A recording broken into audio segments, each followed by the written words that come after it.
Good morning, everybody. How are y'all doing today? That hasn't opened yet. Yep, it has. 9:30. Okay, ding ding.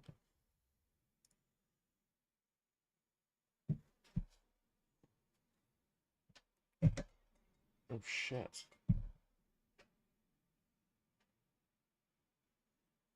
Okay. I guess that's not important.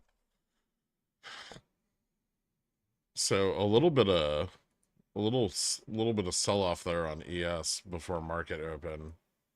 Um, I really kind of hope this continues.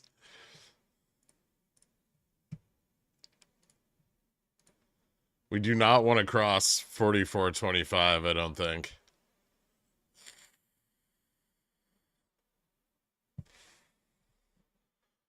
Pumping feuds with 500 blocks. Yeah.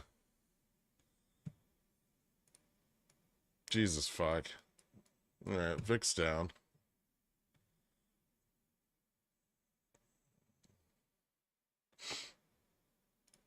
Another day of fighting back against the QQQ sell-off, or at least another morning of it.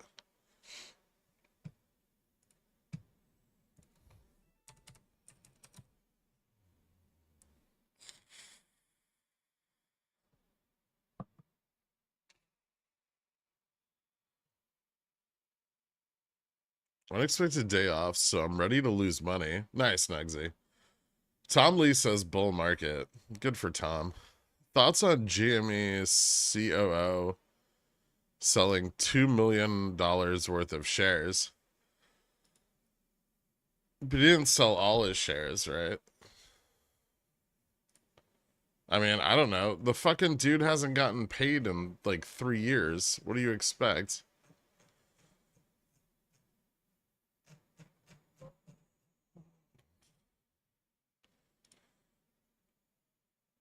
Is this OPEX week or is it next week? The expiration for the monthly contracts is on the 21st, Rims.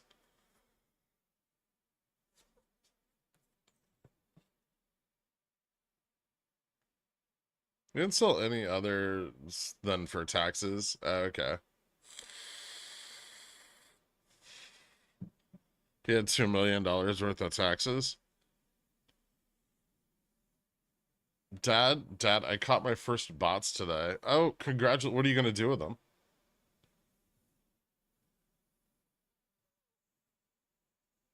He needed money for Prime Day? Oh boy.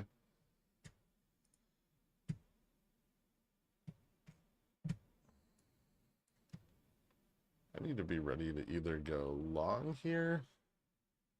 Should I put a stop? I think I'm going to put a stop on my straddle. Maybe it's too early. Maybe I should wait for 44.25. But what if we never get 44.25? Fucking suspicious.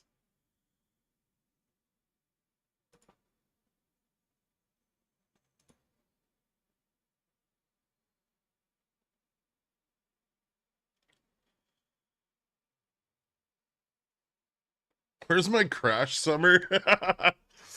Oh man, I fucking wish it would already.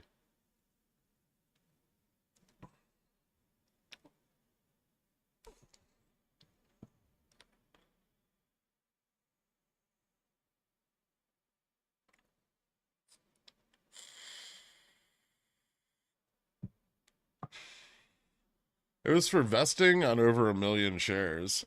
Alright. One day people will be able to count to 3 and know when OPEX is. Yeah, I hope so. I think we'll really have accomplished something here for the retail investor slash stock enthusiast if we can just get people to understand the day OPEX occurs. I had a lot of goals in the beginning, but I've trimmed them down, and now it's just that. I'm holding on to that.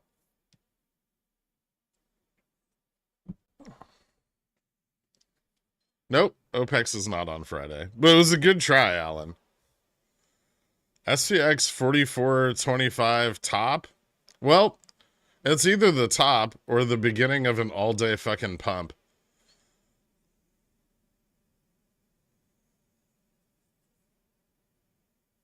If we get a pump, the NVIDIA play might be in danger, right? Yeah, although...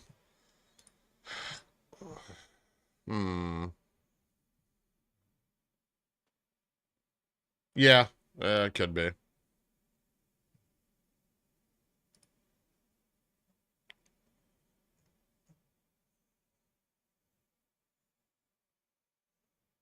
NQ still underperforming ES a little bit this morning.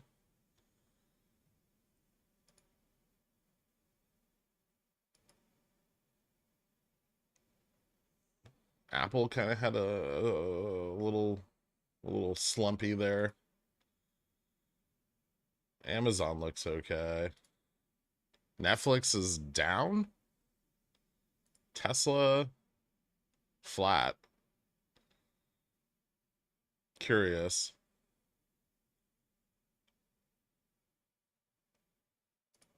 Microsoft also down. Yeah, the rebalance there's a little tricky.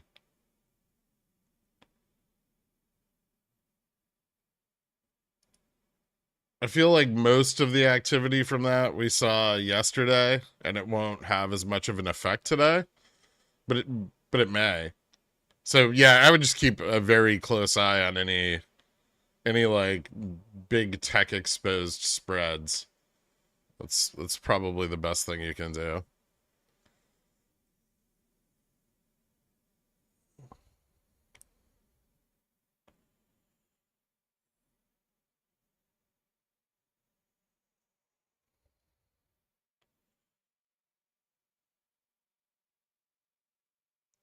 I have to go to a minor league baseball game for a work outing today. Why would they do that to you? Did you tell them that you need to trade stocks? You have a real job? I'm trying to decide if yesterday's price action or attending this game will be worse. You didn't enjoy trading between 4403 and 4405 for 3 hours? Good morning, McLong Johnson.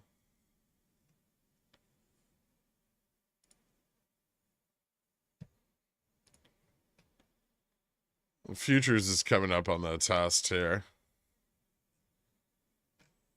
There's a lot of resistance.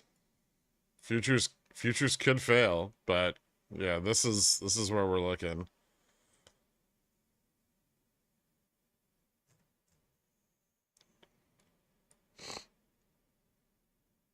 Actually, that seems off. It's like there. No. Why the fuck did this move? Different time frame?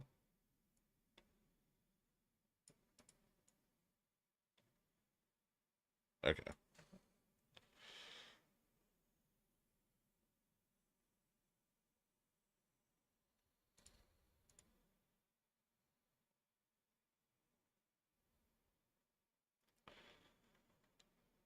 Does the ES 4461 line in the sand equate to SPX 4425 roughly? Yeah.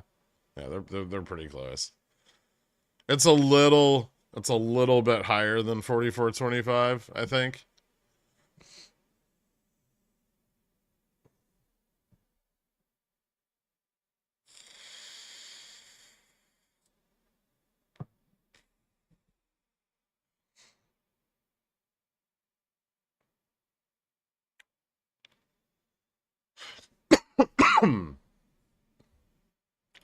After reviewing the 3-month chart and charging my crystals fully last night, I'm confident today will destroy my 0 DTE SPY 380p. Did you buy that this morning? Good morning, sir. Is it that special day? Ooh. Hold on, Dork. My SPX chart that's still set to 1920. it, it is in fact. Well, hold on.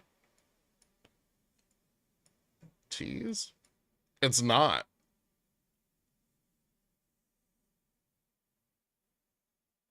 It's it's not. Yeah. Well, I don't know. Here's the problem. I won't know till after market close. It could be.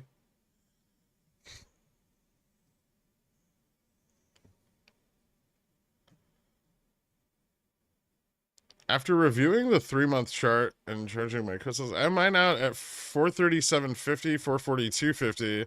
But I'm also on vacation and only have like 1 hour of trading each morning. Debating about evasive maneuver or closing right now. Oh, on NVIDIA? I don't think you could manage an evasive maneuver. Right?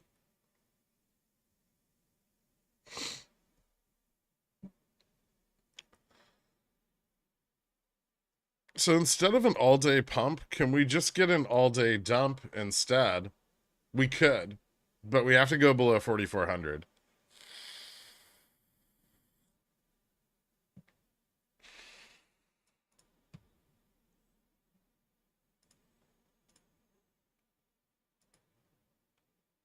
And we're not there yet.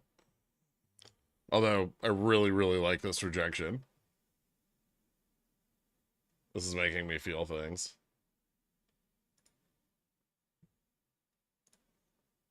Yes, please.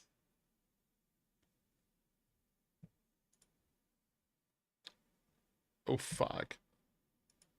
Guys, don't scare it. Look what it's doing. It tested the standard deviation, and then someone sold 25,000 contracts. The bears are back.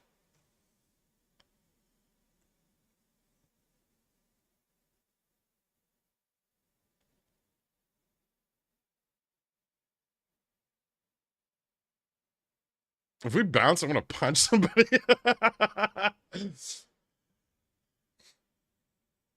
This is exciting, but we very well could bounce from it. So yeah, be careful.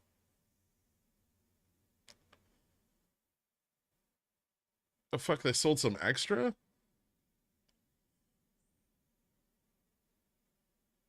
Filling downside gaps? Is the market wiping off its makeup?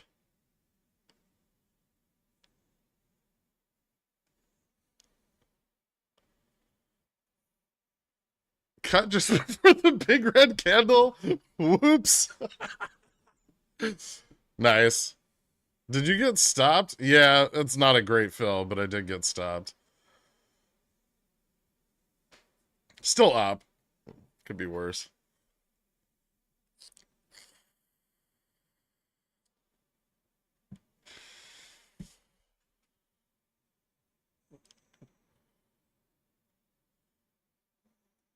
Today does have a fun name for a crash. The 7-Eleven crash.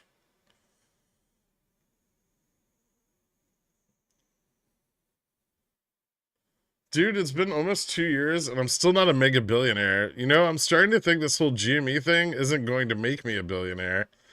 Oh well, at least I've learned to always invest in big oil and big tobacco. They never hurt me. Nope.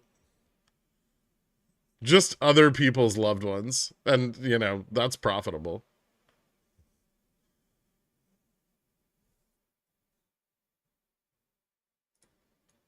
This is extremely exciting.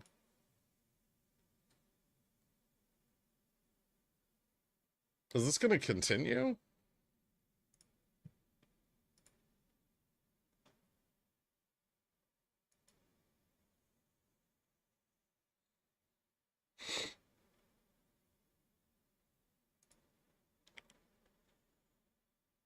Huh.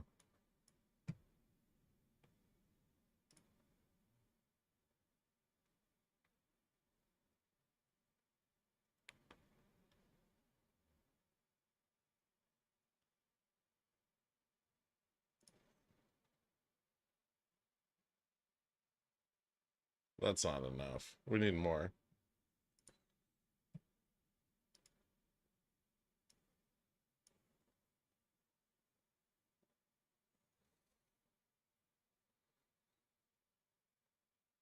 Well, what point do you buy 0 DTE puts? Probably a continued rejection. Not here on the fucking pullback.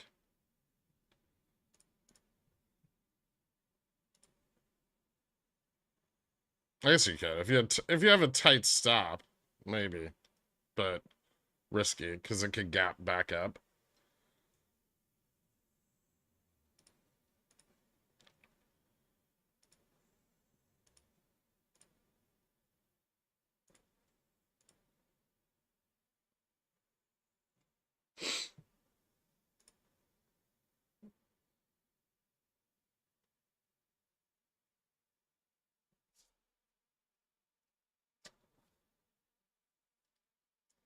I feel like if we can end up channel locked at 4,400 again today, that's a big win.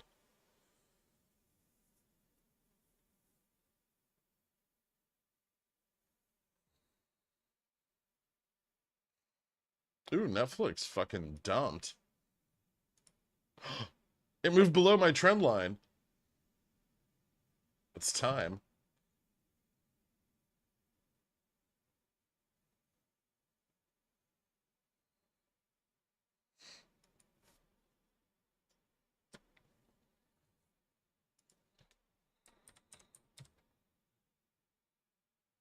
Hmm.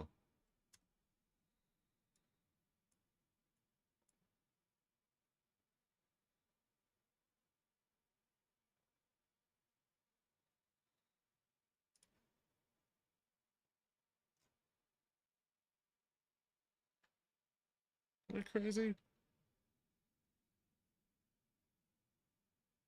Wait.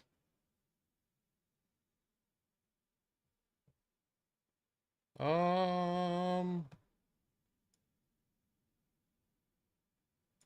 Huh.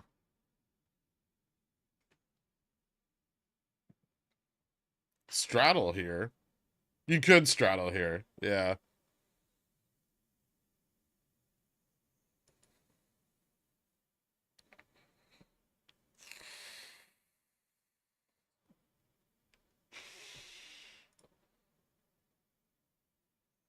The shitty part of it is you'd have to get the call in the money, but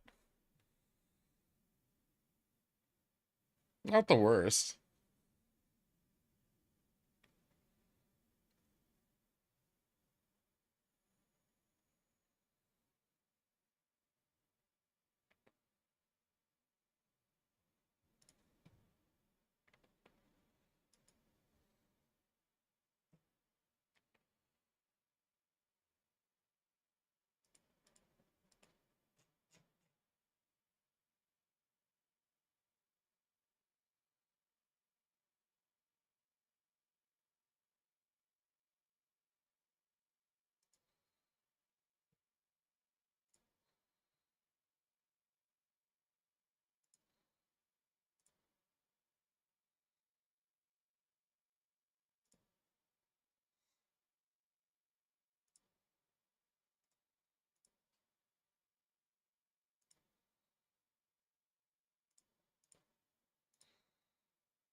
Ooh, Apple moved red on the day. AMD's down 2%. Meta down 0.6. Tesla down 0.6. Microsoft down almost 1%. Nvidia's flat. Well, up a little, but pretty flat. Netflix down 2%.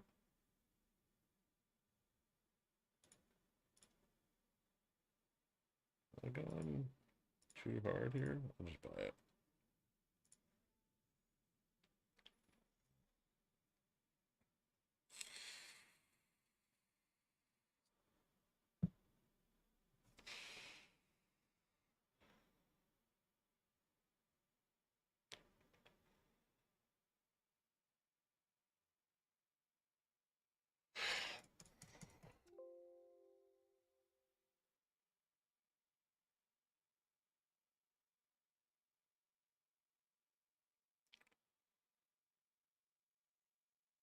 Google dump before earnings pump?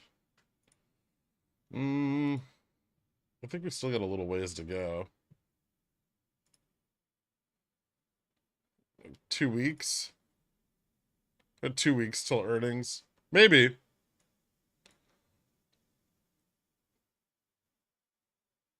Yeah, it looks like Google's gonna hit my.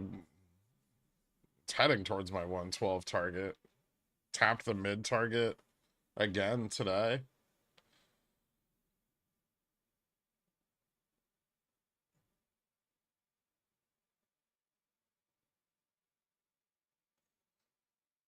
We'll see. The sell-off on Google doesn't seem to be as extreme as some of the other tech stocks here.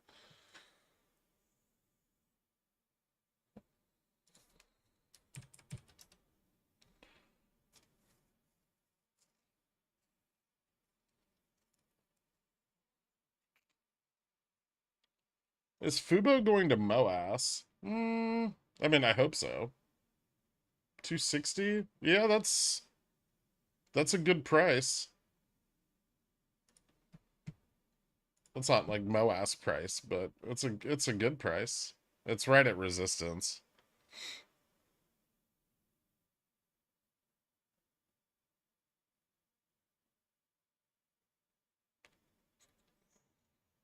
If it breaks up a bit more here, it it could hit $3.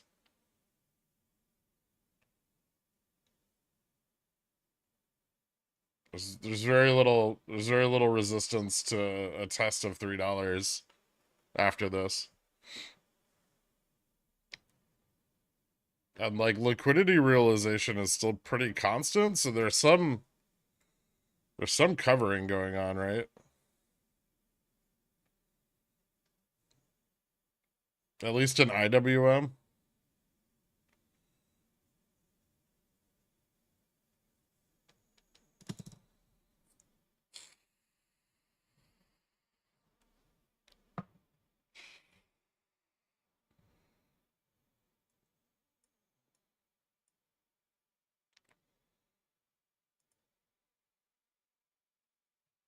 How's oil doing?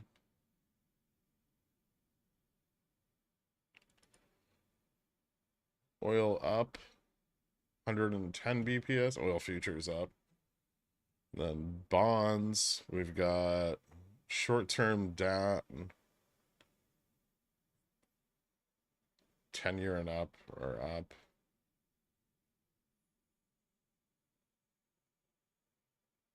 30-10 inversion's even worse now.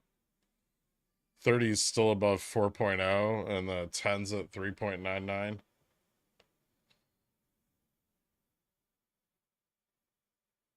Why would anybody buy Upstart above 20 with the market like this? I mean, I think they're mostly just like buying calls, right? And trying to like scalp the like positive beta. I tried to do that for like a week, and every time I bought a fucking call, the IV on it got crushed the higher the price went. So you either have to buy them like at the money, which is just expensive and risky, right? Or you have to sell them.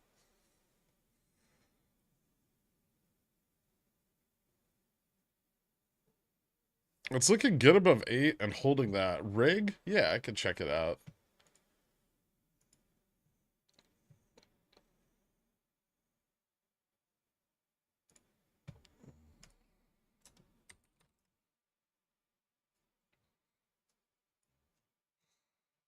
Yeah, rig's looking pretty good. Enjoying that exposure to the oil pricing.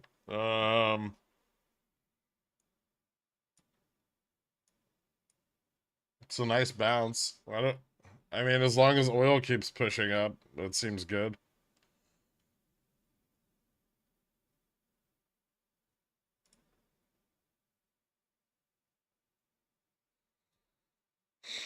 How's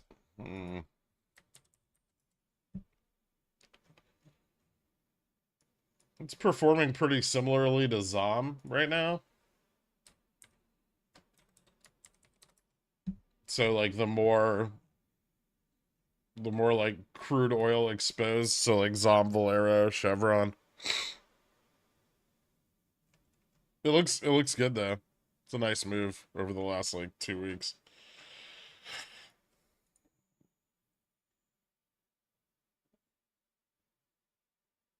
Can you talk about buying calls to protect cover calls? I have $3 Fubo CCs out.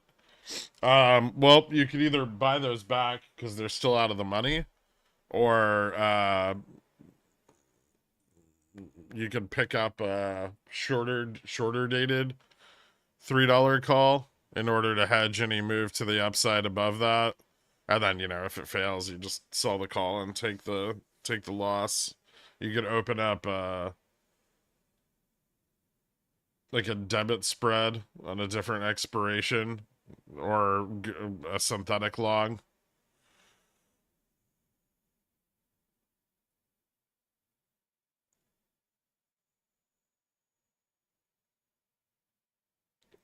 You think this bear flag will behave as bear flag should? I hope so. I think this is kind of a big deal, actually, because they bought the fuck out of the upside yesterday. And if this fails, all of that position's gonna get all of that like positioning for the pump is gonna get buried.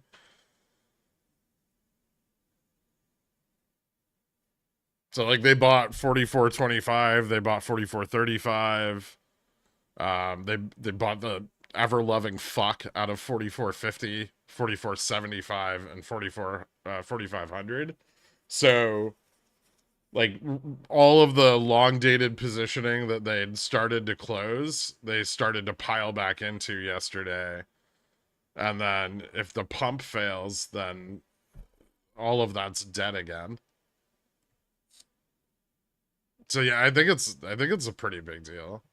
Hal touched 37 this morning, I think. It's close to 37. Hal's been kicking ass.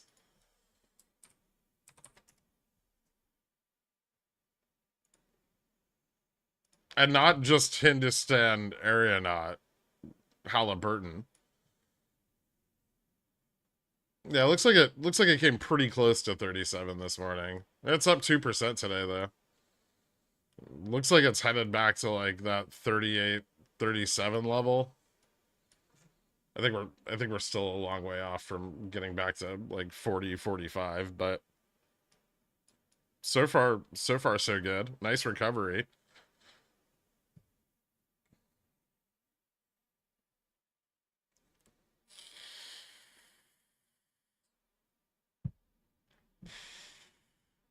Is there a long-term bull case for Rig? There was, although I've never paid much attention to it. Yeah, if they're able to turn it around, I mean I remember like the DD that was done on it back in the day. I haven't paid a lot of attention to it since. I'd rather just buy like Oxy and Zom, but I mean it's probably undervalued. I think it was undervalued back then, but it was also trading at like a couple dollars back then. And I haven't really paid attention to like what the company's done since, so I frankly couldn't say.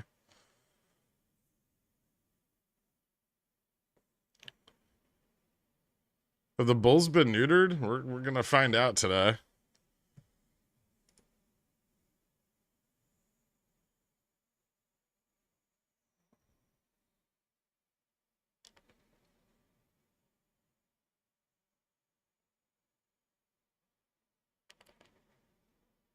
Found support on the long-term trend. I made a cool few bands on my calls. I'm very happy with it. Nice, man. Yeah, someone brought it up yesterday. I was thinking about your leaps on it. I'm still just shares, but I'll probably I'll probably start selling CCs on it again soon.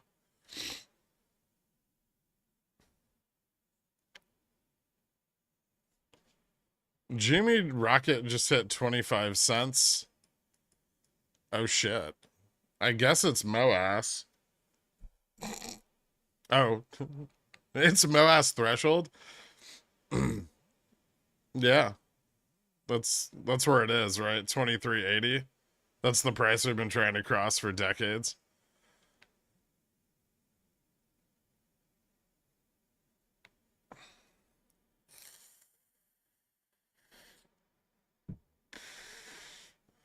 Expected volatility tomorrow. It seems like today would be a great day to pump with zero DTs now. Yes, it does.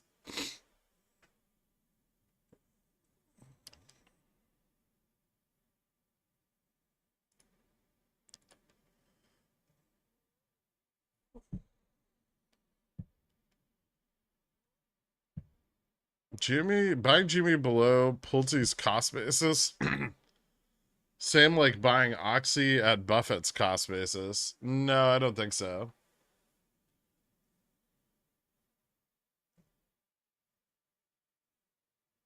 23.80 gross. It's hard to laugh still. It kind of is. Correction, Upstart smashing through GM.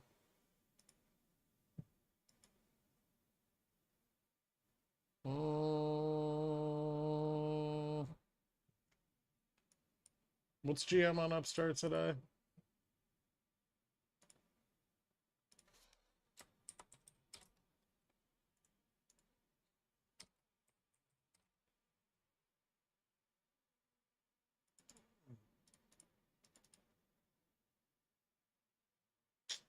$42 and $42.72. A little bit. I mean, not enough, but a little bit. That gives you 10 to 15% if volume picks up, or it just fails. No better exposure to deep sea and hazardous drilling than rig. Thesis boils down to there's not enough easy oil of high enough quality to avoid tapping those reserves. Okay.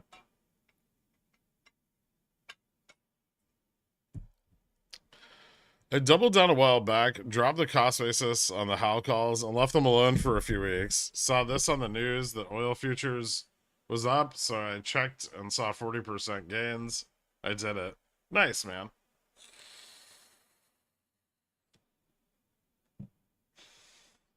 So with NASDAQ rebalancing, they now have to pump other smaller stocks to hold the market up, right? Well, yesterday we saw pretty significant price improvement in like RSP. Like RSP was up, which is the non-weighted or equal weighted SPX like ETF. That was up like 90%.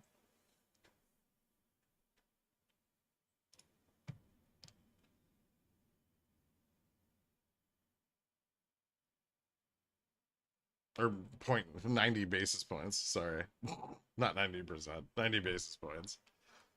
So Nasdaq rebalancing, they now have to pump smaller stocks. Man, Upstart has been on a ripper. Yeah, it is. Quick 115 on Netflix. Thanks to the pickles pick. Nice, dude. Congratulations.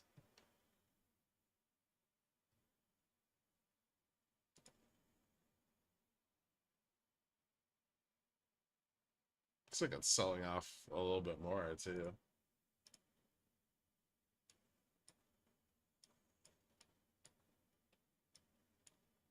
Small bounce, but rejecting. Ooh, this one might be pretty fast. Are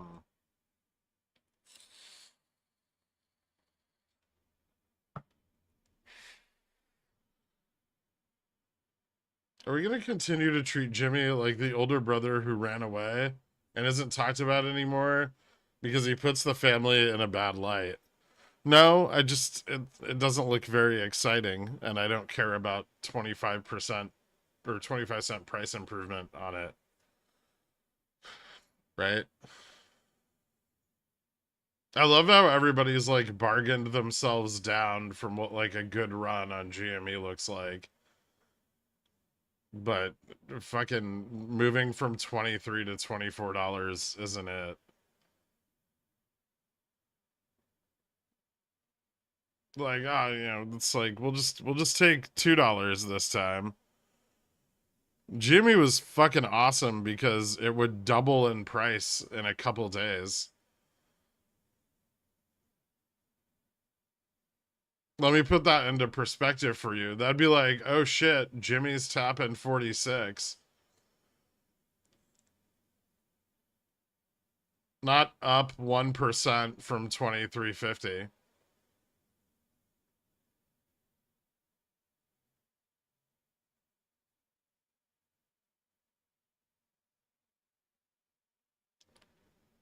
Still think Fubo will go back down over the next few months. I mean, it could. It's always carried quite a lot of short interest. If the management stumbles in any way, I don't think we've moved up enough that like a move back to $2 or under $2 is out of the question. We had a fairly similar run, back in what was it, Feb, where we pushed up from like $1.50 just above 3, and then went went down to $1 after that. So, um, yeah, I don't think it's impossible for it to get shorted back down. It's much more liquid than a lot of the other like meme stocks.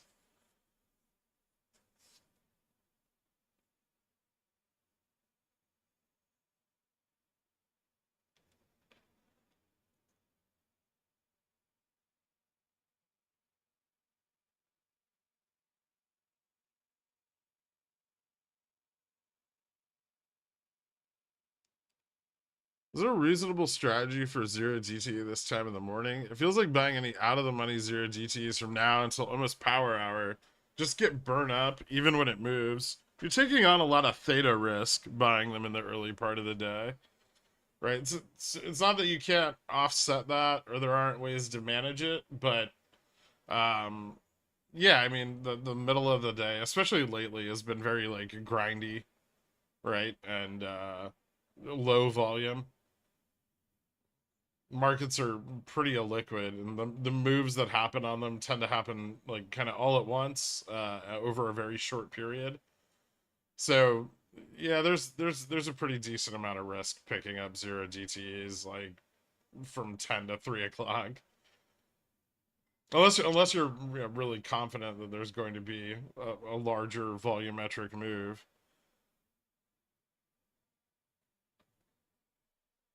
Is this a good entry for a put? I'm not talking zero DTE. Well, we just filled the gap. I'd maybe wait for a little more confirmation, but the fact that we've pushed back down away from 44.25, I think is a good sign. But I don't think we've pushed down far enough that we're gonna completely avoid it.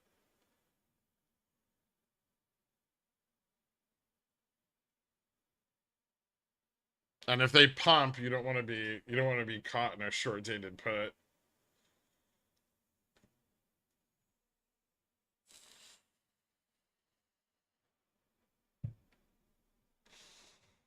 That's on BTU getting smashed on potential oil news. Why? Why would BTU get smashed on oil news? Because costs go up?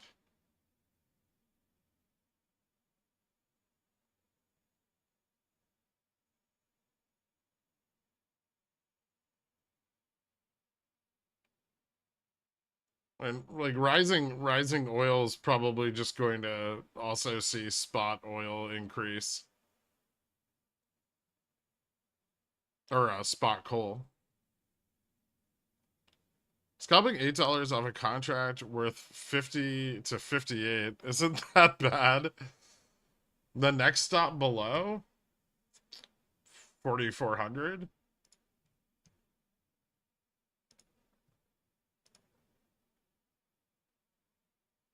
Hold on, let me look at volumes here. Yeah, put interest at 4,400 is picking up quite a bit, but it's still positive. I think our fast gamma is like right there at 4402 4402.50. So if we get another leg down, I mean, we rejected, right, off the trend. This is really the confirmation here, right? This is ES. So ES rejected. We may test the lower end of the trend line. And that's going to be like 44, 36, 35.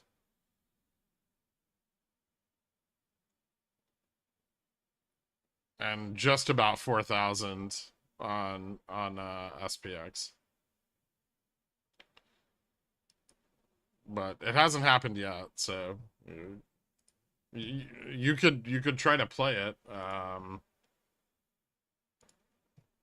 Confidence in continued downsides, like, okay.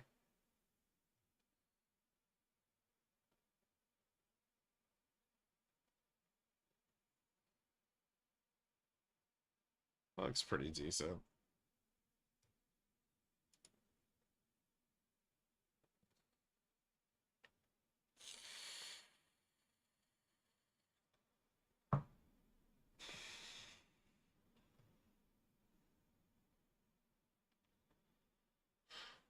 What do you think is happening to GME where it used to double in days, but now nothing really? No one buys fucking options on it anymore. People used to buy shitloads of options on it. Leaps, monthlies, quarterlies. There's nothing to drive volume out of the MM. And so, you know, they've created a lot of price volatility, but like by DRSing, but they don't leverage it.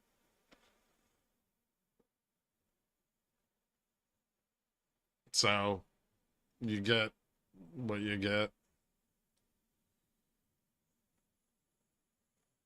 Thoughts on BTU getting smashed on potential oil news? Okay, I answered that. Bought a put, set a stop in case of a bounce. The little bounce literally tagged my stop, and then it went down more.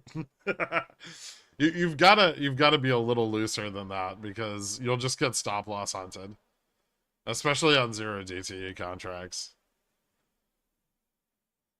If you buy like 1 DTEs, the stop loss hunts won't be as effective. Here's a more general question. Do you think that the big boys would rather get rid of retail traders or keep us in the markets because they can siphon off the majority of our money? I think it just depends on which side you're looking at, right? Like vol funds and net short funds really don't want any retail participation, right? Because retail over exuberance can fuck up their strategies, right? So for them it's bad. For brokers, brokers and clearinghouses and, you know, exchanges, they love retail traders, right? Because we trade a lot of cheap shit and keep paying fees on it. So for them, we're great.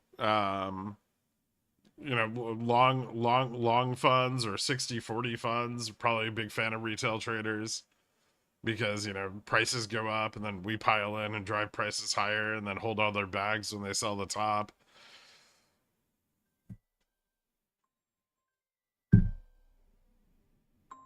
One second.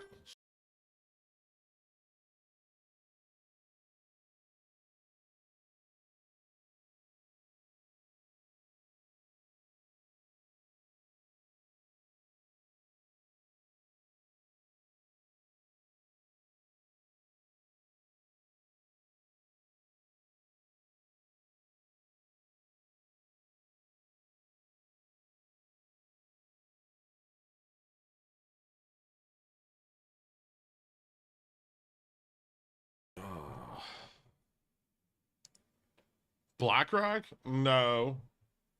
Service department at my like dealership.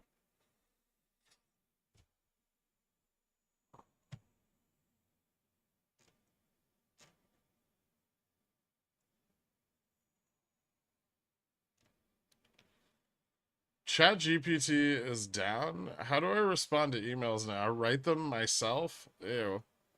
I think I'll take the rest of the day off and swim in the pool. Why do T and VZ continue to tank? Aren't they stable with high dividends? Yeah. Um, but doesn't mean like telecom as a sector is doing super well right now.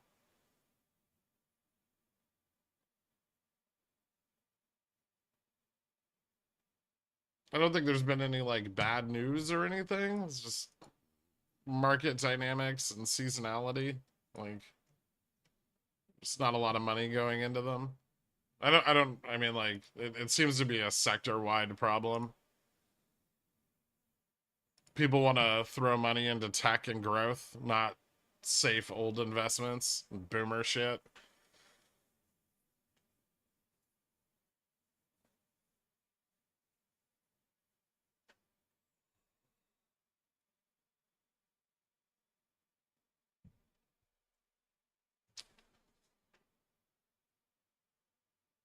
No, I don't own a dealership. It's a dealership where I had my car serviced one time and they've never stopped calling me. Like, hey, we noticed you haven't been here in 2 years. Would you like to schedule a service appointment?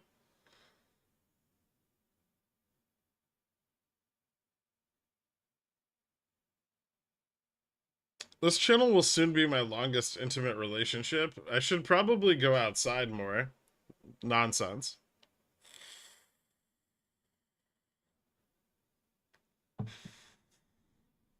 Good morning, Girk. I'm here, ready for the MOASS. Nice.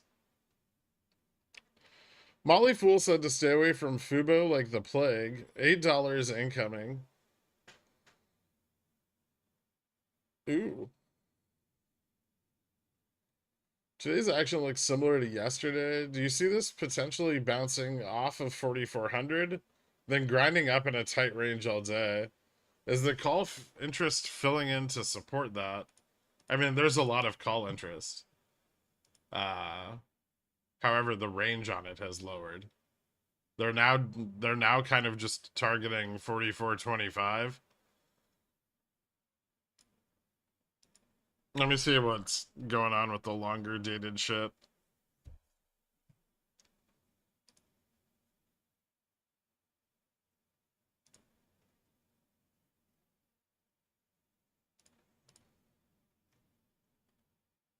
Mm. 44.25, 44.25, 44.35 on longer dated expiries is picked up, but they might be selling those. I wonder if we have any like decent skew to look at here. 721, the 44.55 and 60s are pretty heavily sold. 520, 525. 44.25 getting sold on August. 44.25, I think sold calls for August 18. Ooh. Okay.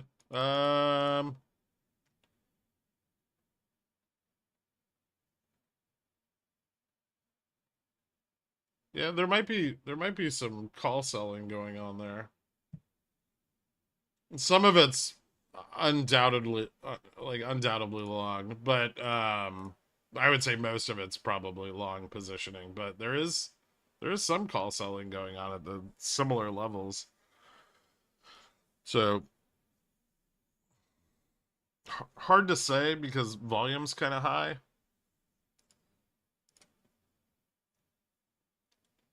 For today's expiration though, yeah, I mean shitload of gamma at 44.25, but if we slip below or two 4,000s, then the downside kind of opens up to 43.85, 43.80 again.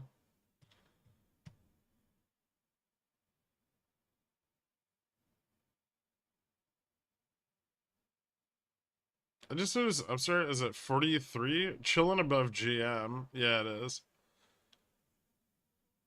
Express finally getting in on IWM MOASS. Yep, looks like it's moving a bit. Still very far away from $1. So I don't think it's gonna not reverse split, but yeah, it's up like 10%. It's doing good. When Molly Fool says a thing, is that the same, like, opposite being true or no? I mean, not necessarily. Most of their articles are just like procedurally generated, right? Just like algos that write them. And they're like, oh, analysts don't like this stock.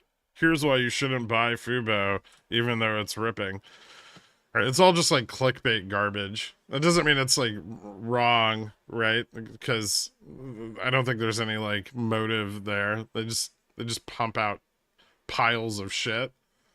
And when you make that many predictions a day, one of them's bound to be right.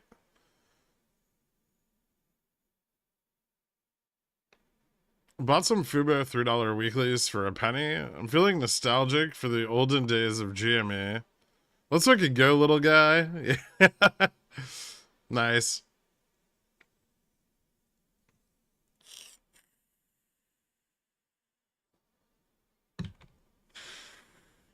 I do mean 4,400. Anytime I say 4,000, I probably mean 4,400. Fubo broke through the huge put wall at 268. Well, the put wall is at 250, but yeah, I know.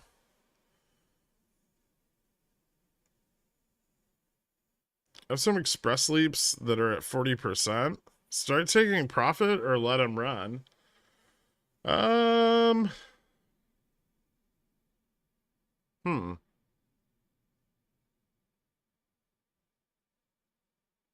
I don't know how many you have. Liquidity might be a bit of an issue on those, so probably probably not a bad idea to consider scaling.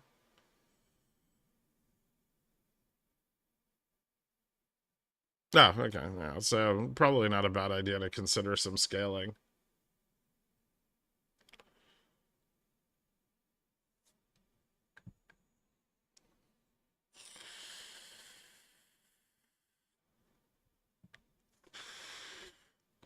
For a minute there, I thought the market was in trouble. I'm glad to have the VIX for reassurance that everything is fine.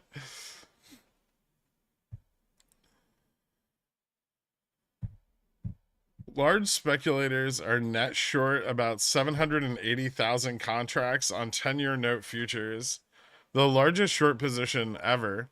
Exciting. I think ES is also kind of carrying one of the, if not the largest net short position ever. Some of it got burned out, but I have a port that I forgot about with Fidelity until I just got a piece of mail about it. I logged in to see the port is down 74% all time. Strange feeling, like finding free money, but still sad somehow. Like you find like the edge of $100 bill in your pants and you pull it and realize that it's ripped. Like it's not an entire bill.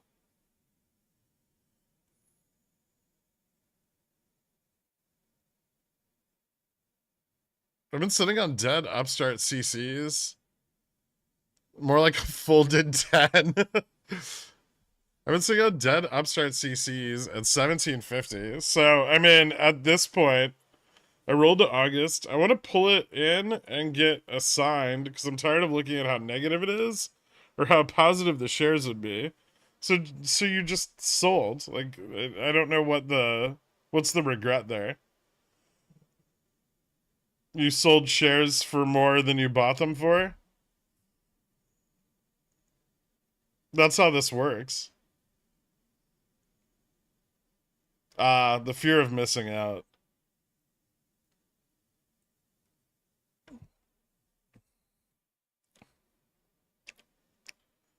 The thing about shorts on ES and the 10-year note futures is that they can get blown up.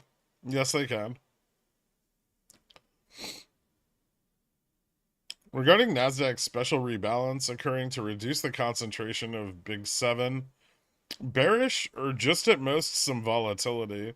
I think the actual event is just probably some volatility. The carryover effect into mutual funds, pensions, and ETFs that track that index probably more pronounced. Greg, win down or alternatively win up. We're right in the middle. And honestly, today, I'm much happier about being right in the middle.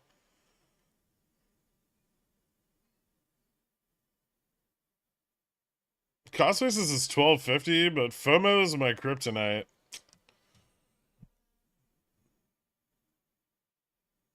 There's still more rate increases in the future. I'm sure you'll get another opportunity to buy Upstart cheap again. I have the rest of my like the other half of my shares that I didn't sell at earnings sold in cover calls at 30, which I sold between like 35 and 38. I absolutely do not give a fuck if they get assigned.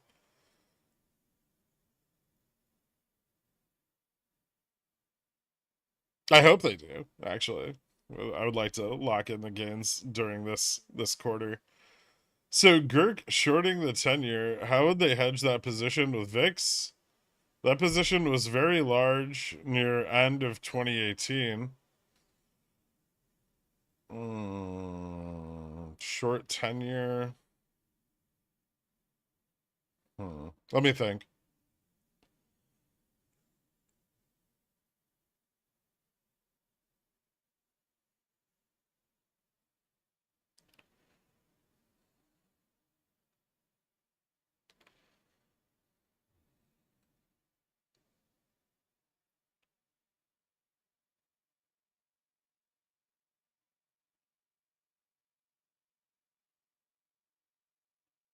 I don't know. I'm not entirely sure that hedging it with VIX would be ideal. Um, Generally long bond portfolios, it's advantageous to hedge with VIX, but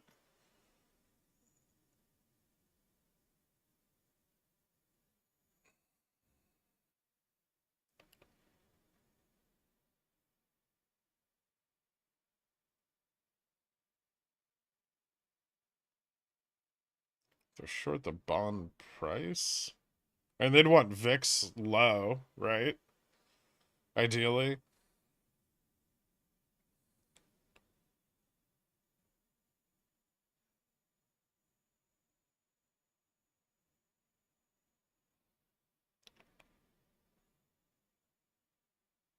Although I'm not sure like short VIX is the answer there.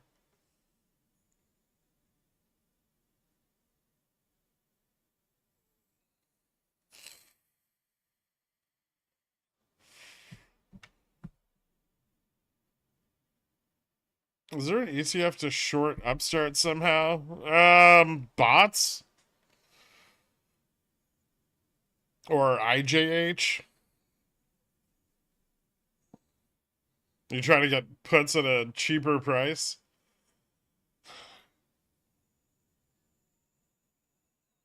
I have no concern about buying Upstart later this year or next for sub 20.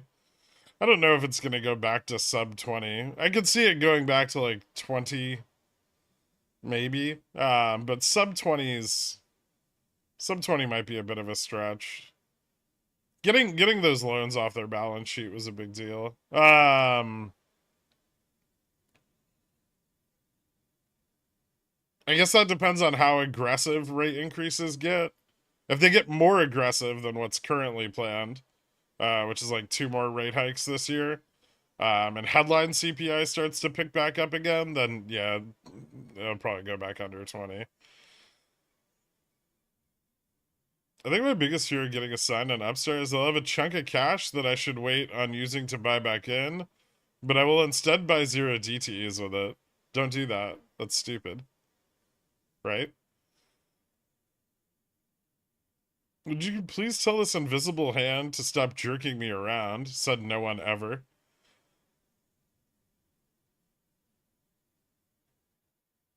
How's IWM looking today? Not as crazy as yesterday, but it's up like 50 BPS.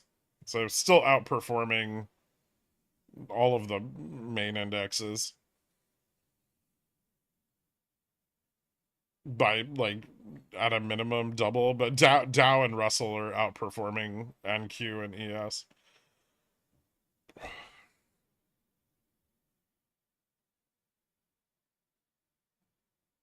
Looks like Downsbury went drinking. Win more Downs. This might fail here a little bit. Or just, actually, maybe just more flat. That looks kind of flat. Flat stuff. This isn't a particularly interesting time of day. And volume's kind of low. ES does look like it's starting to fail the bounce, though. And that might be more important today because volume on SPX is pretty light.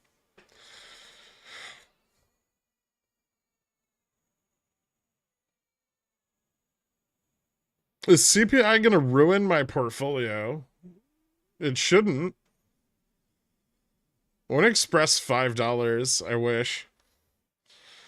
I'm thinking of letting my Fubo CCs ride into the sunset. Let my shares of the low cost ASIS be called away. There will soon be another opportunity to enter below 250 again. Thoughts?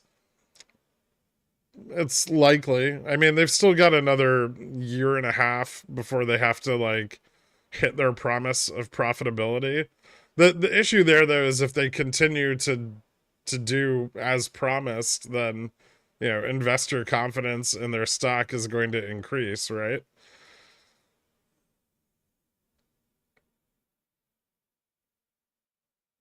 So it's very dependent on their performance. Vix and VIX1 get so tenderly close, like you and Mork in a sauna. How do you know about me and Mork in the sauna?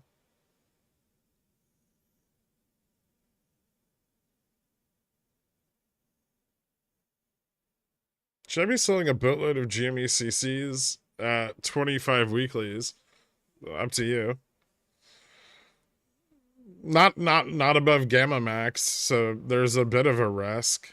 Small and mid caps are kind of pumping right now, so a little riskier, but probably not that dangerous.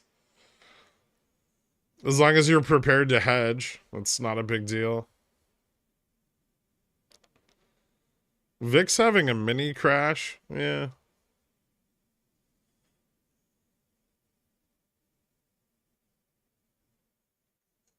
I guess we're doing VIX down, price down.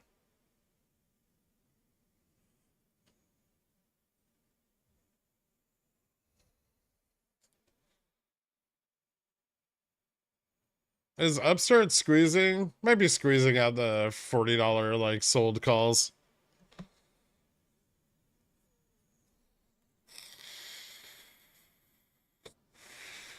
Above gamma max, you've got the 10 to 15% range, right? So if it breaks gamma max, there's some room there. Especially if it breaks it with volume.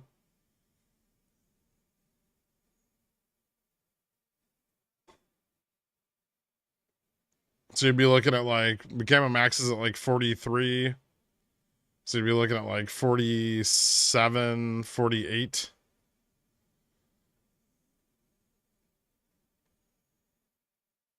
It's like 42 and change, like 42.80 something. Anybody know if there's been news on Coinbase and why it's ripping? Bitcoin's up a little bit. Other than that, I have no idea.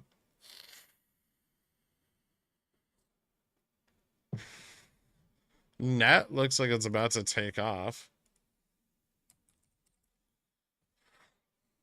Ooh.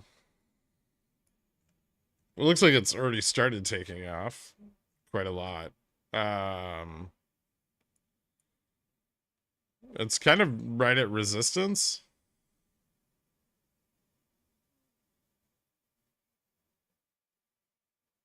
to break 10 cents higher and you could maybe scalp it. Whoa.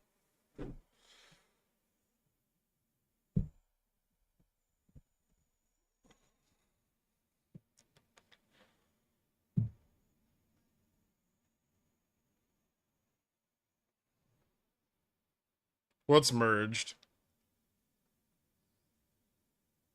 Man, they're shorting the fuck out of VIX.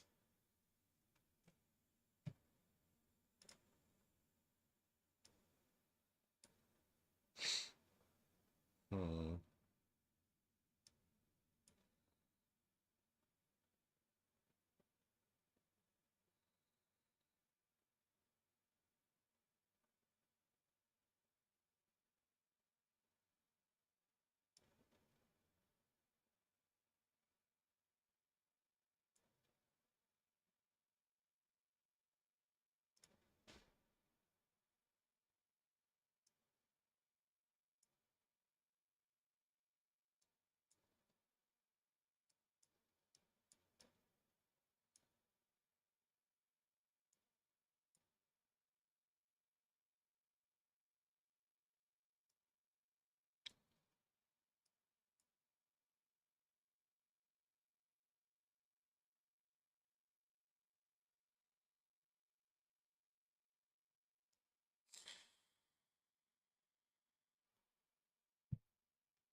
This feels like it did before big market downs. They let small caps squeeze up, then tank the market. Usually, yeah. Usually they're the last to move. Didn't Citibank do like a blanket downgrade on the S&P 500 like yesterday?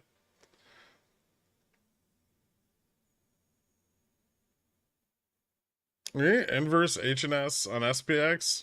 Almost a textbook one, yeah.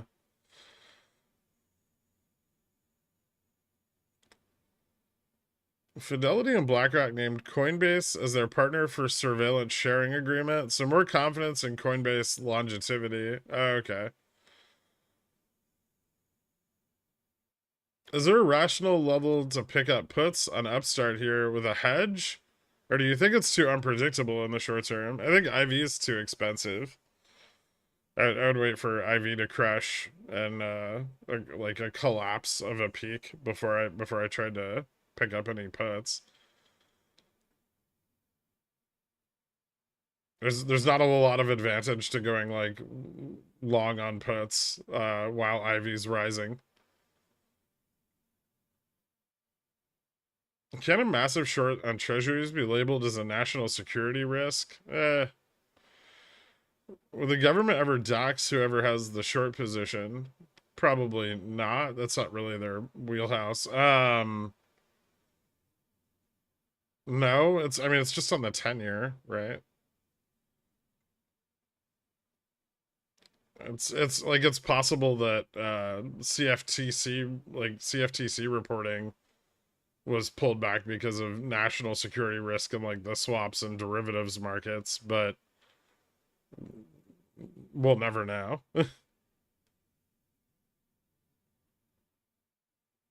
I'm sorry, GM. You often speak on 10 to 15% over GM as a good spot to play the downside, but also talk about the T plus 2 effect feedback loop. Can you explain the interplay between these and GM runs?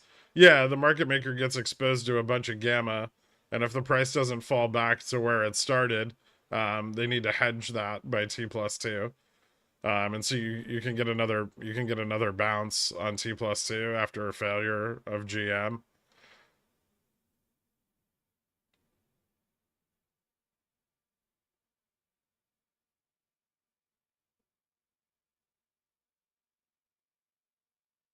Can we get rid of this inverse head and shoulders, please? It could fail. If I have a call option that expires August 18, but is currently 47% in the green, should I sell or hold and wait? Hmm. It's up to you. Do you think, I mean, you got to think it through. Do you think it's going to continue moving in the way that you predicted? Um, Do you think it's going to reverse? I mean, you're not probably very deep in the money just yet if you're only up 47%, but you're up, right? So maybe a stop. Protect your profitability. You don't have to just sell, right?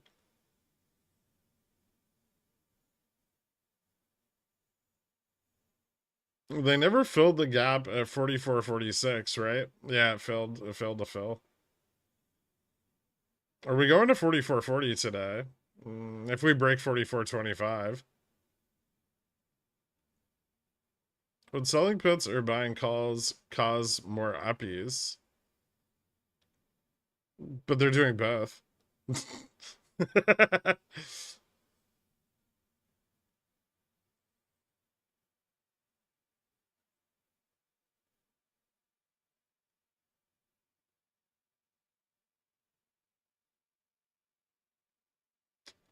GME is running. Why? All of the like small and mid caps are running.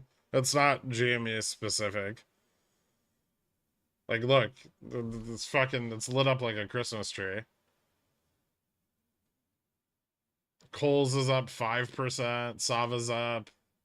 Nordstrom's is up. Macy's is up. Affirm is up. Fucking AMC is up. Fubo, Express, Bobby.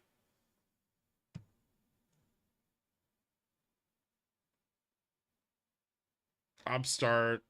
XRT's up almost 2% right now. So all of the retailers are moving. But why?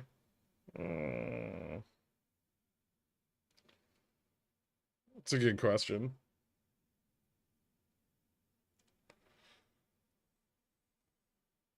I don't know if there's a way for me to answer that without it just getting really tinfoil really fast. Could be a sector shift from, you know, growth to value. People scared of the reduction in market cap of QQQ are trying to find somewhere to put their money. So like the reconstitution might be spooking some funds into buying like R2K, R1K. Dow's doing really well today too.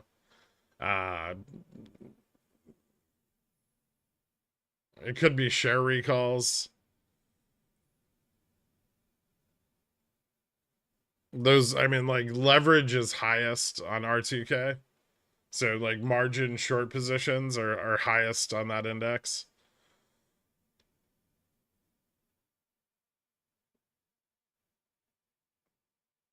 And if we're getting like a risk off effect into tomorrow's potentially volatile CPI print, that could be an effect of that.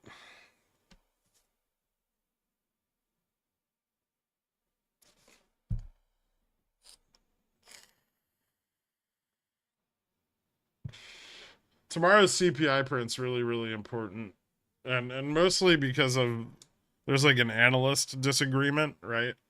You have analysts sitting on like 0.3 month over month. This is for headline. And then you have Cleveland Fed saying 0.42 for month over month. If Cleveland Fed is right, which they've mostly been recently, this means that year over year CPI is going to turn around, and the deflationary effect that we have seen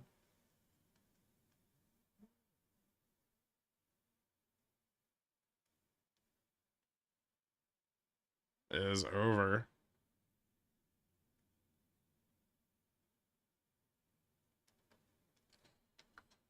So,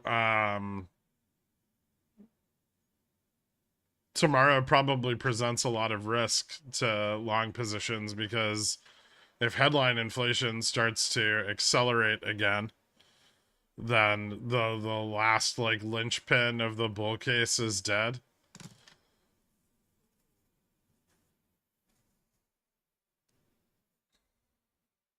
Then they have to start pricing in the Fed's promise of more rate hikes, and they have to start pricing it in more aggressively. It also means that it opens up the Fed to go a lot harder than 0.25 twice. And we may see like 0.25, 0.5.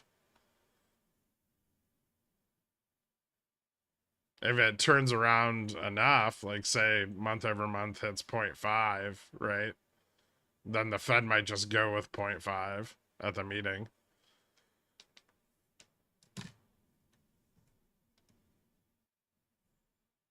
Is this Express's moment? I don't know. I doubt it. I mean, it's still at like 72 cents. I think that I mean like part of my original thesis was that shorts on Express just kind of wanted it to reverse split so they could get out of their position. Because like the short thesis of them going bankrupt in the near term is kind of gone. So I mean I think they'll try to keep it under $1.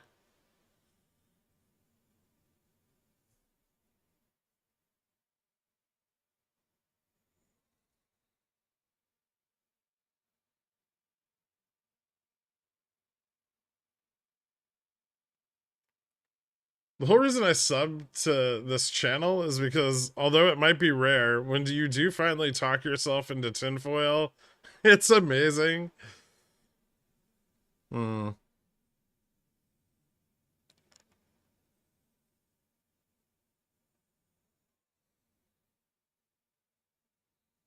What resistances are we looking for on Fubo other than 250?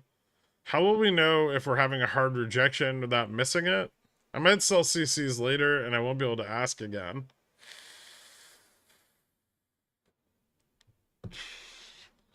You won't? I mean, that's the easiest answer. Is the opportunity to sell CCs and the window for rejection are roughly the same, right? So, I mean, Fubo's kind of faltering here at the 260 resistance.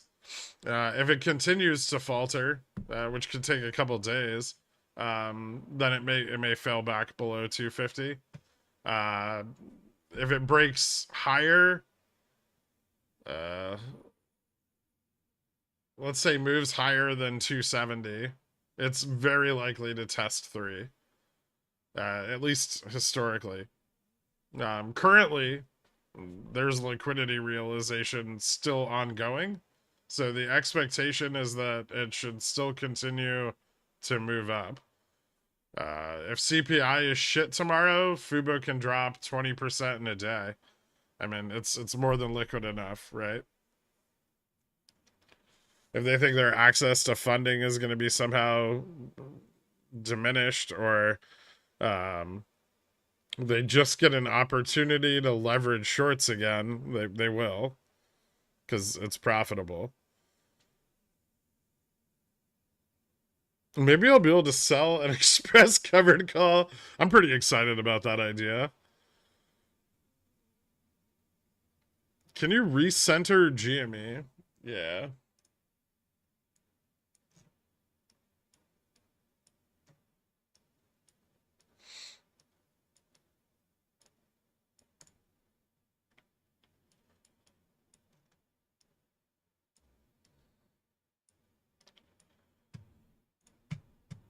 Let's see here.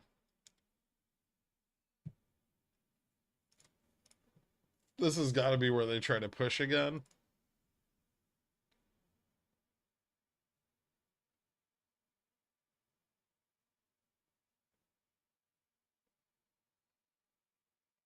Yeah, we didn't drop low enough to kill the call side here on SPX.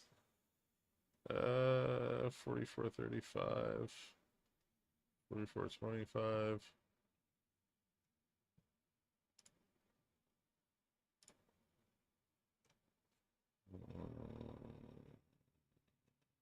Call volume still picking up. Price at 44.20.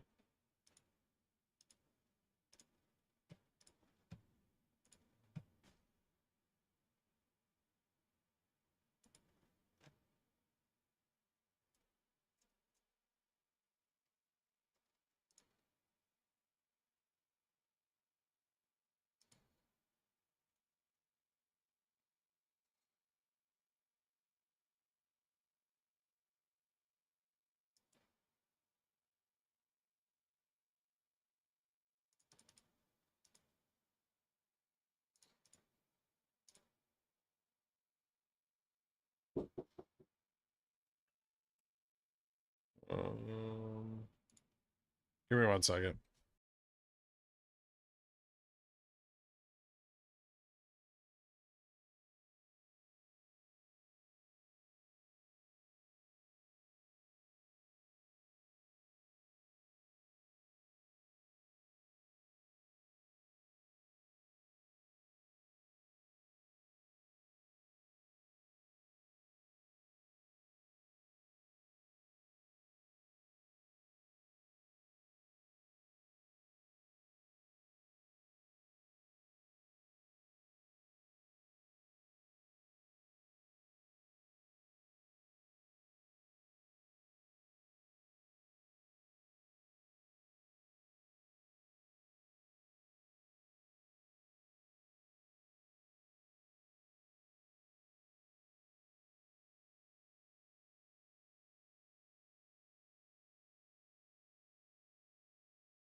All right.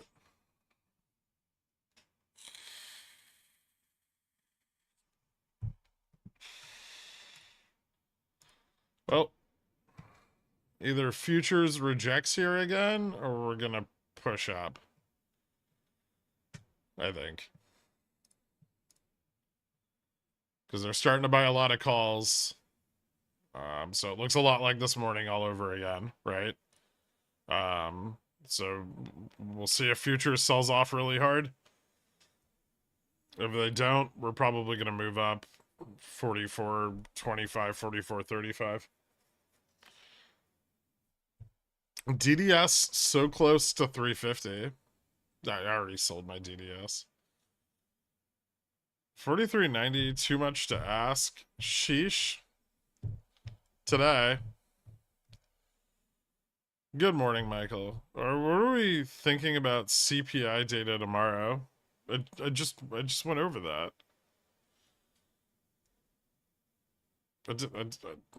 I wrote the whole thing on the screen, like the Cleveland Fed's prediction. CPI tomorrow is pretty important.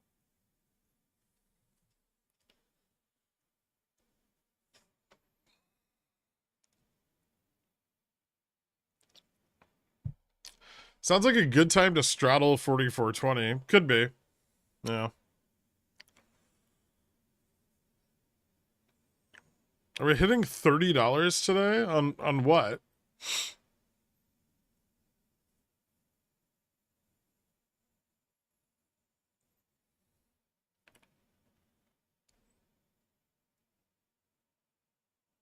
Cleveland is saying big downs, right? No, Cleveland's saying up. You could just rewind it so where I'm writing on the screen. GME, $30. GME is up 70 cents today. Where the fuck do you get $30 from that?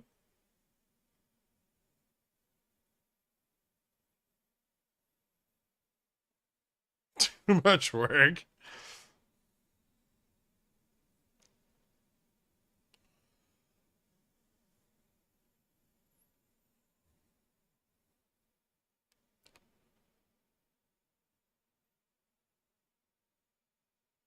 No, I know, but where the fuck do you get going to 30 from up 77 cents?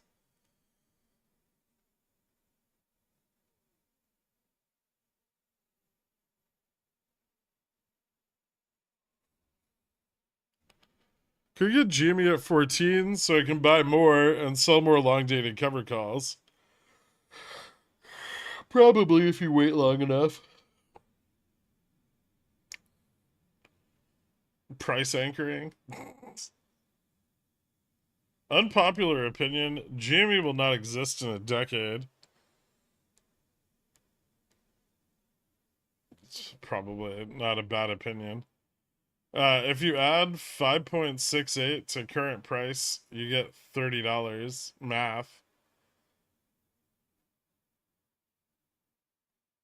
Jesus Christ.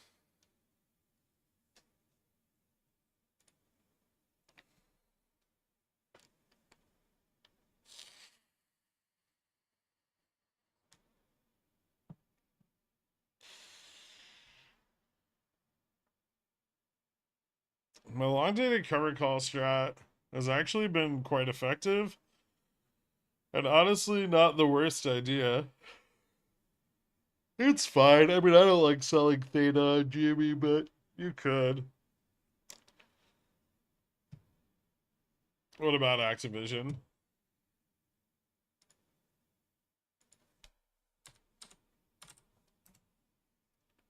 Ooh.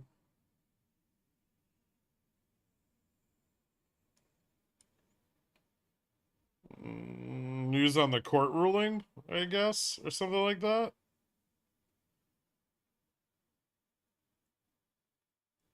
I mean, I see it. I see looky looky, yeah.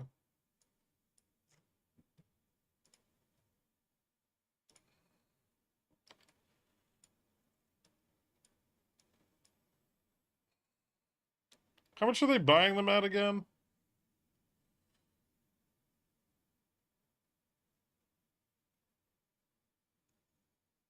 It's in the Upstart channel, Plex.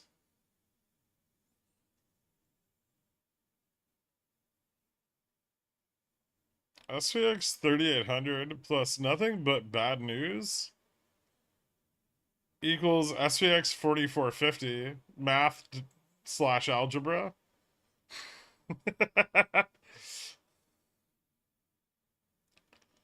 Does it look like yen is beginning to turn around? It started to the other day. Now it kind of looks like shit again.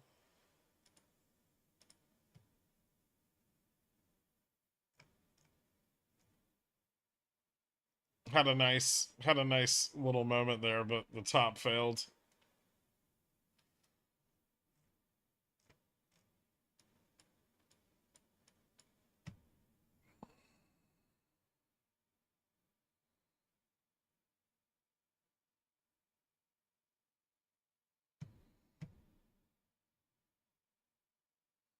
Mm, Dixie's moving down though, so that should bolster it a bit. Fuck, Dixie's almost at 100.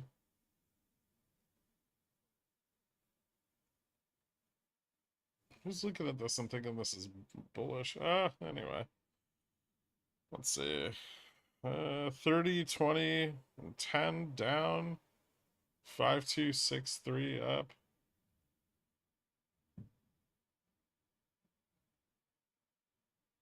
T-bond futures are up again today. Oil's up quite a bit. Oil futures almost at 74.50 right now.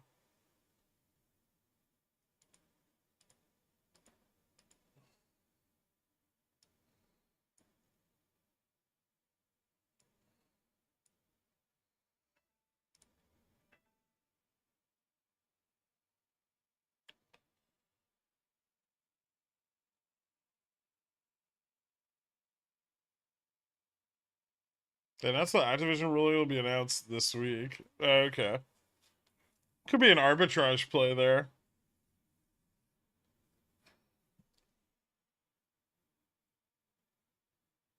I'm sure Bill Gates will get his way.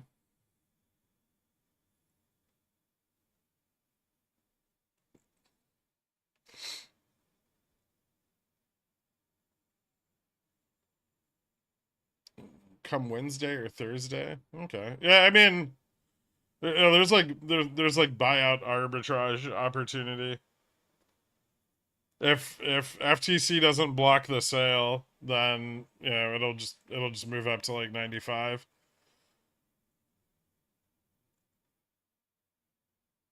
Call chain is insanely blown out, I can imagine. You see the article about high inflation in metros in Florida on Zero Hedge? No, I don't read their shit. Could wealth magnets like that survive the expected real estate downturn? Depends on how over leveraged they are. Some will. Well, some don't take on as much risk. I need SPX to hit 4,700 end of day to be profitable on these calls. Did you buy 4,700 zero DTEs?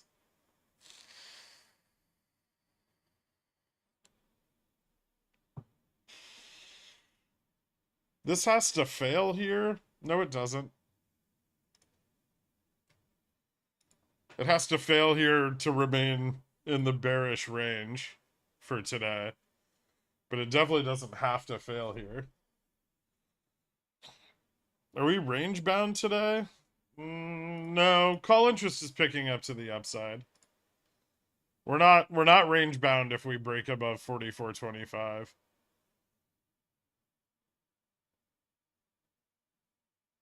If we get another big future sell-off, maybe. But the one this morning wasn't sufficient to kill the call interest, so moving right back up, right? V.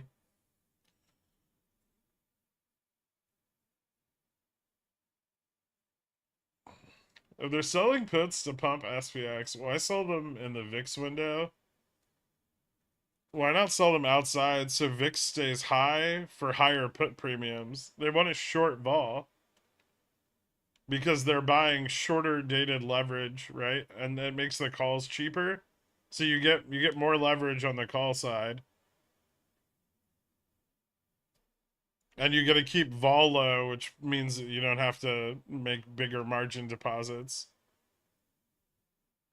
Otherwise, you have to make big fat fucking deposits for all of those naked puts you're carrying. But if VIX stays low, you don't have to. As long as your delta continues to drive up, right?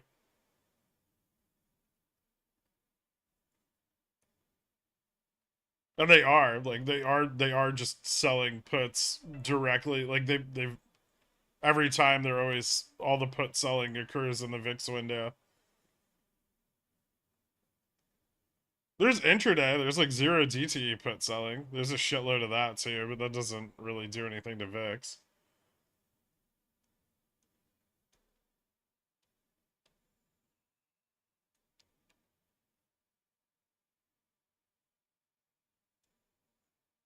They were so cheap. That's because they're fucking $300 out of the money and they expire today.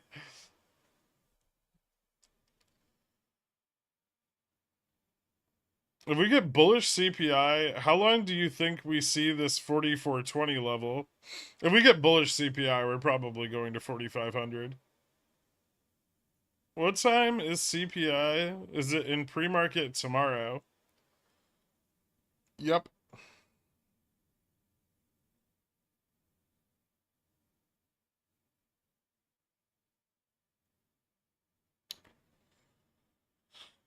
So here's a smart question. If they're trying to short vol, when do I go long vol? Well, ideally when vol is shorted. You'd want to go long vol when volatility is at its lowest, which was like a couple weeks ago when it slipped under 13.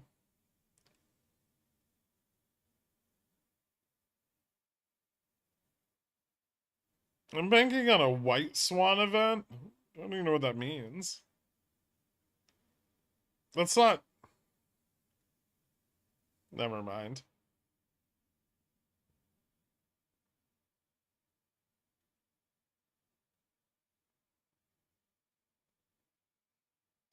Do they have effectively infinite capital via the discount window? No, the fucking borrowing money from the discount window comes with a fairly heavy cost. And they're still limited on how much they can borrow. Most of them have borrowed the maximum already. And the discount window has been progressively closing, right? That's all borrowed at a premium to the overnight rate, right? So it's like a fucking like a payday loan. It's not a good place to get liquidity. Neither is FHLB, but it does give access to liquidity. So as long as you can beat the cost, right? It's kind of like getting a HELOC and YOLOing it, hoping that you're gonna hit, right?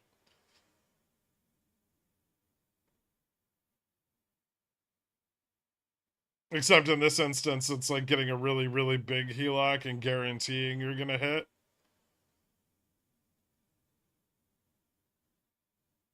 What are the chances we hit GME Gamma Max? Probably pretty slim. Ooh. Hold on. I want to see how aggressive this rejection's getting.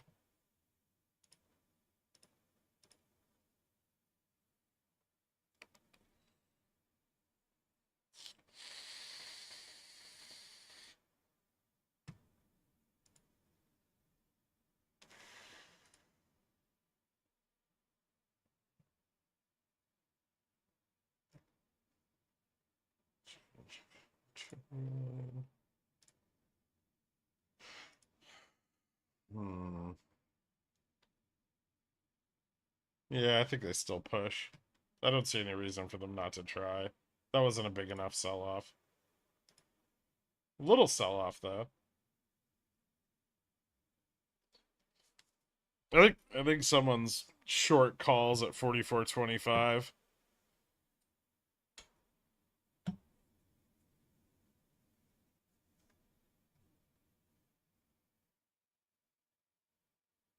Nice stop loss hunt. Yeah, but the bull side always like the zero GTE like push always recovers so quickly. Right? Even if there's like a bunch stopped out, they just buy right back in.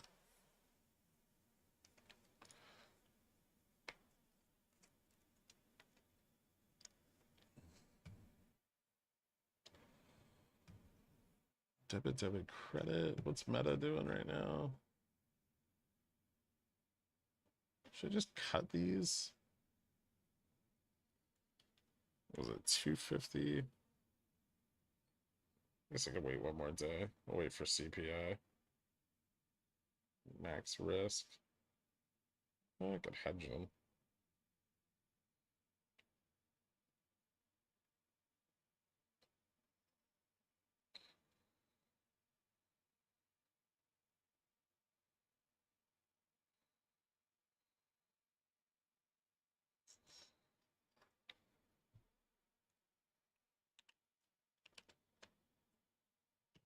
Hmm.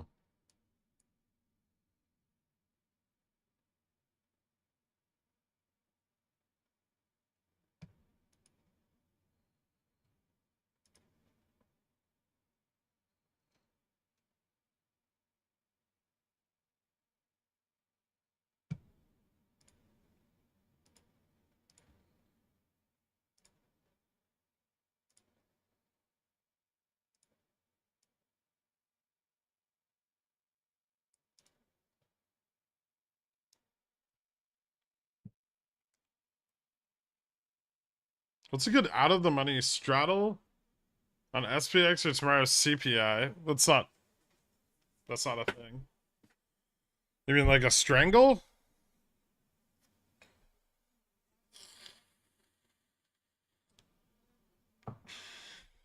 I would say it would depend where we close today. If we close up at like 44.40, 44.50, then maybe maybe you could target like calls at 44.75 and like the short side at 44.25. But I think that depends pretty heavily on today's close.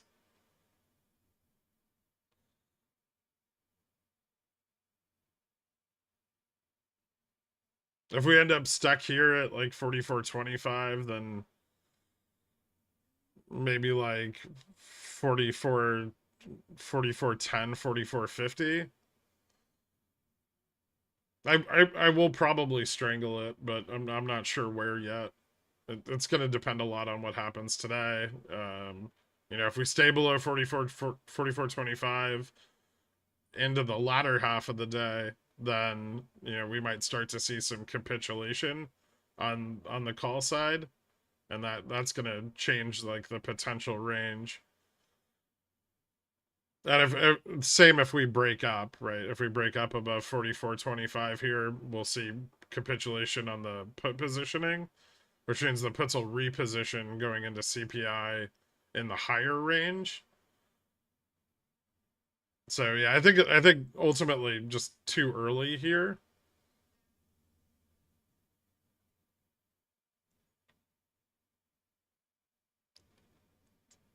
IWM just made a lower high. It looks like it might be dying. Maybe. I mean, it's still outperforming quite a bit, right? But not as much as yesterday.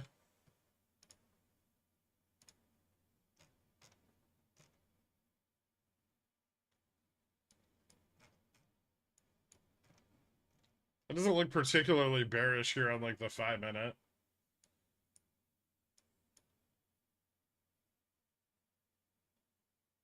Starting to consolidate a bit, upward consolidation, so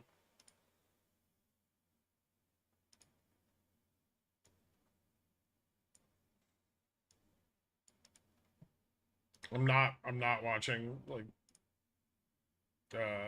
IWM's options chain very closely.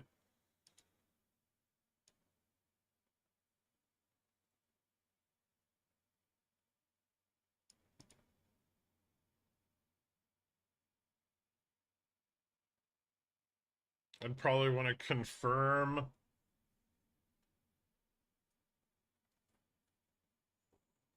Maybe confirm like a breakdown of.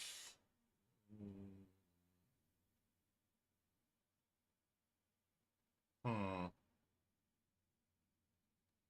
1912.50. Like 1912.5. Which I forget how that translates to IWM. That'd be like a back below 184.55. 184.50.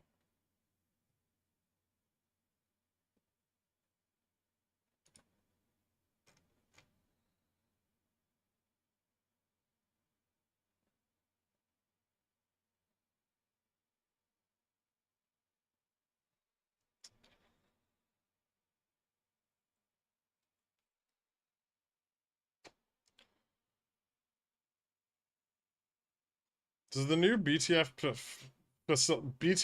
facility offer advantages over the discount window? Higher amount allowed to be borrowed than from, you know, like the like emergency like short-term funding. So it's got more available liquidity, but at a higher cost. So no.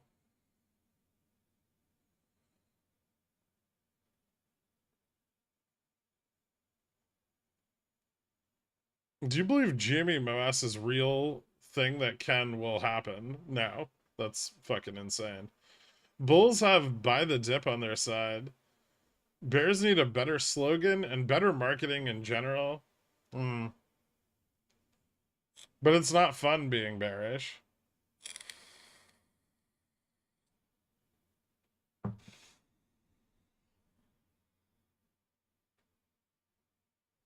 I won't try and time the top. I would just be cautious of it breaking higher, right?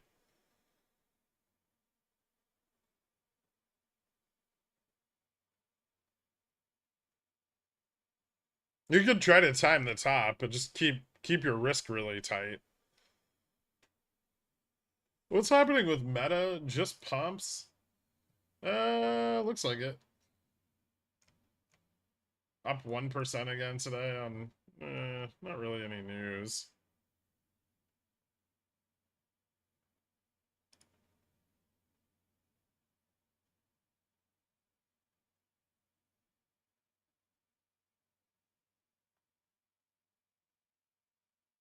Reportedly brings plans to bring branded content tools to threads, obviously.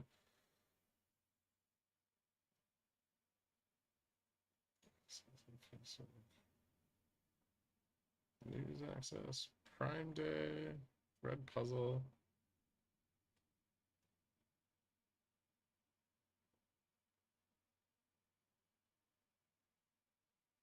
I don't know.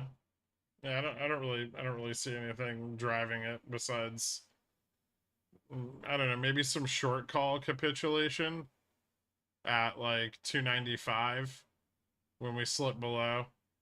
We'll see if they come back in at like 300. That's kind of what's been happening is they've been rolling them up to 300. It's been going on for like the last week or so.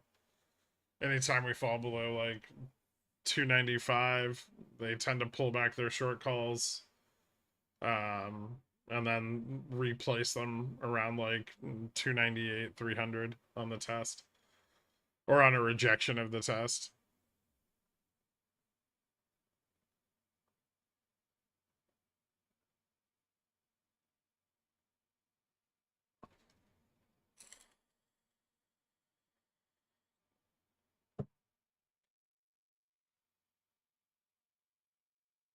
QQQ getting weak. Mm-hmm.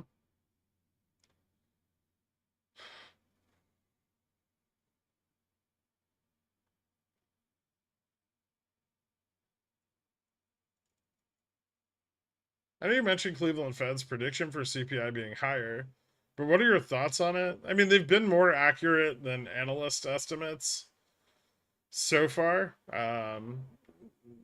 Not so much when inflation was on the rise, but they were more accurate over the last like 6 months than analyst expectations.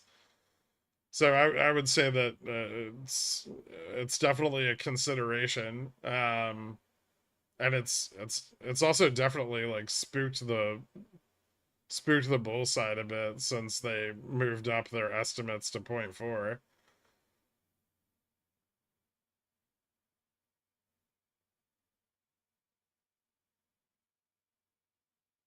I think lots of the calls are sold as VIX drops, maybe. Yeah, I think that's part of it. I think it's very mixed. I think we're seeing, zero DT pumping and sold puts, but I also think we're seeing a lot of sold calls come in at similar strikes where we're seeing calls being like bought, right? So here's the problem with that though. If the pumpers like start to achieve some momentum, they're gonna squeeze out short calls again.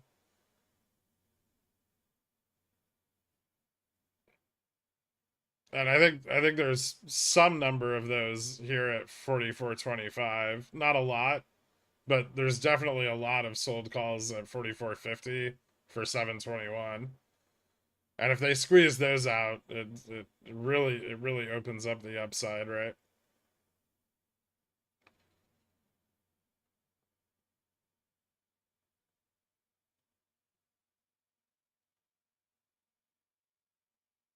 Beginnings of a megaphone.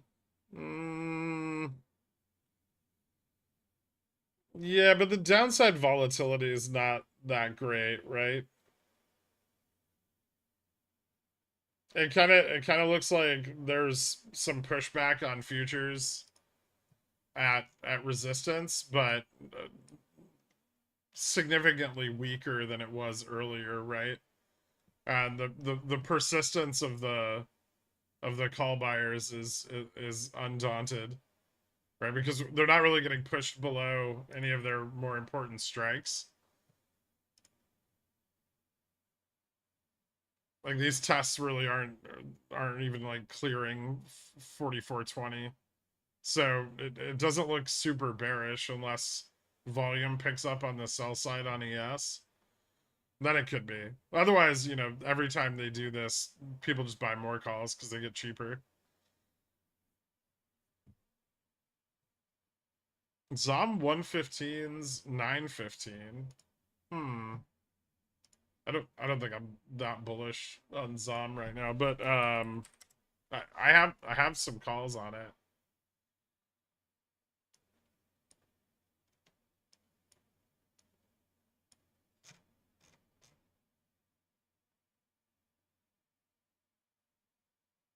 Fuck, 115's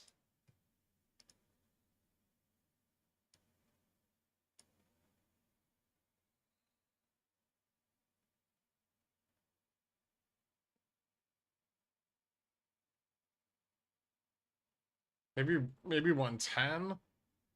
I was just targeting 108.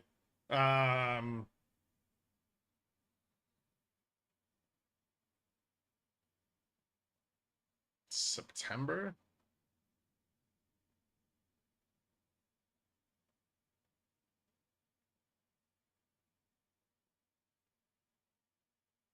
Mm, when's earnings?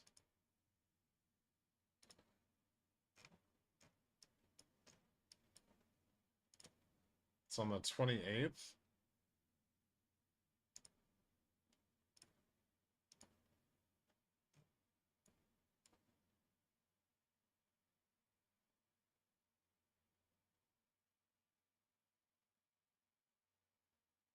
I don't know if you need that much theta. Like, do you want to carry those through earnings after oil prices have been so low for the last 2 quarters?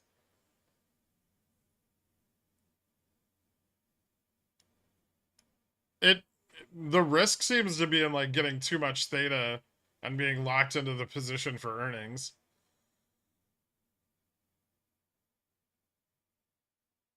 It seems like less theta and a tighter target. And then if you hit, you still make money, right?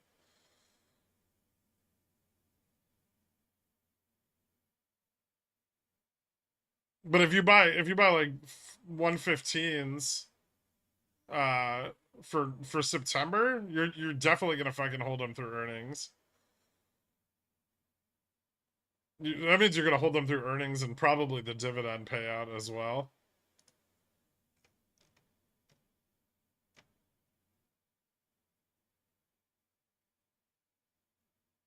Like oil would need to be moving a lot harder than it is right now.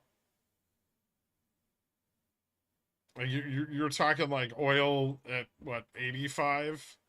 You're hoping oil hits 85 a barrel, which is kind of a high target. Even the delta on the 818 110s isn't great. I have 105s for the 21st. um but I'm also like long oxy.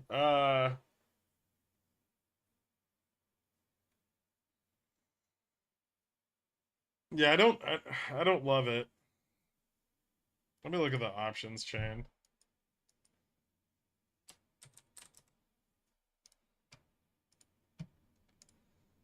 Uh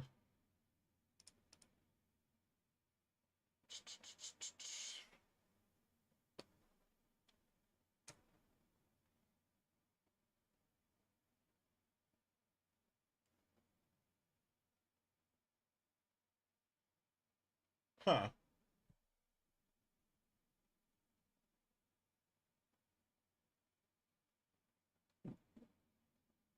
These kind of seem like a great deal. I'm not gonna lie.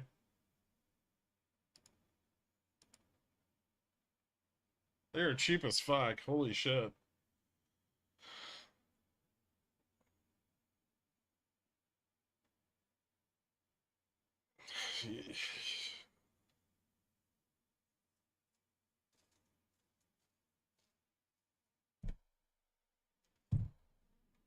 I mean, the MM's pricing in like a 36% chance that it goes to 110, right? It's, I I mean, I like the September 110 better.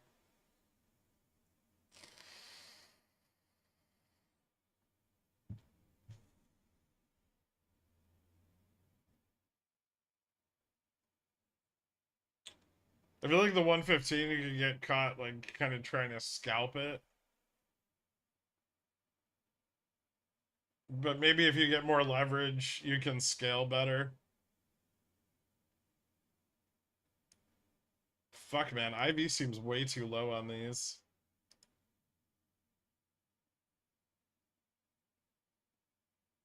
Puts are so appropriately priced.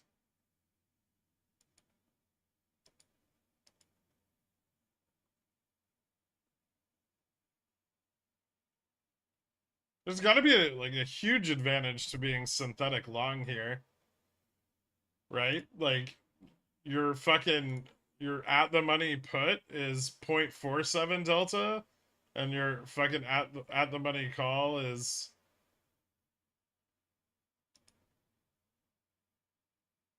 0.7, 0.32.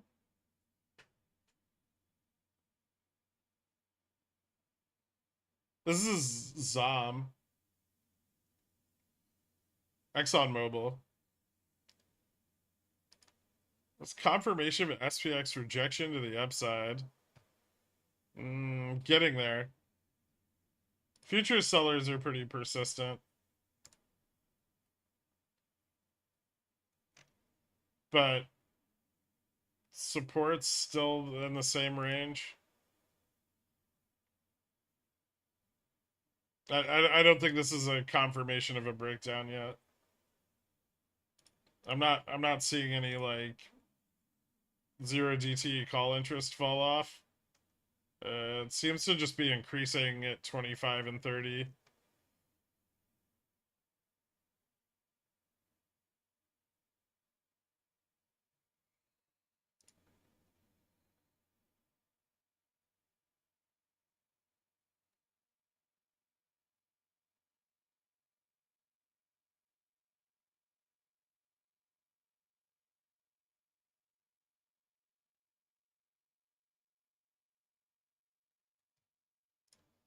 It doesn't look like they're giving up yet.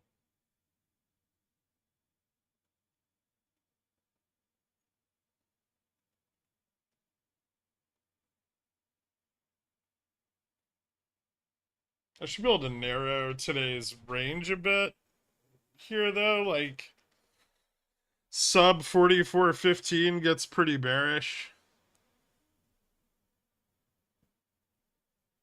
That's interesting. There's some profit taking on 44.05 and 44.10 calls.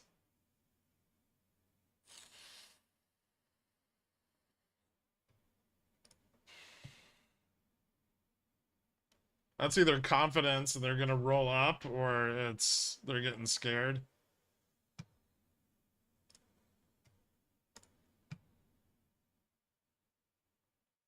Yeah, see, look, like ES is still holding. ES is still holding 44.50 down here, right? Like this is 44.50. We're still staying like above 44.52 on the downside tests. So there's sellers and they've got a little bit of volume, right? But I don't know if they've got enough to get a rejection here yet.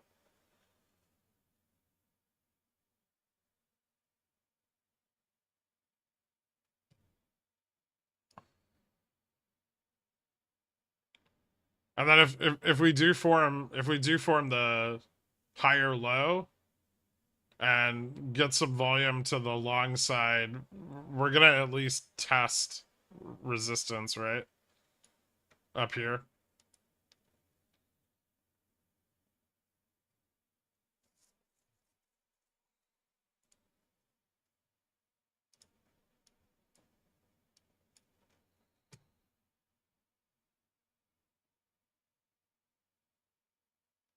The best part is if it does touch 110, the OI at 115 is going to skyrocket, leaving the ramp available for upward movement. Yeah, the ZOM isn't generally super influenced by its options chain. I can say one thing: it's a fucking awful time to sell covered calls. Think about ZOM's upcoming forward guidance makes me aroused. That's fair. Yeah, so I still like the 110. I don't see a reason to go further out on the chain than that. Like the discount at 110 is phenomenal already, right? 36 fucking delta.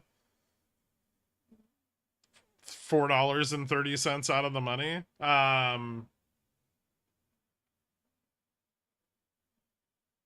But there's probably some advantage there to like selling a, like if you were to do something like this, for instance. Hold on.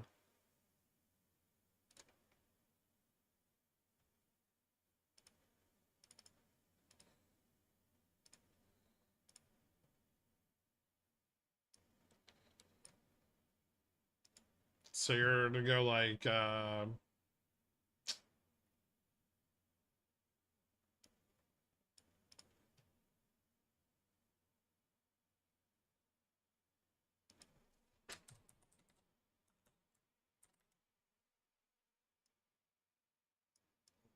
100,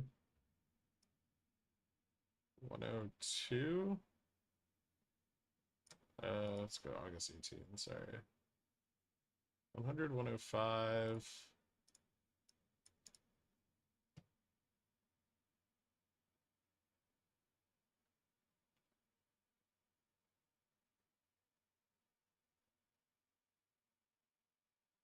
You get a free call.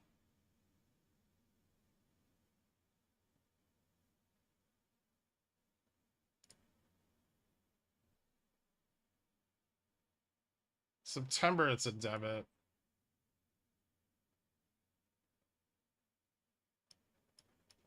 But in September, you could probably do that.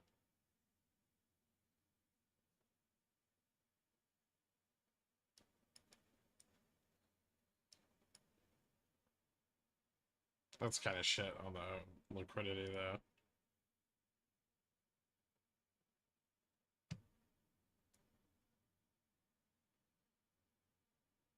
That's kind of nuts. It's, 300% profit. 300 to 200% profit on a test of 110.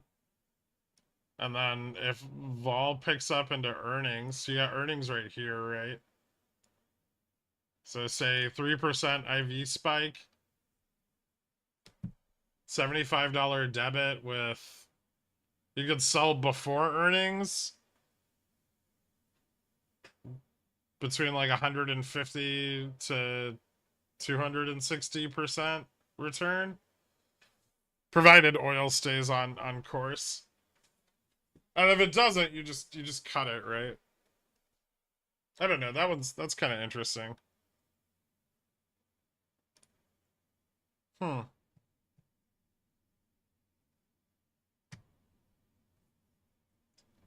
44 to 35 interest increasing too. Not as much, but it's there. Thanks, Dirk. Yeah, I see it.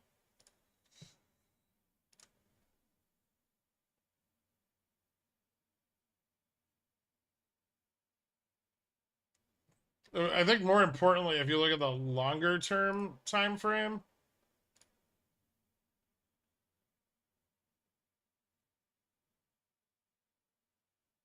hold on.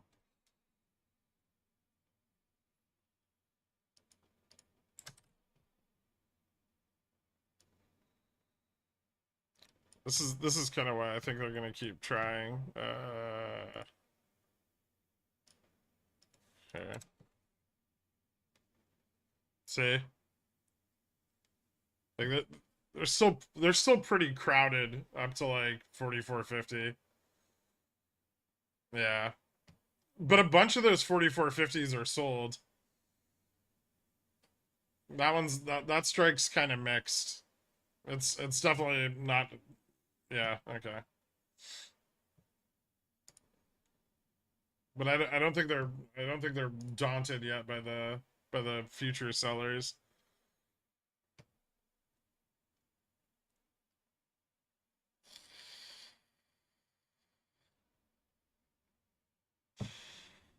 $42-day bills went for 5.21, allotted to 47.95%. Thank you, Bravo.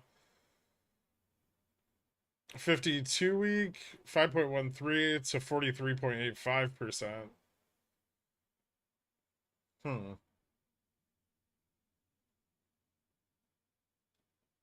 Can you suggest something for long-term value hold play? Let's see. What's kind of nearer my buy ranges right now? I think BTU's within my buy range still. Um, that's like they're like a coal miner that I've been kind of accumulating a bit. I've been buying Oxy under 56, which doesn't look like it's gonna happen again anytime soon. DocuSign is getting kind of, it's still about $5 higher than my buy range. Hmm. Have you looked at treasuries? Like, what kind of return are you looking to get? Because treasuries are insane right now.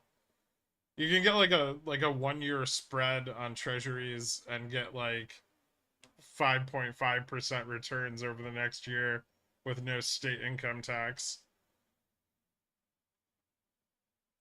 which is probably, well, it's definitely less risk than anything equity based.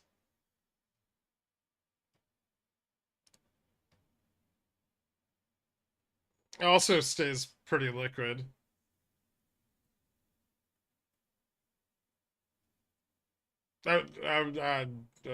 Dork. I was showing something to Dork. I could show you guys too. Give me a second. It's just, you know, fucking streaming software needs a way to like screenshot shit and then just have it instead of having to like fucking bring the file in. So see that concentration of call interest there? This is kind of what I'm watching. This is why I think they haven't really relented yet. But do you see also look how steeply it falls off, right? So we're kind of like right on the precipice of the downside, but interest is still accumulating upwards, right? So that's why I think they're still going to try to pump it. I don't know if they're going to be successful, but I think they're still going to try to pump it. If we start slipping 44.15, things change, right? Like the dynamic changes. But you know, they already recovered off of 44.08 today. So we need a pretty big pullback to shake the bulls off.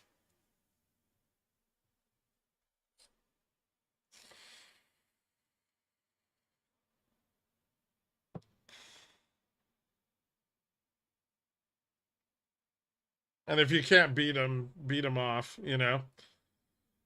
Do you have a buy range for IWM? No, not really. I don't like broad exposure. I don't like buying indexes. Like I'll trade them, but I'm not a big fan of owning them.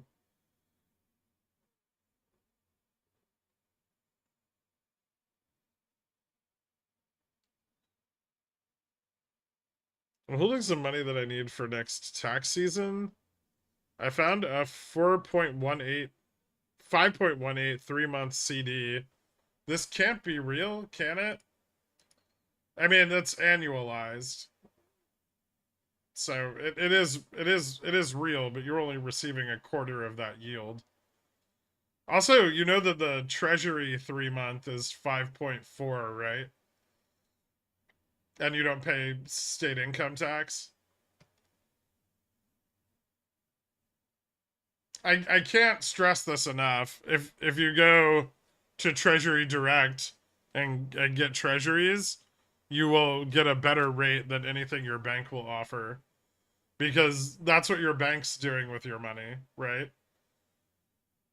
As you're gonna do a 3 month closed deposit, and they're gonna go buy a 3 month treasury, and they're gonna scalp that extra 0.3% on the yield, keep that, and then you get the rest.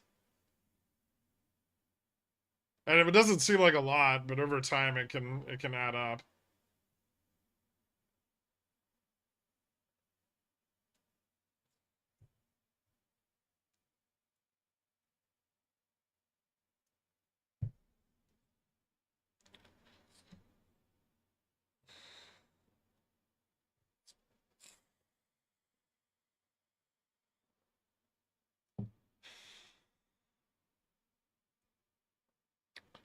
No, we didn't bounce on fast gamma. We just bounced. The sell off lost steam and we bounced.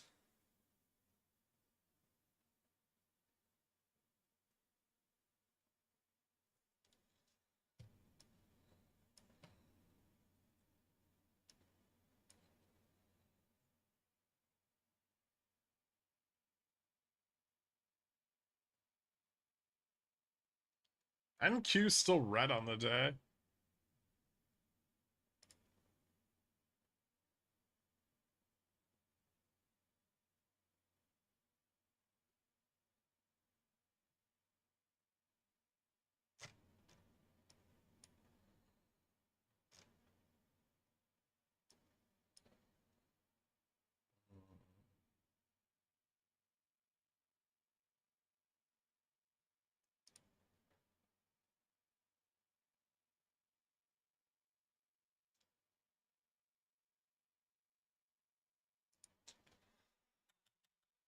Uh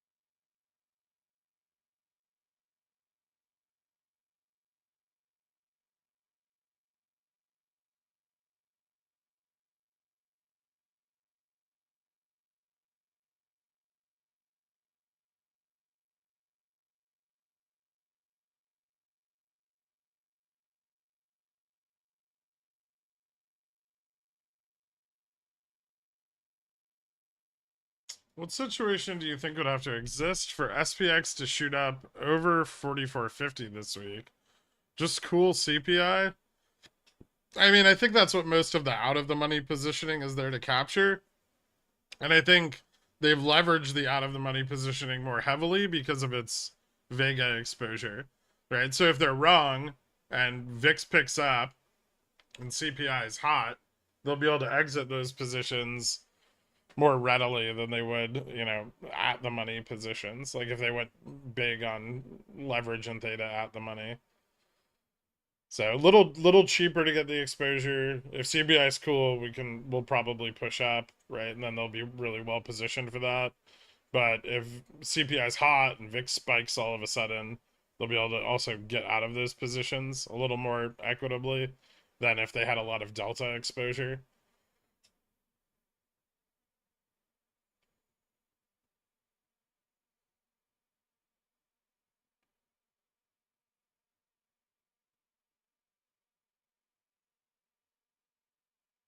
With interest rates likely to go up, will yields on treasuries also go up? Yeah.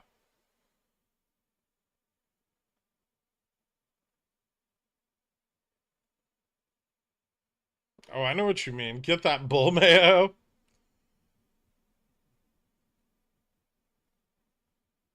Hold up, hear me out. What if you offered friends and families those bank rates and just put it in treasuries yourself?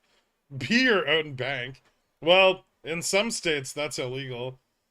most of them, and probably also federally without a license, depending on how close of a relative they are. You wouldn't be able to do it for friends. You could do it with relatives, but it's not a good look.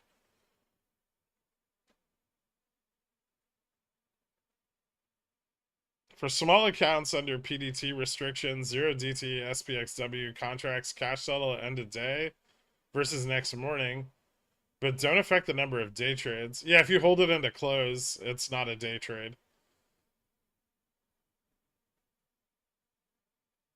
Although, yeah, I mean, you should cash settle if you're in the money. You think sub $2 Fubo days are gone? Why? Because we're at 250? No.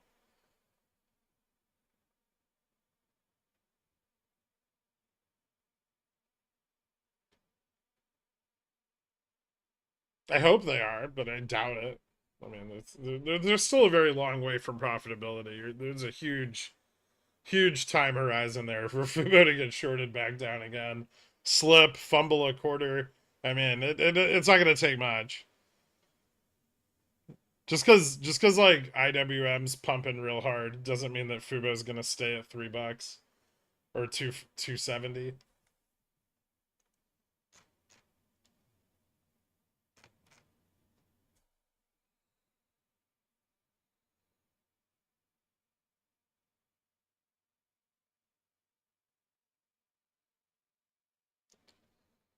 Like there's no fundamental change, right? You're just seeing like a really strong push in small and mid caps. That's probably not gonna last long.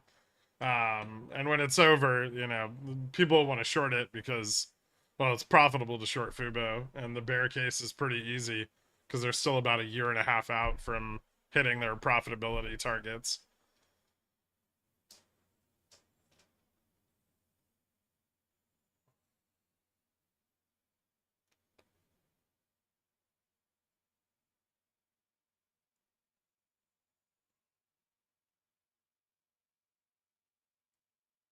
There's some good options tickers for covered calls.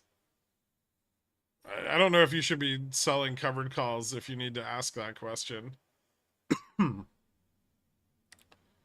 You have two, right? You have low vol, low risk for buy rights, where consistent yields can be made without that much technical or fundamental analysis, and then you have uh, higher volatility stocks which have greater yields but require a lot more analysis before positions are entered.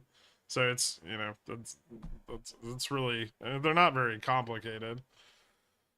You can sell covered calls on anything.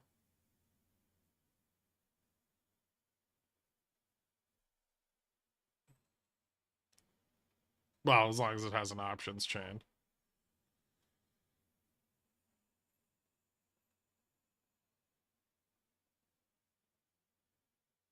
Activision sale went through. I thought, uh, didn't they just announce that the FTC would have a decision in the next couple days? Did you take a look at Carvana? Is it ready for puts? Give me a second. I don't have the I gotta load up the data on it.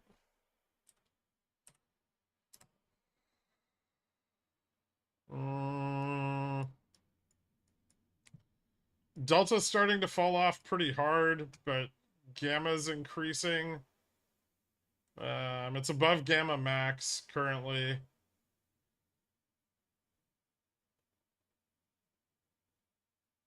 Put interest is rising, so I would say yes, but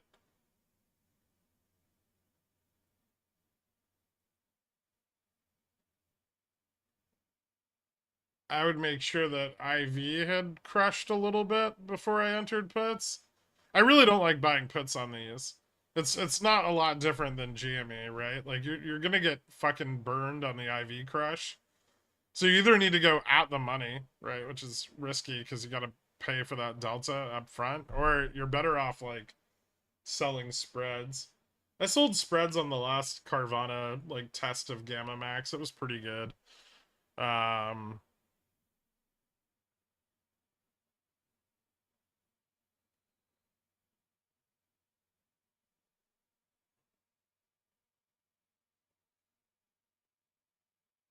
it may still have like another up day in the tank.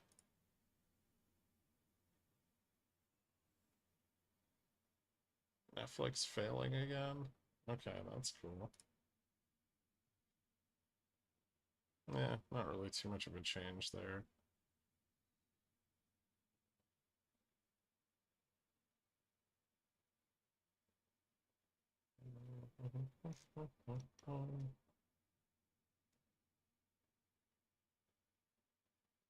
Okay.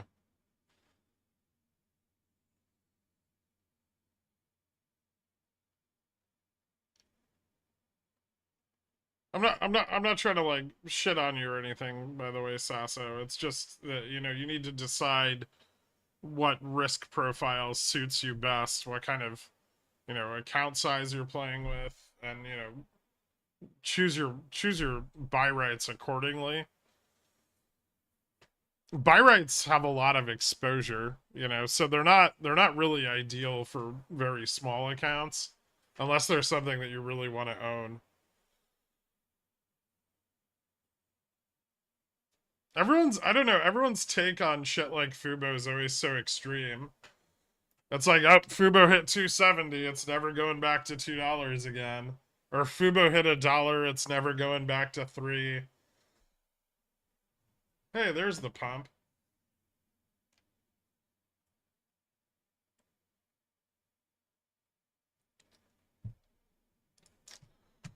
Let's see if Futures fights back.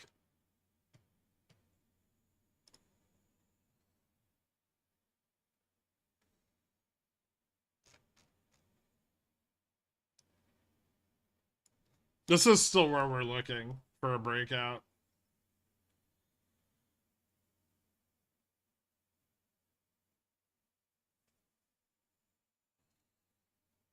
It's a little offset, huh? Right there.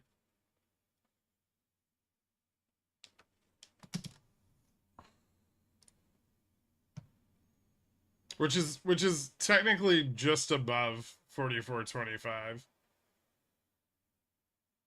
So like $3 more up.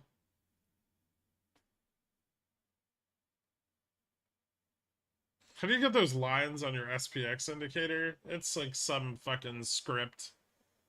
I think it's just so you know, I don't think it's correct.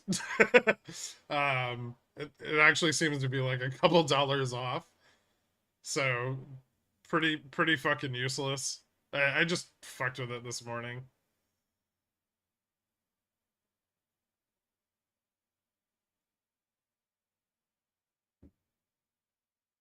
For small ports that have to use SPY, would a butterfly be potentially more beneficial than a straddle, assuming played overnight? I mean, assuming you get a flat overnight session, okay.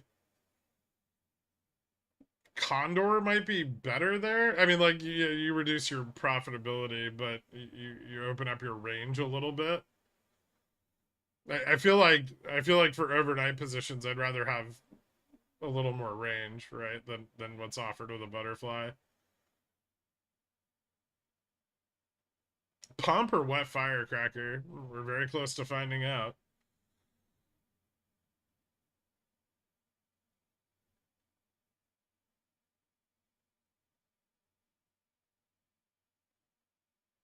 We gotta.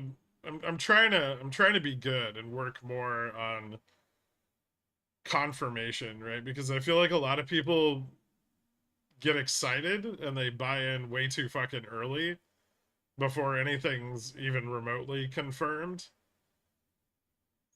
right? So I'm trying to I'm trying and believe me, I like buying in early as much as the next guy, but I am trying to like focus on those confirmation levels because they are important in understanding how to manage.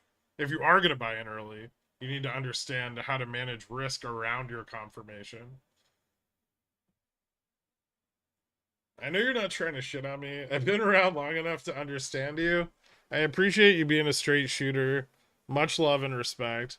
Thanks, Sasso. I appreciate it, dude.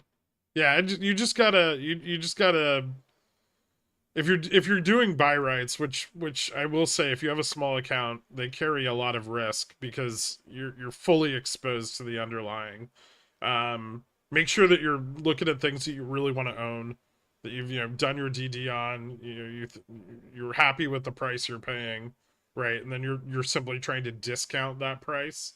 Um, Otherwise, if you're just trying to earn yields, learn spreads, right?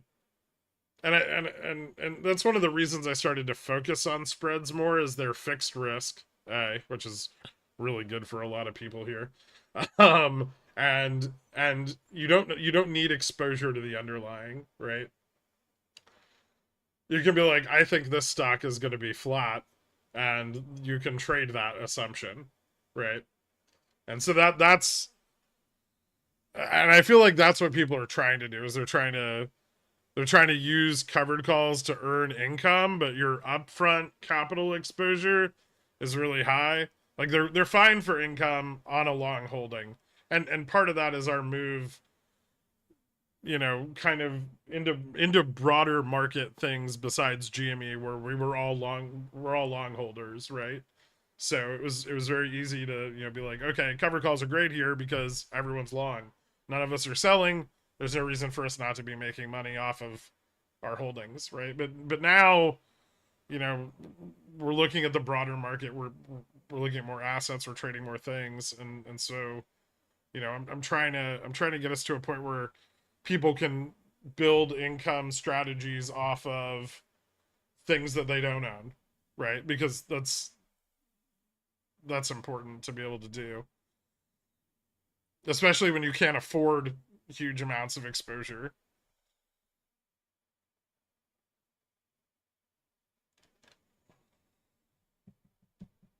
Too excited, buying in early before confirmation. Me, I don't know what you're talking about.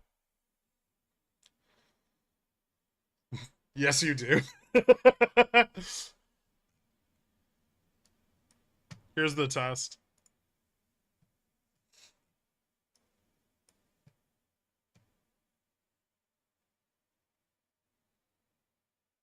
Where do you see this pump peaking? I mean, that's gonna depend on flows now. So right now, we should hit a little bit of resistance, 44.25 to 44.30, but then after that, it's gonna depend on how many calls start accumulating out of the money. This is like, that cross is the bull signal though, right? Like that's it's doing a bullish thing.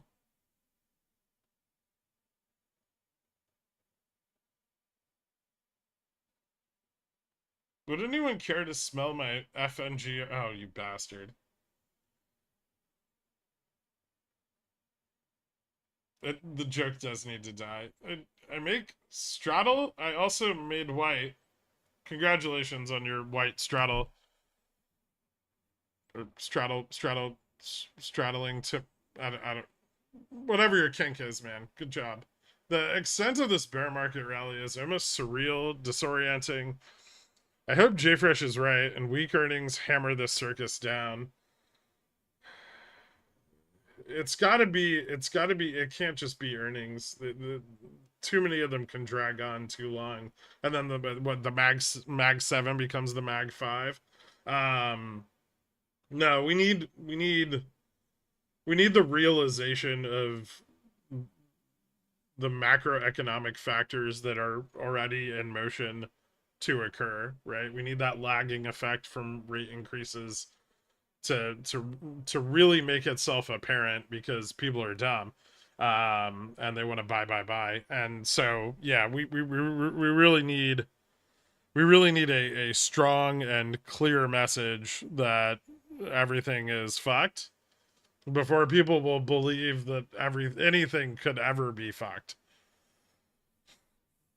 And I don't think that's nearly as important as institutions just pulling the rug, but it is.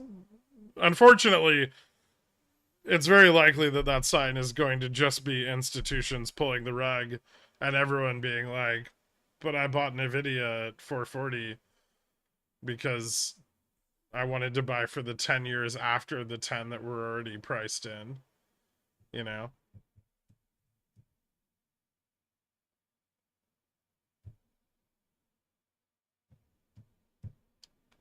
Carvana IV is at 165 and the 52-week average is at 158%.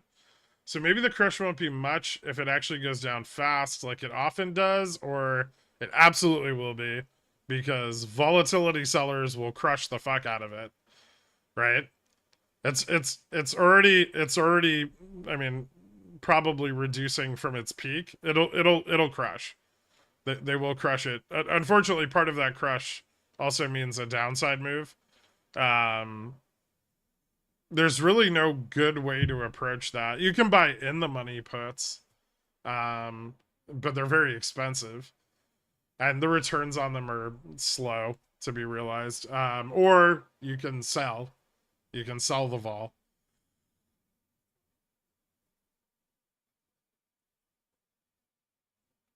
There goes the rest of my money for this week. Fuck my life. I've been saying all day we're gonna break up.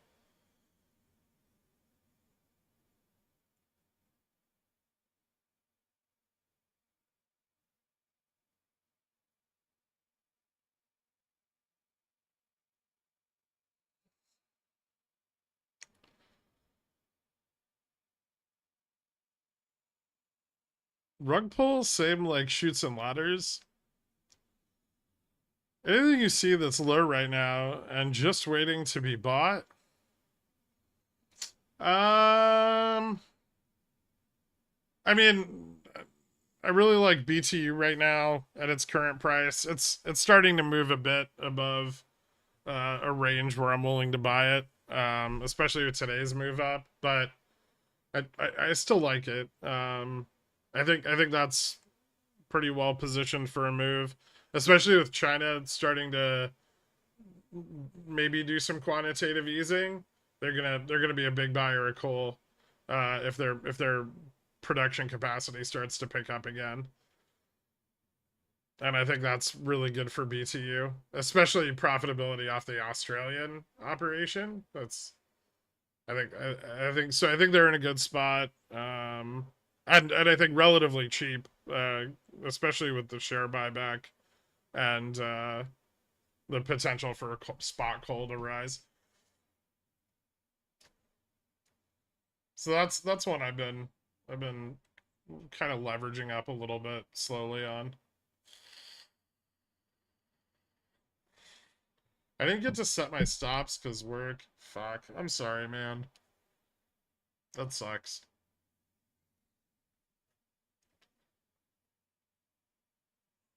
Market up, VIX up. Yeah.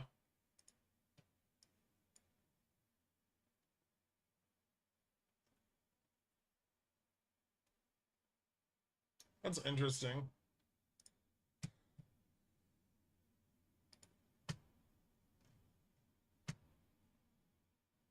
Netflix really didn't get any love from that bounce at all.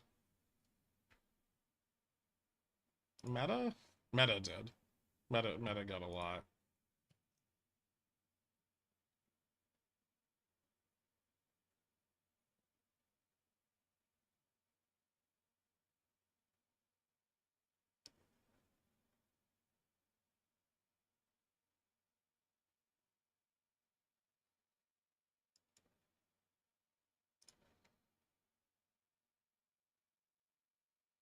Mm.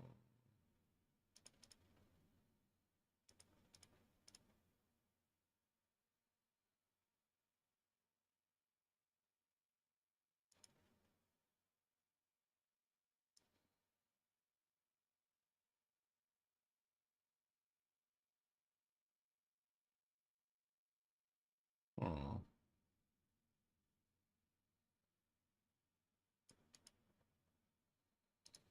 I can wait on that. All right, 44.30. Next upside resistance on ES after the breakout.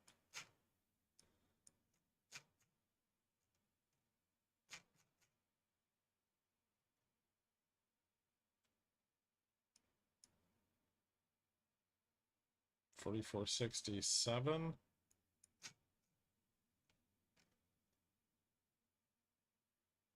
No. I think I picked the right spot.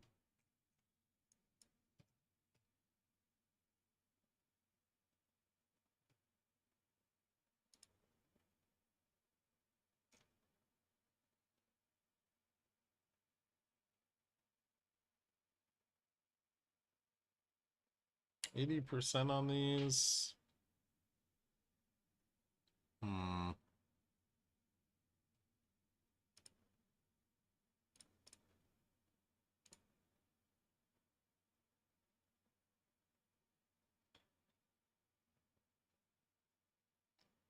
44.40 interest is starting to pick up.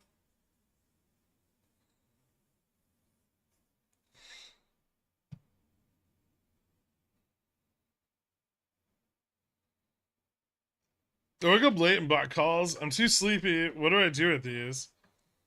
I mean, if the bulls have their way, you may never need to close them. Do you have any recommendations on trading psychology books? Yes, DM me.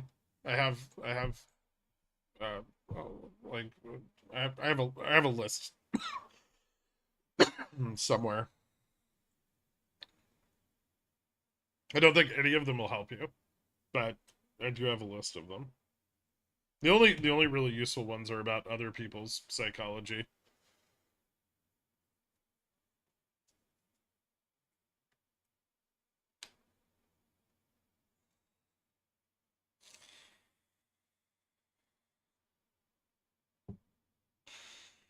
The pumpers have no intention of stopping, regardless of CPI.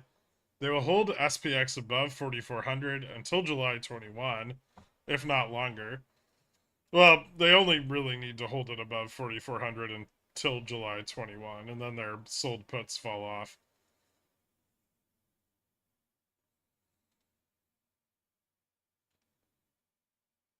Brett, thank you so much, man. Dewey, CEO of Rice and Bean Jelly Hole. Welcome to Cornishon. Give Brett a shout out for hooking you up, man.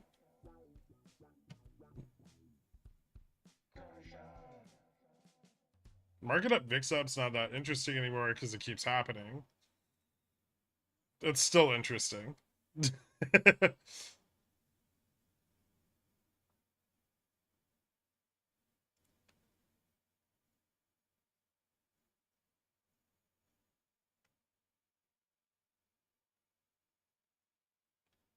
Please don't get me like a fish. But any thoughts on Hood?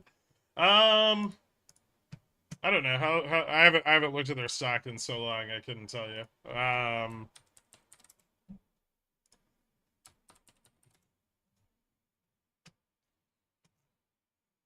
Well, they're definitely benefiting from the small cap pump here. Ew.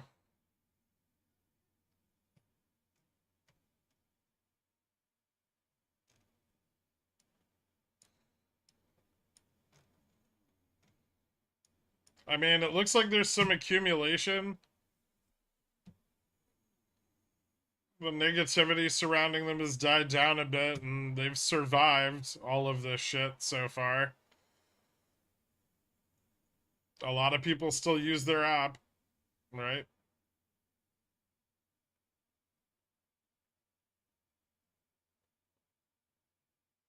Not terrible.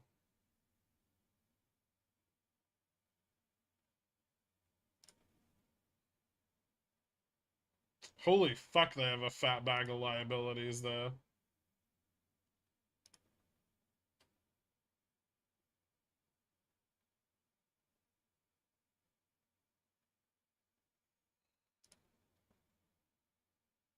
Cash flows are getting better.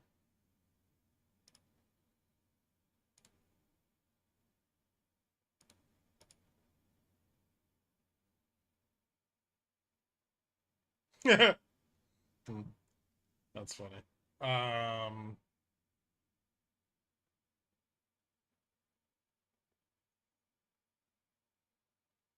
yeah, I mean, if they continue to produce good free cash flows, I don't see why they couldn't be valued higher. I mean, I don't like them. Like, I don't use them as a broker, but a lot of people do.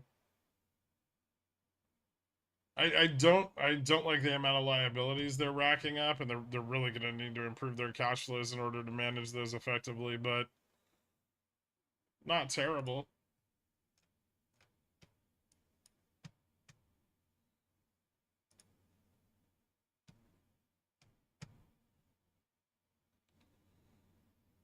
Is this a good call entry position or a chancery failure? I mean, entering a call here is you're making the assumption that the Bulls continue to win out. And I don't think it's a terrible entry.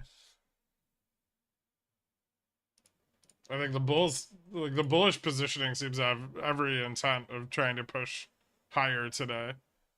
And you could wait for a little more confirmation if you want, like a break of like really confirm the upside on a break of like 44.30, but you'd probably want to stop if you entered here.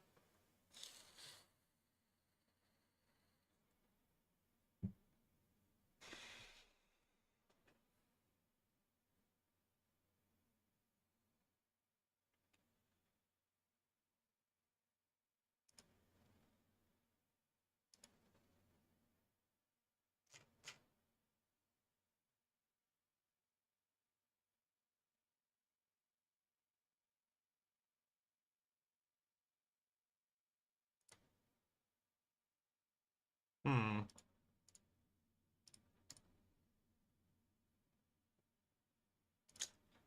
I think it still looks bullish. I can check a couple more things.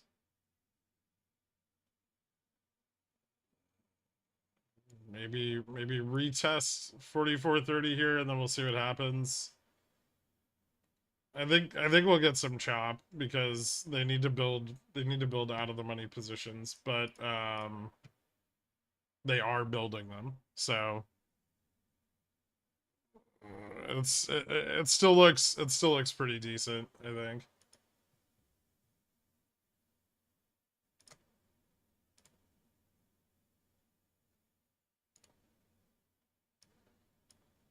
Yeah.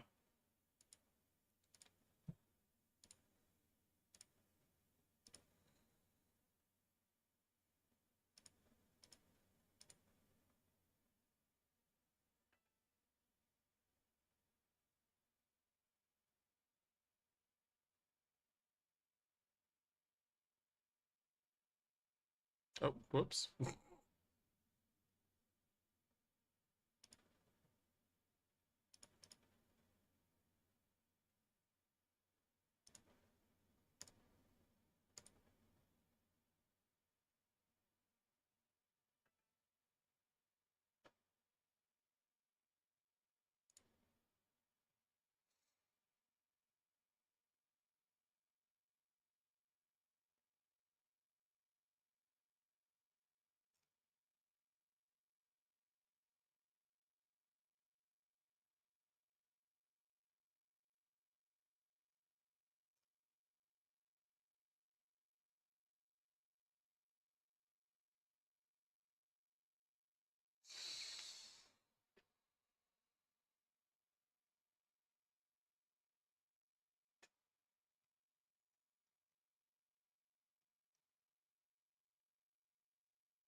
No problem, Spaceman. Last time I checked, they're liable to me for one MOASS. Well, sorry to hear that. I did my first buy right on GME. Okay. Wait, haven't you been selling CCs on GME for like? Never mind. Do you have a price time target for getting out of DVN? Um, yes.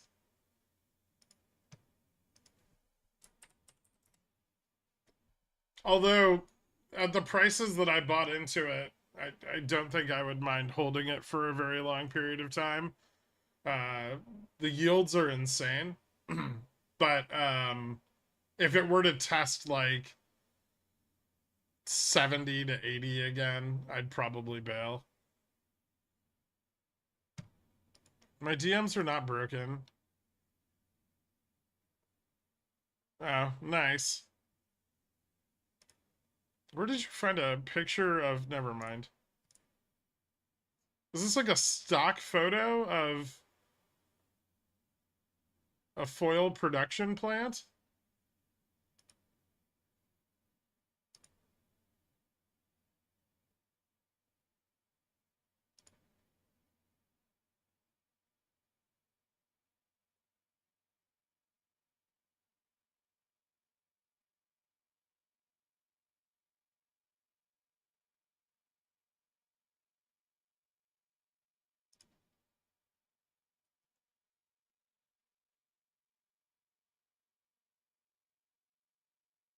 Interesting.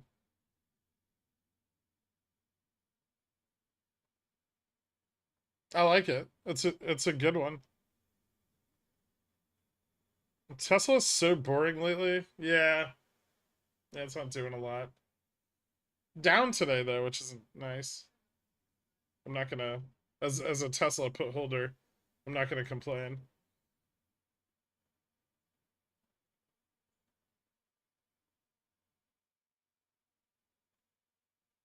Everything I make was at one point a stock photo. Oh, okay. It's just that one seems particularly industry specific.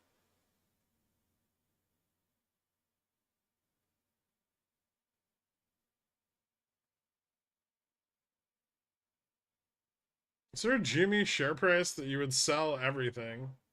Mm,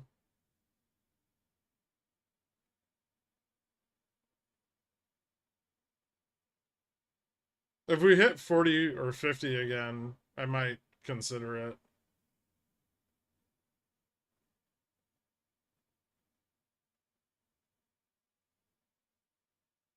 Yeah. I think it'd be stupid not to.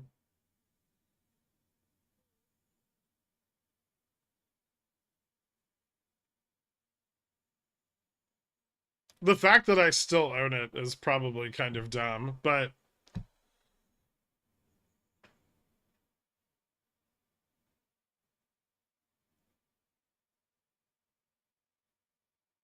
have you talked about Fubo's action today repeatedly? Yeah. Yes, it's going up. Yes, it broke through its confirmation level, and there's a decent degree of certainty in a $3 test. No, it's not. The move isn't backed by any like fundamentals or anything. It's not like a change in you know the fundamental valuation of the company. It's just IWM's been pumping real hard. So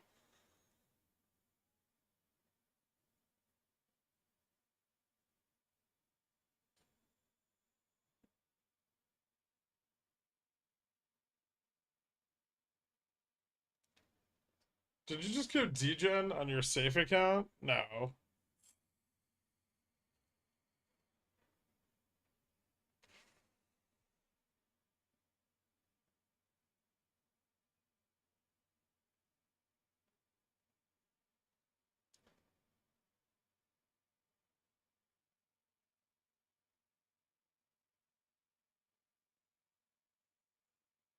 Imagine all the CSPs you could sell on BTU if you sold all your GME. Uh, I I know, but to be fair, I already sell a lot of CSPs on GME, so I don't know if anything would really change that much. The internet is a wild place full of endless opportunities. I'm glad to see you out there exploring it and taking advantage of them, though, Pigeon Teeth Cisco. I see you've changed your name.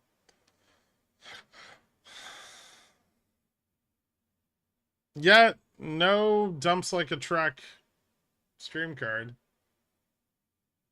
Huh. No. Some of us are using your ownership to rationalize our own position. Oh, no. We're not the same, Gen. I have like a sub $0 cost basis. Yeah, it's under zero. The adjusted cost basis. My actual cost basis isn't, but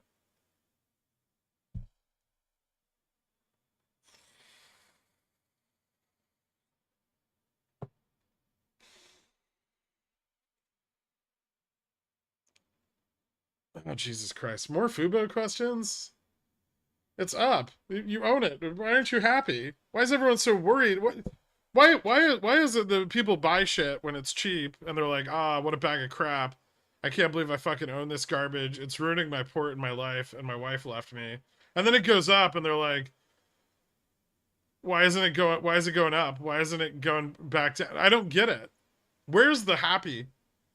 Where's the joy, the euphoria?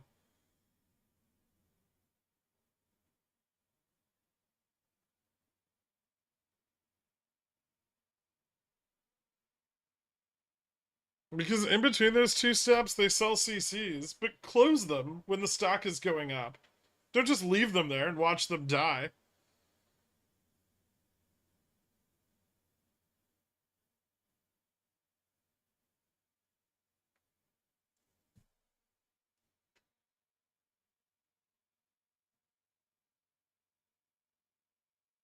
When RC rugged Bobby, that's when I decided to sell GME. Fair.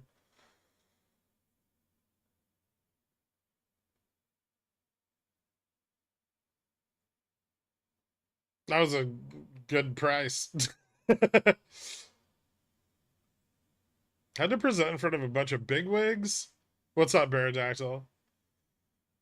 Almost got cottonmouth, but luckily I was able to sip on tequila masked in a bottle of water. Keep you updated at COB if I'm still employed. Well, as long as they don't find your tequila in your water bottle. You might have considered choosing a less potent smelling alcohol. But, whatever.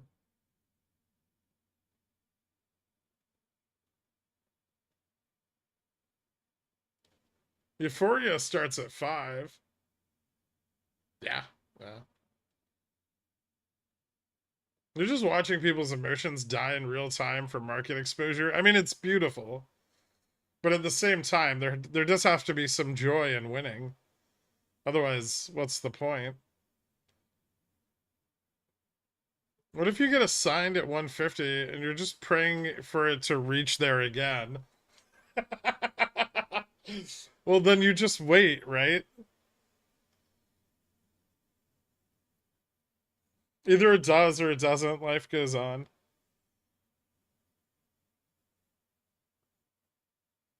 You're not underwater on them 101%, right? You're just simply selling your shares at 250 on a move to 270. You locked in your profits if you don't have enough buying power to close them. That's what covered calls do. The problem is, here's the problem, is that everyone's super fucking greedy with their long positions, and instead of making 3 or 5% a week in yields, they want to sell delta on their position and make 10% a week in yields.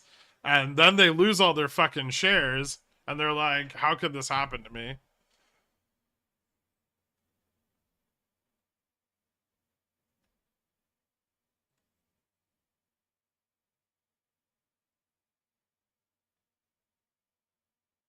Yeah, a lot of people blow up their accounts. Most people never actually get good at this. The fact that there's 600 people still here after 2 fucking years is insane.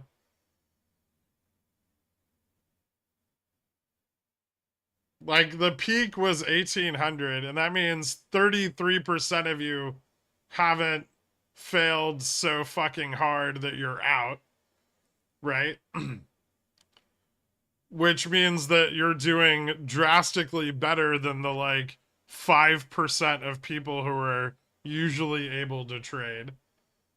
Like they've done a lot of studies on it, and most people that are successful, like it's like 2 to 5% of people can become successful day trading. So you're all still here. Well, most of you.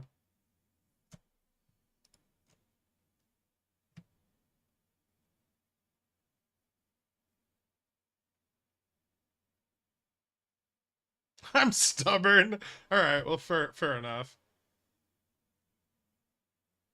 I don't really understand the problem with getting assigned. Couldn't you just buy back in right away? Yeah. I mean, your cost basis would move slightly higher.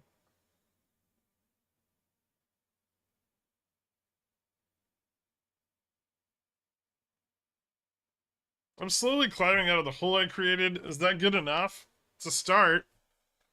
Because eventually you'll be out of it, but you'll still be climbing, right?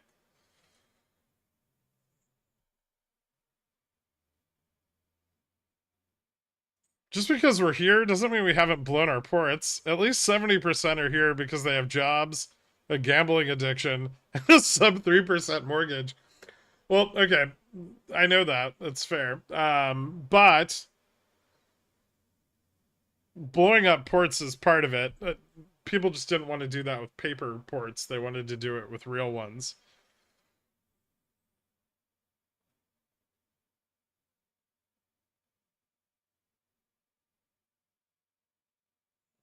I'm not sure rolling that 44.25 spread into a long 44.30 call was the best idea now. Ooh, fuck, shit, goddamn. Well, son of a bitch. Future sellers are back.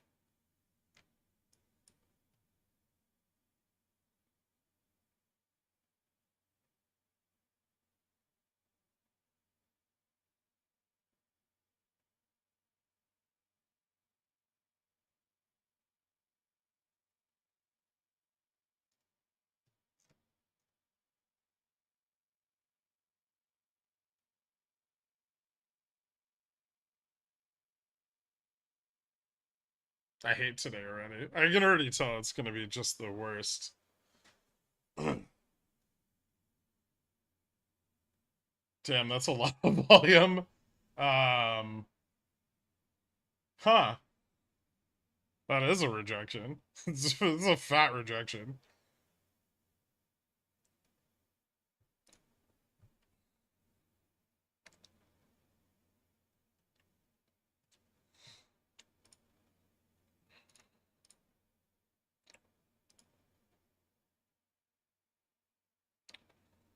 And now V? Well, we'll see. Mm. Some 44, 30, 35, and 40 got stopped out there.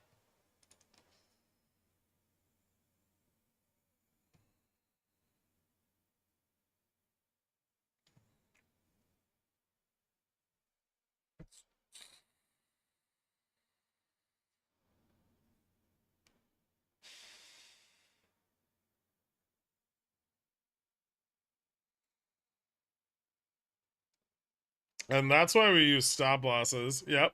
Yep, it is.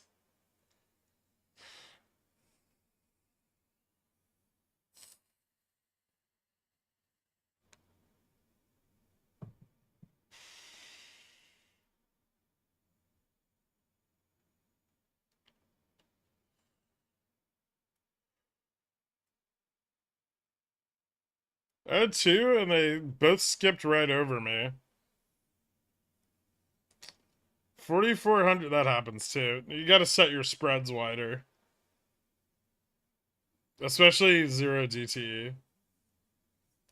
4,400 P 0 DTE. No, just back to the battle, right?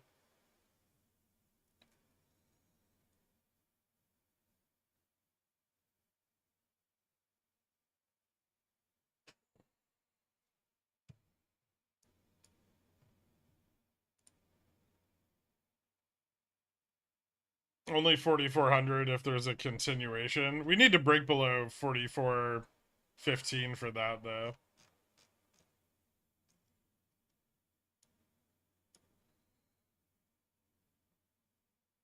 Looks like ES just found support on 44.50 again. So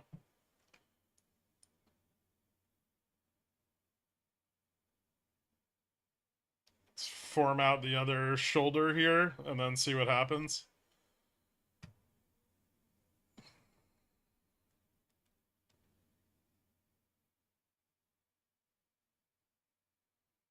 Right.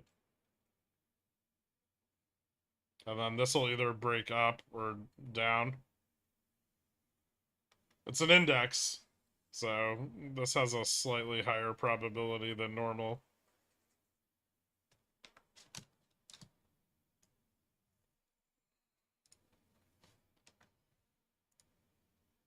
I'd love to fail so hard for you, Zaddy, but I just can't do it. Thank you so much, Brett.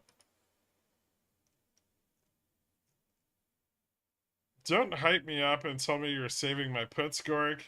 I'm not. But that was intense.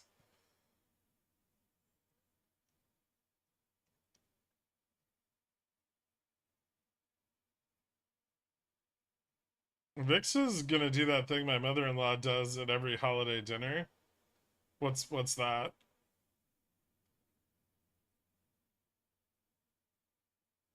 Even though you skipped my milestone shot, what? I'll split my spy straddle gains 50-50 with you. Thank you so much. I see you're clearly killing it. Well done, Brett. Well, now I'm impressed. No Doigurk. We have to break through everything between here and there to hit 4,400. Well, yes, but there's still a lot of calls at 4,420. And those haven't broken down yet. Closer.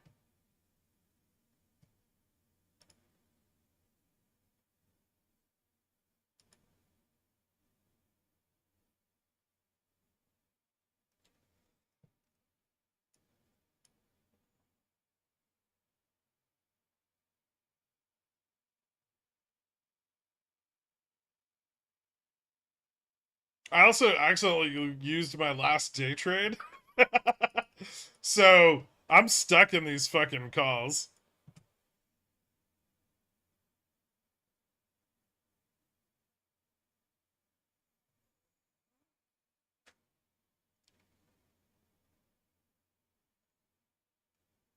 Thanks, Gork. You spoke too slow, so I had to make decisions on my own. Turns out my decisions are bad. Can they be rectified?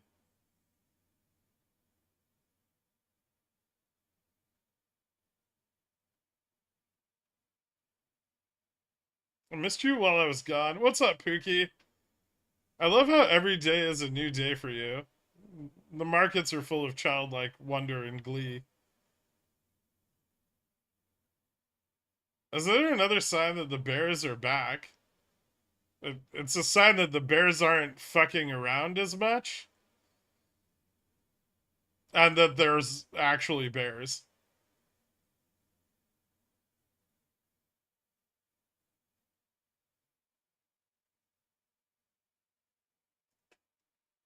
No, I can't use stops.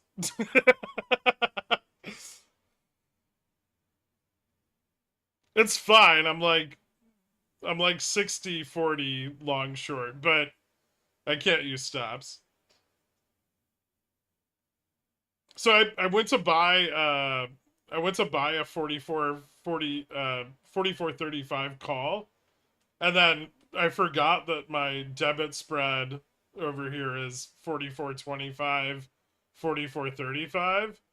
So I ended up just legging out of one side of my debit spread instead of just buying a call. And then I would have been able to close something if I hadn't done that. But now I can't close anything. So, toe ring boys, let's go.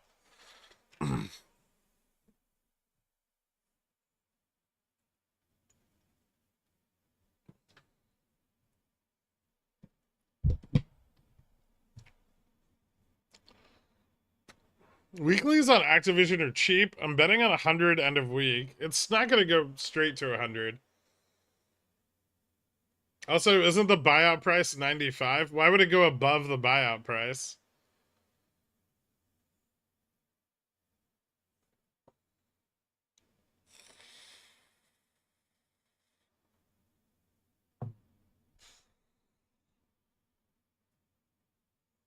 Is it a bad idea to combine a bear put spread with a bear call spread? You you mean a condor? Oh wait, okay, I see what you're saying. No, no, that's a thing. If you think it's going to go down but not up anymore, that's yeah, you can use the credit to reduce the cost of the debit spread. You should really probably just view them as two separate positions, but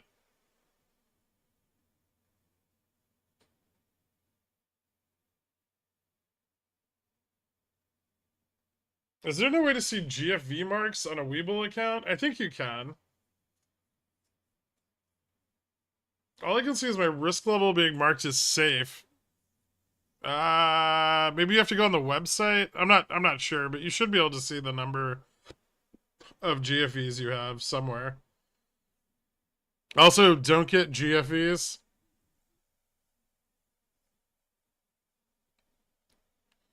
Lock in your options by buying and selling the opposite position. I know.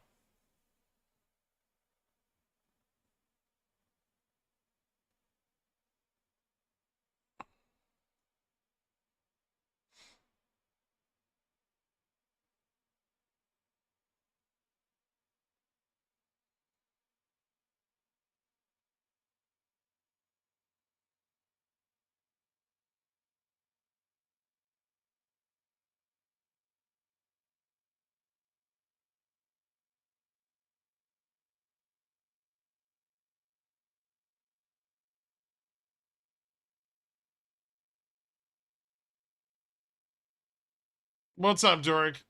Check DM. Ooh, what do you got? Tasty treats?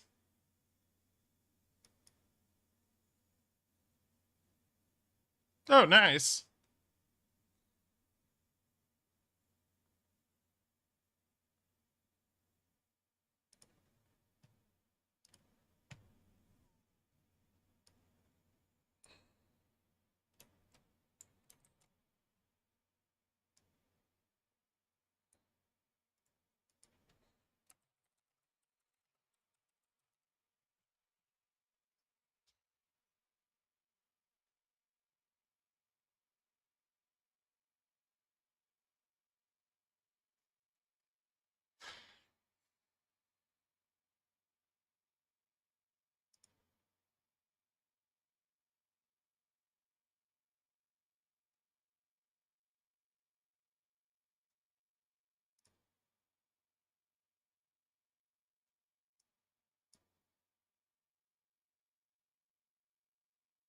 Okay.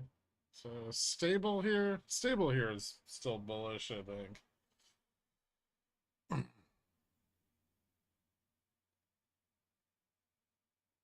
Don't get GFEs. You guys should have told me that 2 years ago.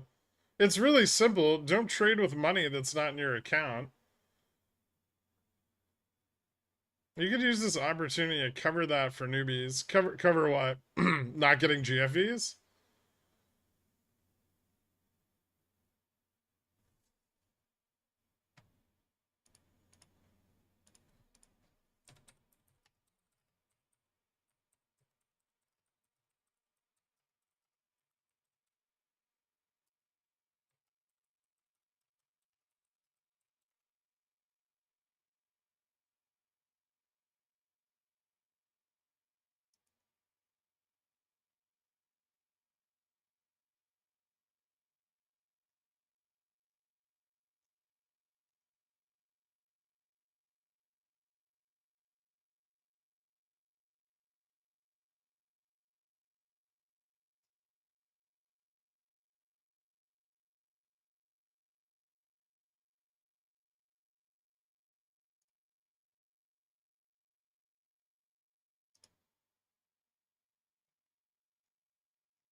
Sorry.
Hmm.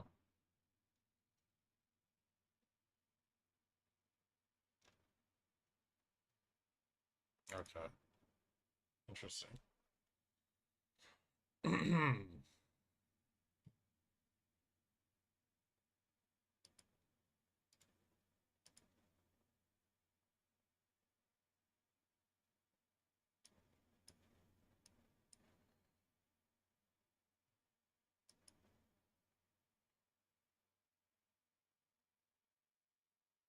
Is the upstart run over?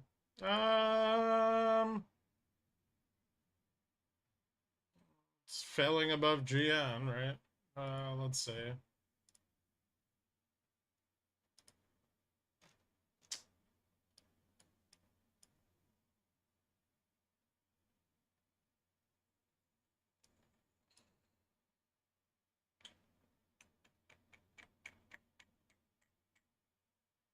Back below gamma neutral now? Maybe. I mean, it needs to break down, which Upstart's not great at doing. But yeah, at least initially here.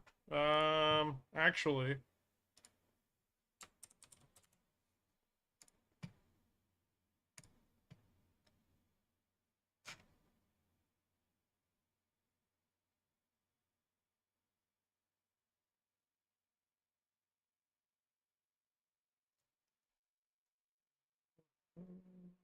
IV's like 130 on these.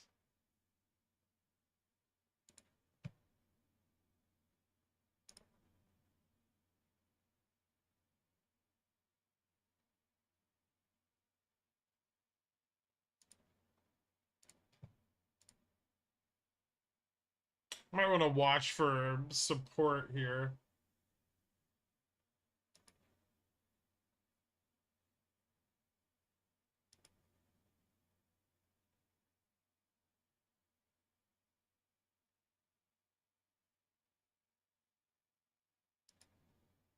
On the pullback.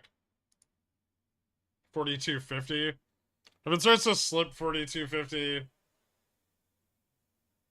maybe.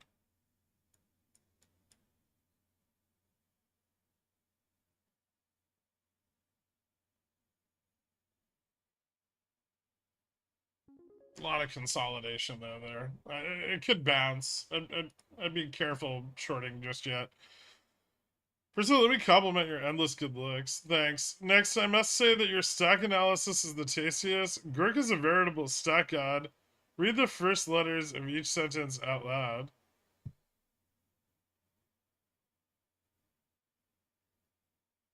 Oh, fuck you.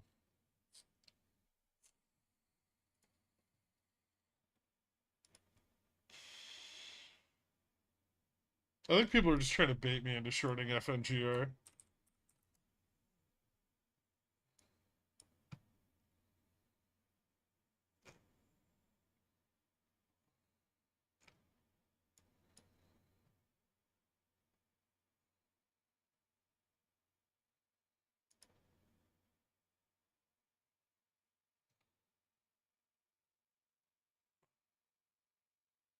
I think we keep breaking down, but it might be painful.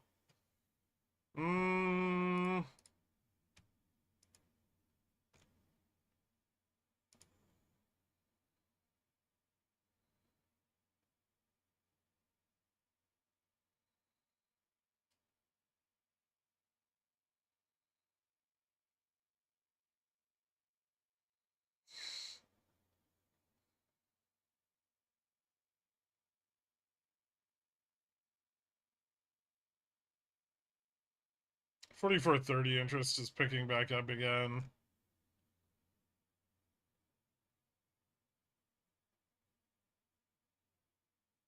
I wonder if that sell-off killed the dream of 44.50.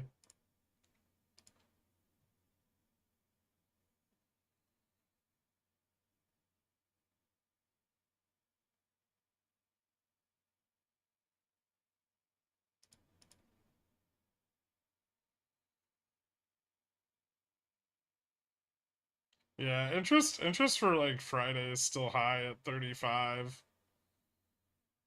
Clearing the gap between 44.40 and 44.50 might be a little rough, but they could fill that in with zero DT still. I don't think they've given up yet.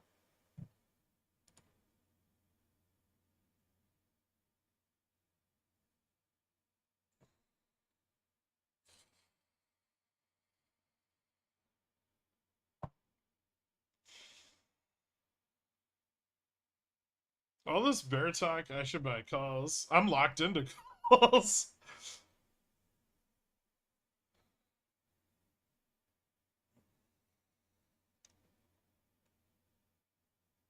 Do you have a new chart for what?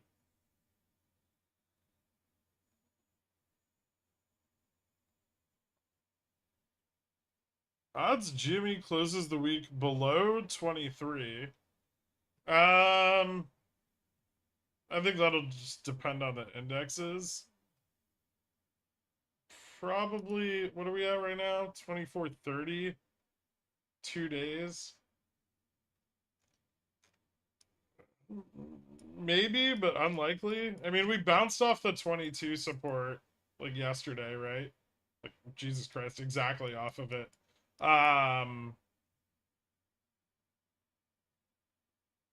I don't know if it closed the week below. Like I would say that it's possible if CPI is like bad tomorrow or middling, um, we could close the week below 24.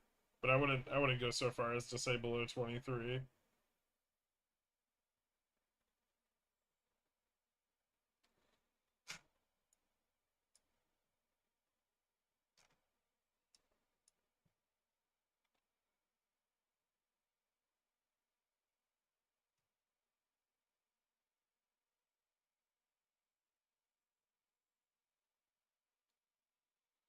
Do we just straddle this range until end of day? We could. Like 44.25. At that point, though, I'd probably just get like theta on it. So I could carry it through CPI.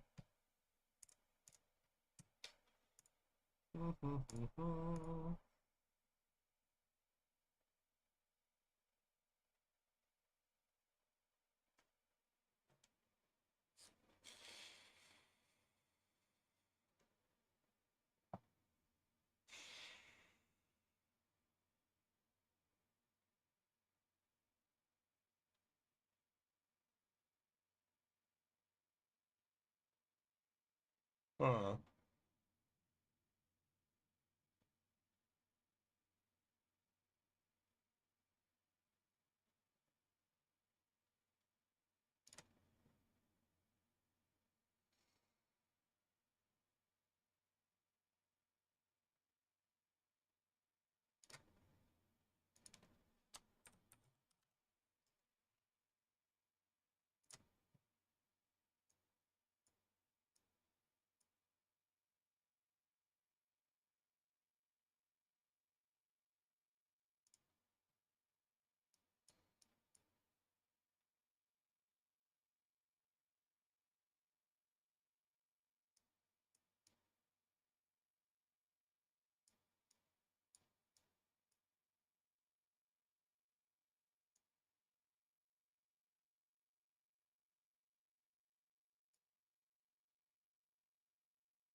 Damn, that's kind of insane.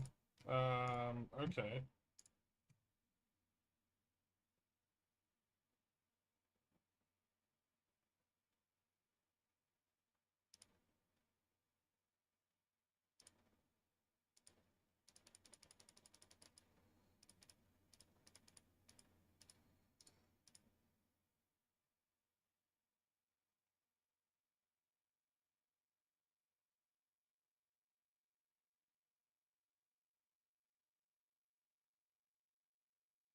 Spreads suck, though.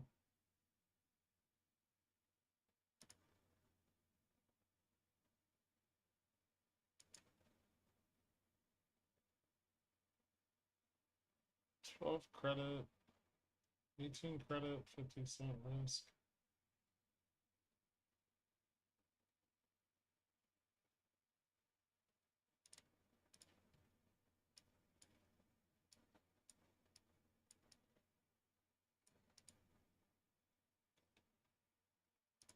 %60 return at 20. That's dropping. So you would change this. We'd go 42 and 50, 22 credit, 50% risk.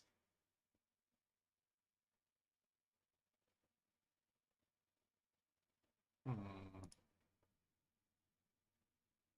42, 50, 43.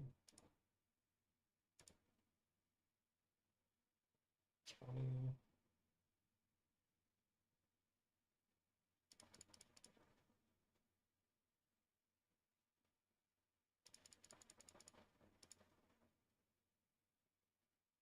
Oh, wait.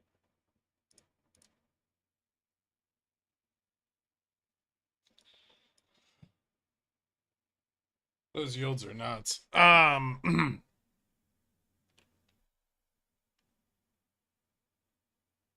If you puts on a stock at 10, 9, 8, and the price starts dropping, do you sell the 10 contract first or the 8s?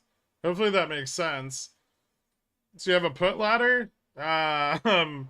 Generally, you would also scale the expirations there, but if you haven't, you would probably trim in reverse. I mean, God, there's a lot of situational things there. Is 8 like your target, or is your target lower than 8?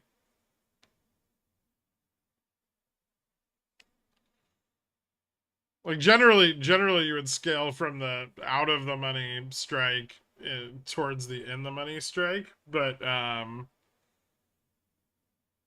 you would also usually have like different expirations on those, right? Like your 10 would be shorter dated, your 9 would be a little longer, and your 8 would be a little longer than that. If you wanted to like hold it through the move, and then you would then if you did it that way, you would scale from the 10 to the 8. But if they're all in the same expiration, you would probably scale from the 8 into the 10.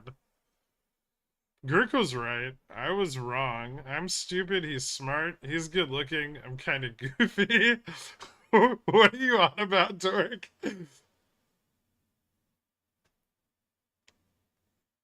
Hey, Girk, since we're slow, how much of a move down is just a pullback versus how big of a move down is a correction that's looking over the cliff at a crash? Are you talking like a broader sense or like just today?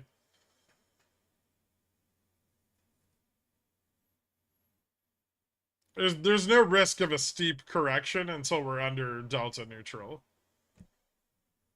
So we're positionally we're very far from like a big correction. We have a lot of confirmation to the downside for that.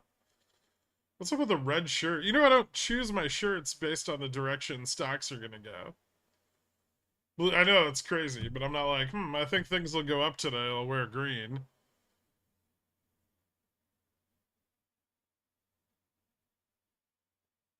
Lies?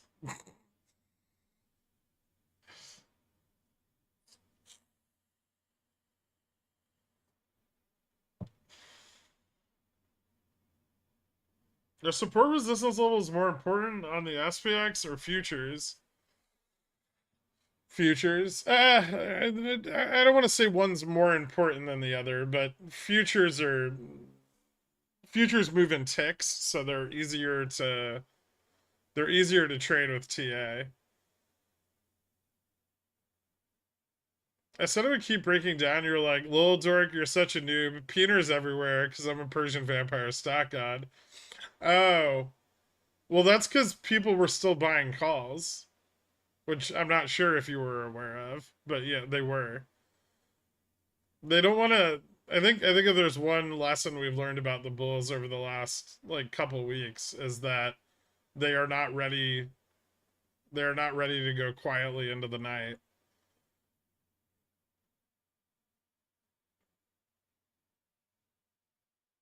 It's maroon anyway. Yeah, kind of.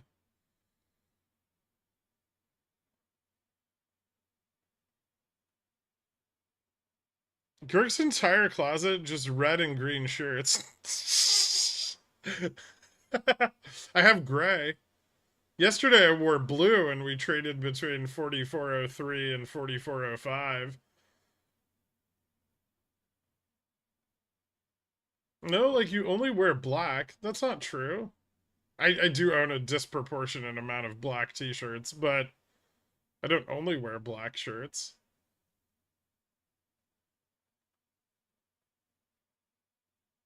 If CPI data comes in hit tomorrow, is there a chance we open under gamma neutral?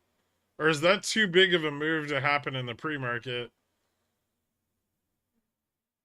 I don't think that's that big of a move, right? That's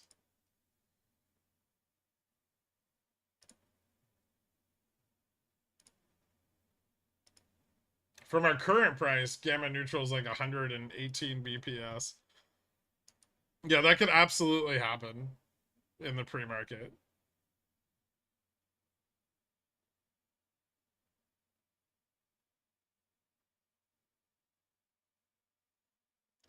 Thanks, Wolf of Walgreens. It's not rust. The camera fucks with the colors. You hit that deep discount on the Hanes plain color tees during COVID, didn't you?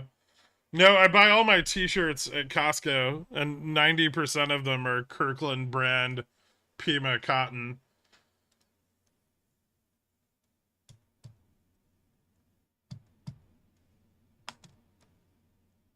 I can't help it. Every time I go there, I buy more.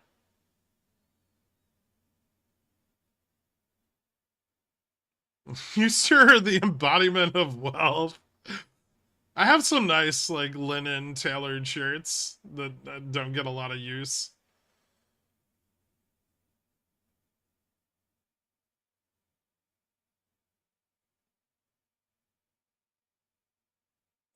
There was one day we moved like 250 BPS up in the pre-market, then peaked at 500 BPS on the day.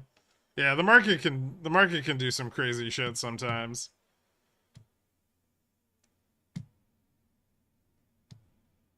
Costco's a rock solid stock. Yes, it is. It's really fun to play boomer FOMO. Have you guys ever done that on Costco? Here's the deal. If Costco drops to this is the rules of the game. If Costco drops to 480, go long, right? And then if it continues dropping and hits 450, go even longer. And then it rockets back up above 500 every time. I've been doing it since like 20 like end of 2021. It's been great.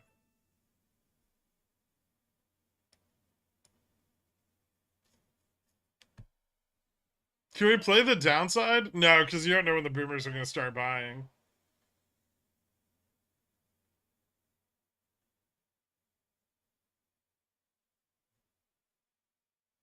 You seem more like a 92% polyester, 8% spandex kind of guy. No, not really.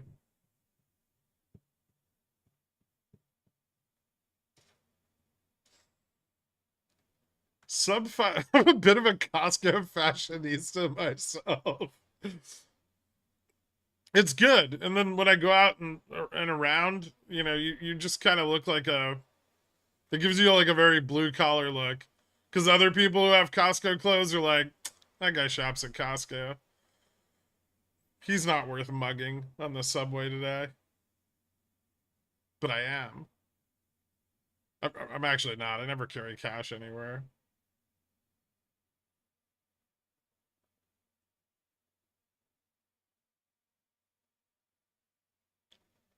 When your new baby port hits 100K, or I blow it up, let's let's not forget the alternative, like thing that can happen there. I think you should wear one of the nice shirts, you know, like in August. Hmm. Did I wear a nice shirt in August?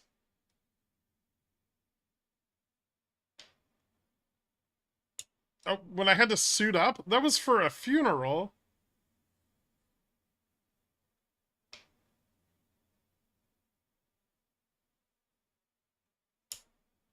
How about merino wool t-shirts? Good in all types of weather. Okay. Itchy. Maybe.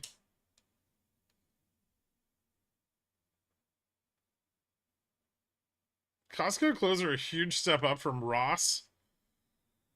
Are they? I don't know if that's accurate, but I had a job interview this morning and my positions got stopped out. What did I miss? Are we pumping today? Well, they're trying to pump, right? This is fun. So they're trying to pump, and then somebody keeps coming in and selling big fat fucking stacks of futures contracts and crushing their pump. So the game is afoot. Oh, I also ran out of PDT and locked myself into a bunch of calls.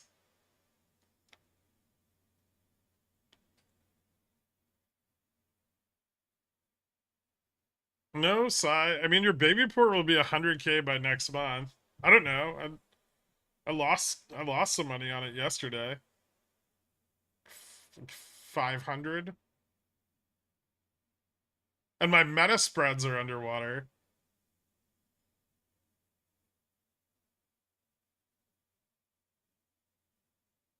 So this week could be kind of flat. Or we pumped to 44.50 by the end of the day and I'm balling.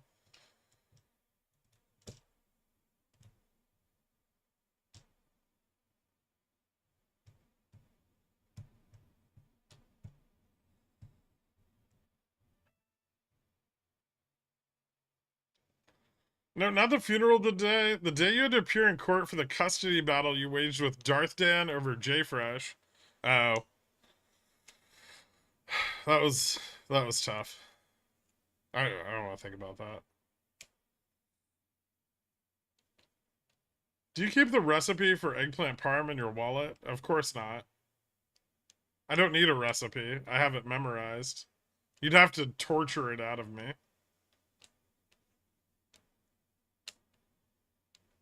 And PDT is bullshit. I'm just gonna put like $15,000 in this account and not deal with this crap.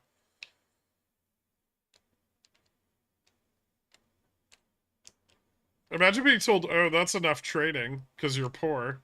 Gross. The alternative solution is never close anything. All positions opened for expiry. Maybe that's what popcorn traders' strategy's actually been.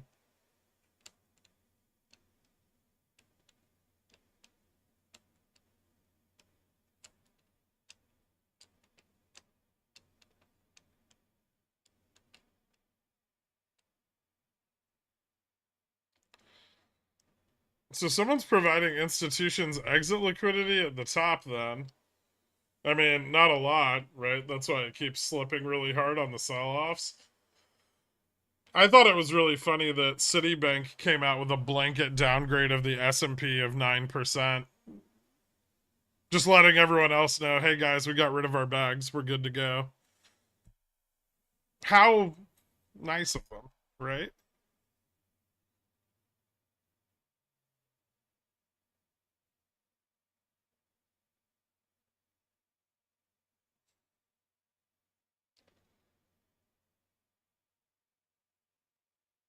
Oh, no need to imagine. I've grown up with it. You merely adapted to it. NATO chief says Ukraine to join alliance when conditions are met. What are the conditions?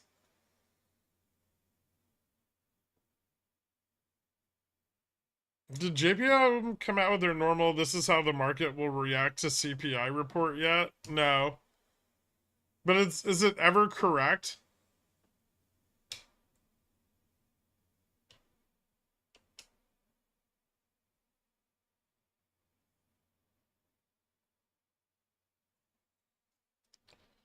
I feel dancing bears in my bones today. Just a feeling. Hmm.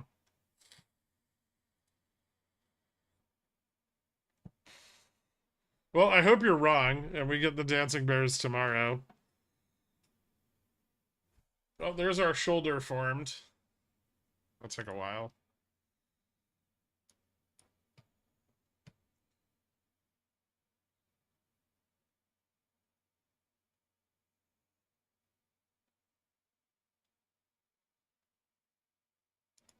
You guys see this, right?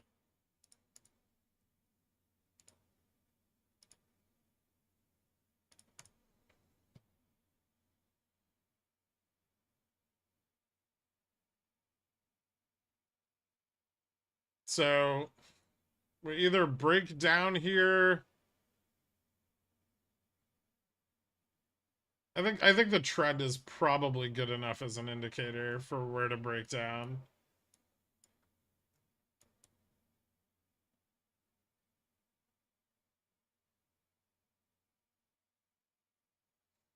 Hmm.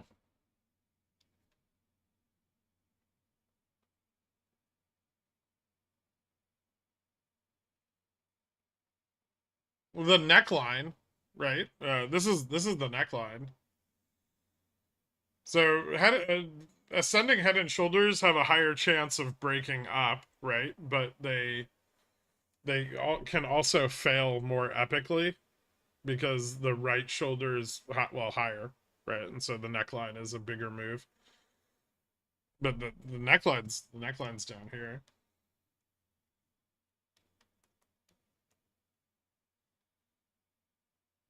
But we're on an index, and ascending head and shoulders already have a higher chance of breaking up. So the chance of breaking up is even greater, right? And then if they do, they don't break up as spectacularly as a standard head and shoulders would, but they can break up pretty dramatically. So like a breakup could see us testing maybe here, like 44.70.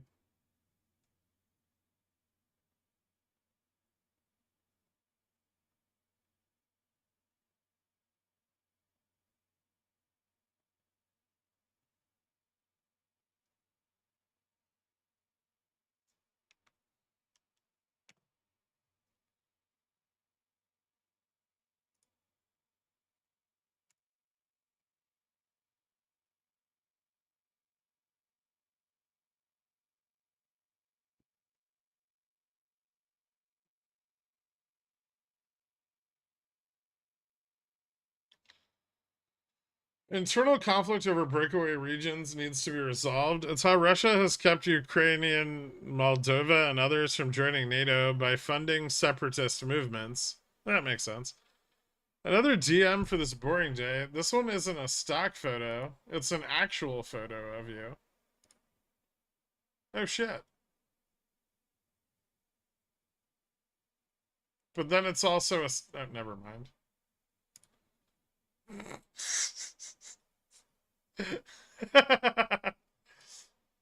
Nice.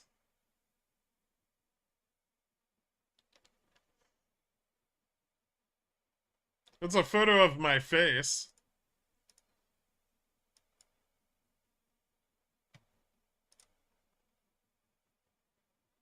You're just saying that because you're bag holding calls. You know it's gonna dump. It's a very good chance, yeah. I broke the trend already.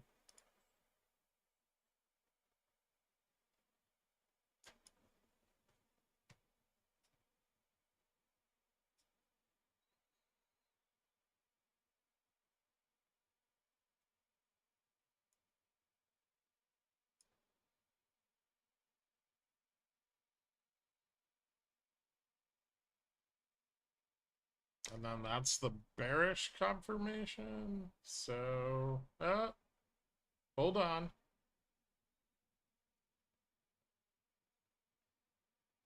Support at 44.55. Is it just the wick right now? Volume's increasing here a little bit.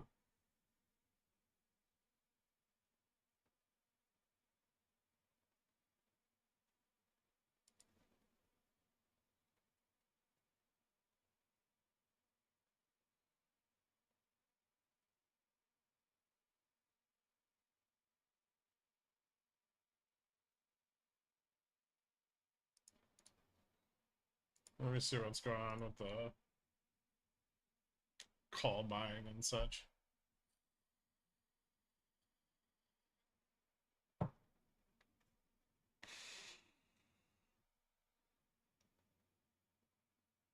Huh? Dorgo's kind of right, maybe.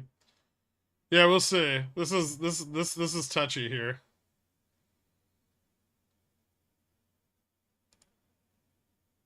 This is just all about futures, right?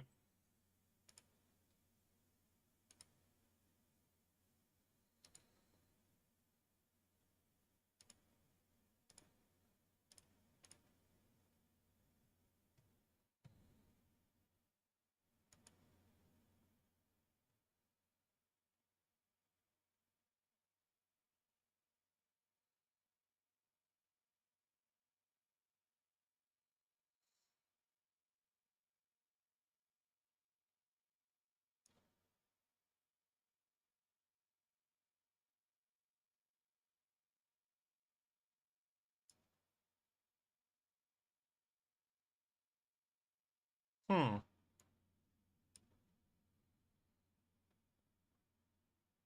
If this candle like closes back in the channel, that's pretty fucking bullish, man. Okay. So not yet.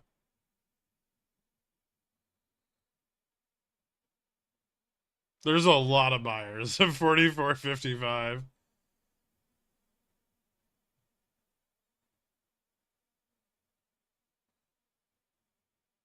It's 10K, 610.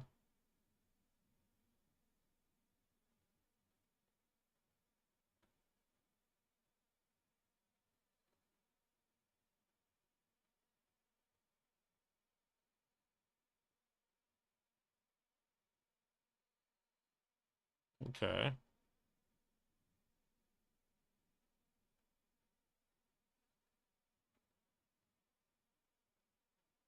No, I don't wear fucking Birkenstocks.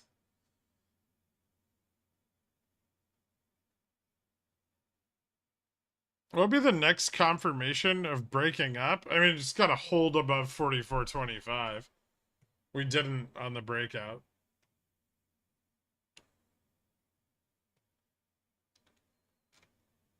I want to see those calls you're stuck in print. I mean, I don't really care either way, but it'd be cool, I guess.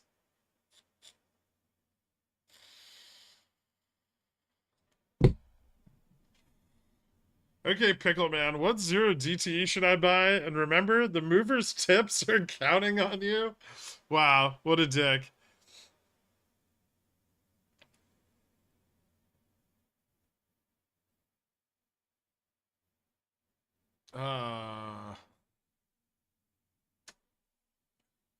Dork, the bulls are feasting on the bearish momentum.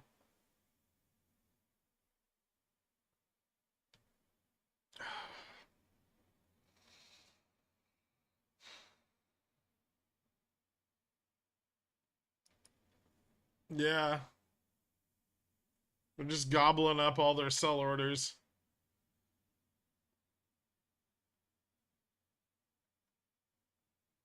Bulls can feast on his D. Classy.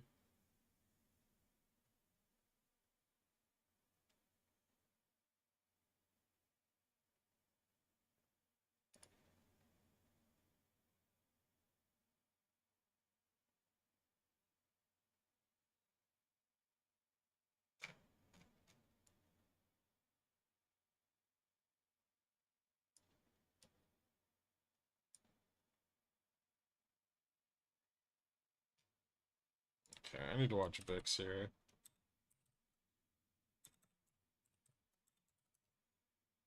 Ooh. Do they just sell a fuck ton of puts now? Calls are getting cheaper. A bit. Not at the money, but like the 4430s are starting to get cheap.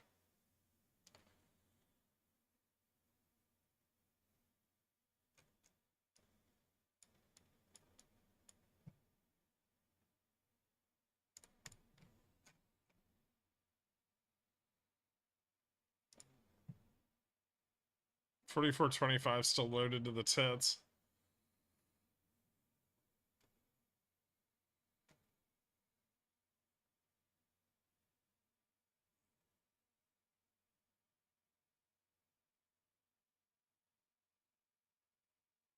Any reasonable person would go delta neutral at this price, right?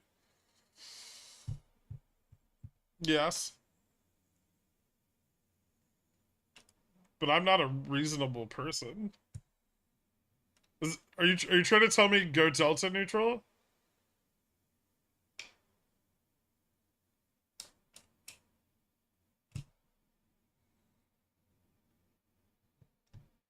It's so gross though. Dork's question shows he's met no one in finance before. I'm trying to tell you that the Bulls got wrecked on Friday. I know they did. I believe the Bulls can get wrecked. I don't doubt that. I think the fact that we're not already at 44.40 today says everything we need to know about the Bulls getting wrecked. But um, the Bears are still not the majority, right?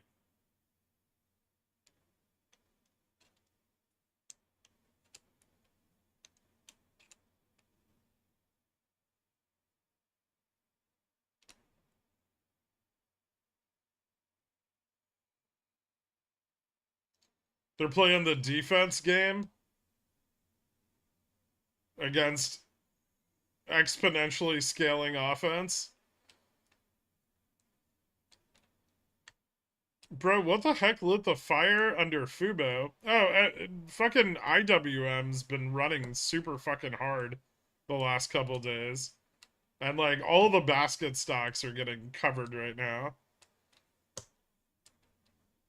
Like Upstart, Carvana, Affirm, Fubo, Express, they're all up.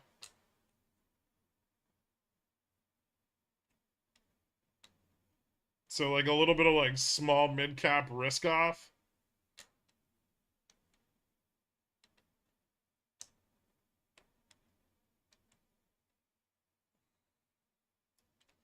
Metal Gear Solid 3, Delta neutral.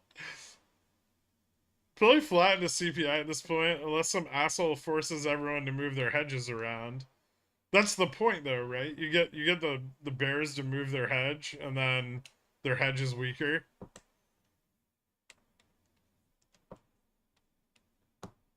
And then you just stick to whatever narrative CPI presents that's most bullish, and you pump the fuck out of everything.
Ooh.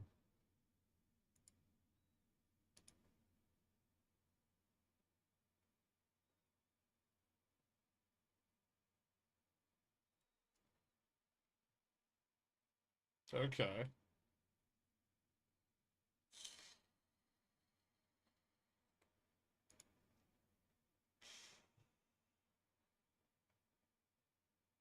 Future sellers might win here.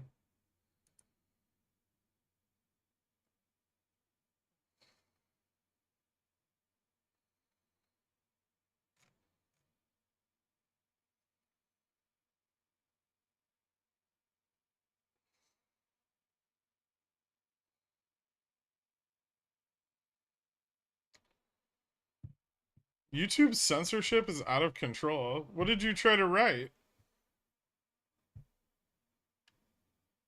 The $20 shorts on Upstart got blown up a long time ago. I'm not sure that the move up to 42 compromises the ones that are in at 40, but like the longer shorts are probably fine. I think most of them have averaged up. Regarding Fubo, is this a good spot to sell some $2 covered calls? It's pretty risky. Even on its last drop below two, it didn't drop a lot, right? So there was a fairly narrow window there to get out of $2 covered calls. Maybe if you can confirm a breakdown at like 250, but assignment risk is high. I probably wouldn't sell anything in the money here.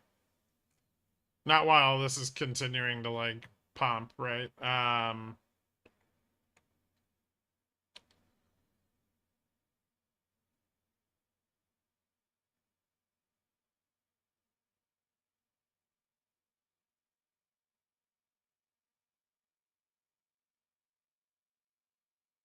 Nah, this still looks pretty bullish. I'd probably hold off on covered calls on Fubo.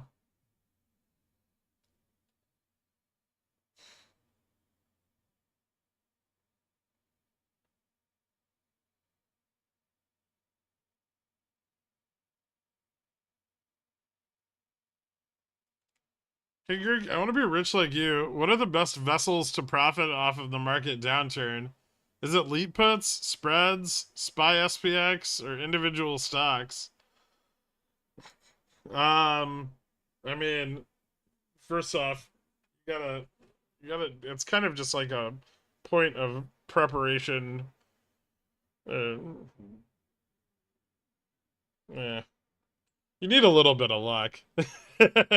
um, right? Because you have to be. You don't want to position for a market crash. You just want to be exposed if one happens, right? Um, there's a million ways to get that exposure. I don't think any one is best. Leap puts are good, but then people don't want to manage like a lot of like it's difficult to manage them, and people don't want the hassle, so they think they can buy leap puts and that's just safe, and if the market goes down in X amount of time, they'll make money, but then you have to factor in the inverse of that, right? Which is the market doesn't go down sufficiently in the period of time that you were betting on, and you've just taken like a big loss, right? So no matter what you pick, you're gonna have to manage it.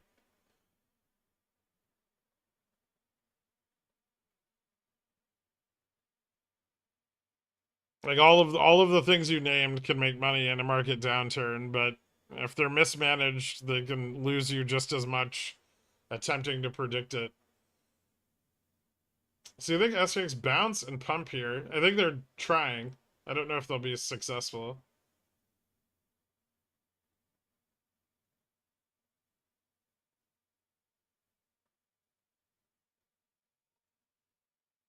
I'm wearing my +5 luck charm. Nice.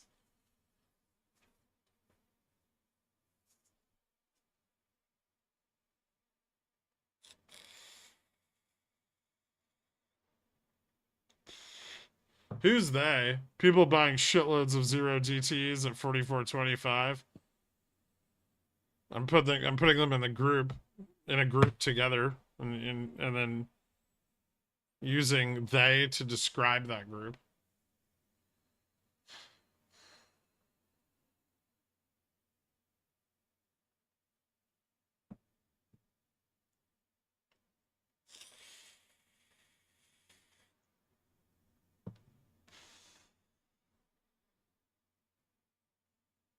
Are these zero DT in a room with you right now? Yeah, I own some of them. Thanks for asking.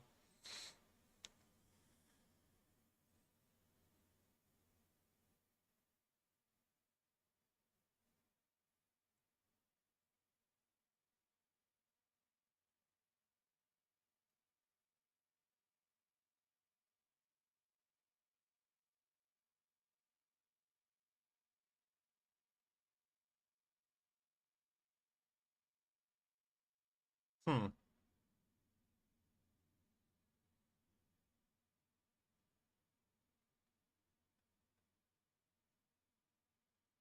QQQ versus Spy Straddle for CPI. Oh, um,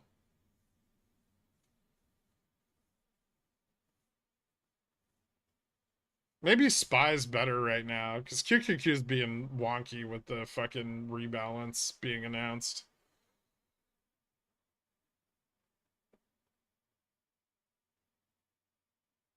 What if CPI comes in higher than the Fed prediction?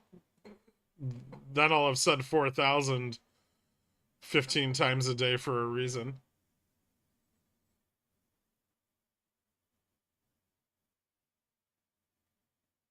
Point 0.4, it stops the deflationary trend. 0.5 reverses it.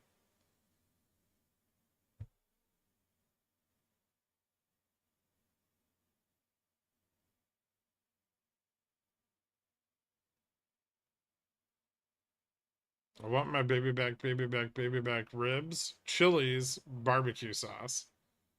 Huh. Is that how it goes?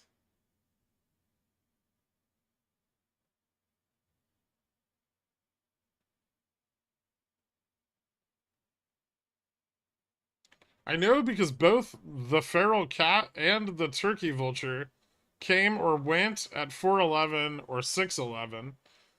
Thanks, numerology, Mike. I see you're off your meds again today. How are things going?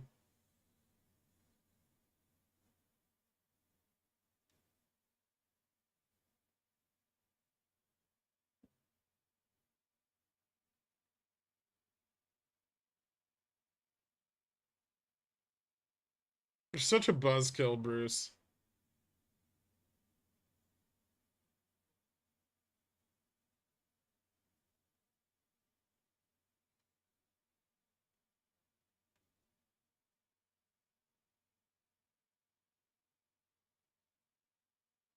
Glad you're having fun, man. How many baby backs before ribs? It's 4, right? Yeah. I think that's not like chuggas, right? This isn't fucking arbitrary. It's a it's a song. The lyrics are available.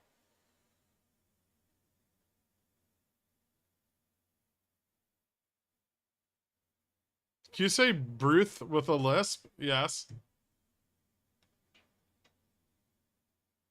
Yes, I can. When Dork and JFresh join on Sunday, maybe you could all sing the Baby Back Rib song. I don't think we'll be doing that.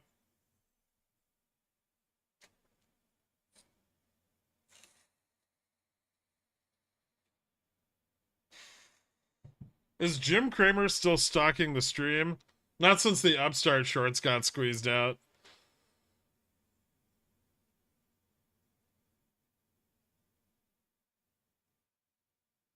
CPI priced in? No. Not an increase in CPI. One could argue that no inflation in the future is priced in. Hey, what's up, Kirk? I'm looking to make $1 billion as soon as possible. What do? Have you tried sex work?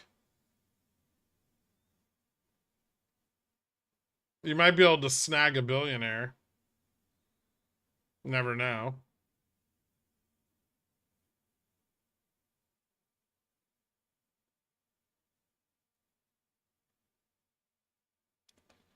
Someone just bought back 1.5 milli and 4450p. Hmm. They wouldn't sell those. That'd be fucking crazy, right?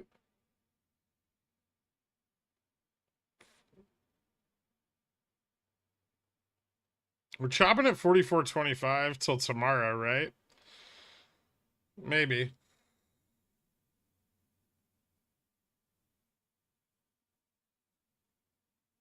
I don't know. We'll see if we're gonna get another end of day attempt at a breakout. We haven't dropped low enough to rule it out, so it's got to remain a consideration.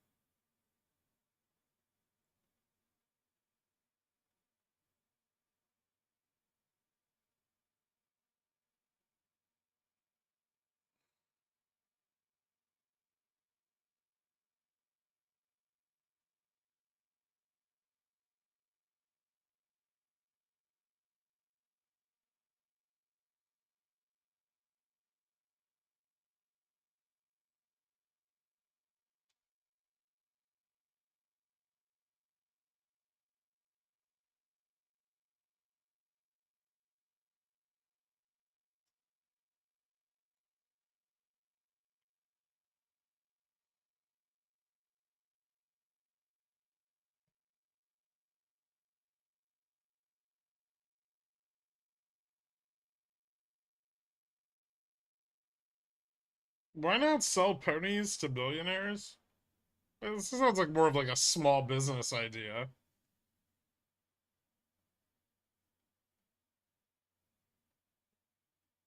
Why would someone buy that many sold puts?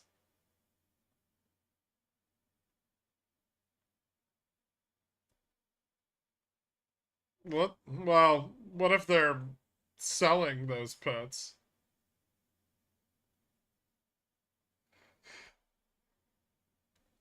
Remember what happened the last time they started selling in the money sold put or in the money puts?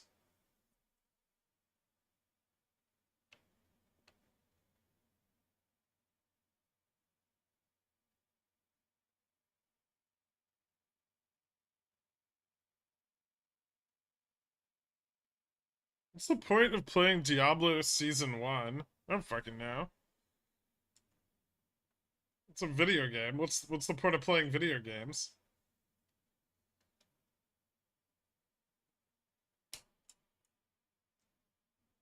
Could people stop dumping food on our tables and acting like it's some kind of culinary innovation? Wait, what's happening to you? Are you at one of those places where they serve you your food on a cutting board?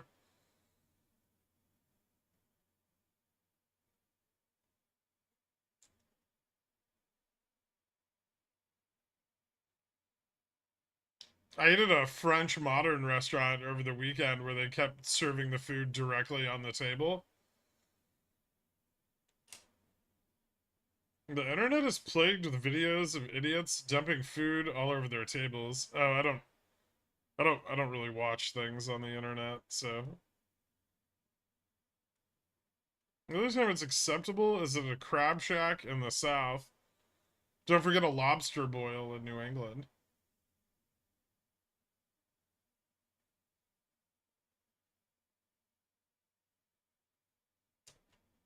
The new season is to capture season rewards, so you can bring them back to your main character on the Eternal server. No, it's not. The season is to win the leaderboard and be neckbeard #1. That's what seasonal play is. That's like, watch me do 1,000 hours of this game in 3 months.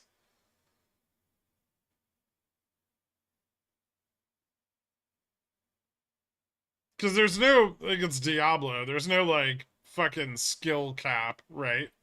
Like, you can try to fool yourself however you want, but there's no skill involved, right? So it's just who grinds hardest or who bots best.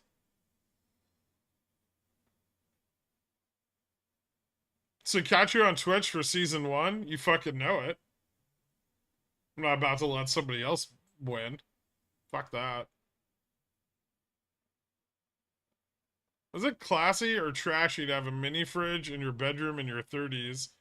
As somebody who has 2 commercial sized refrigerators in his living room in his 30s, I'm gonna go with it's extremely classy.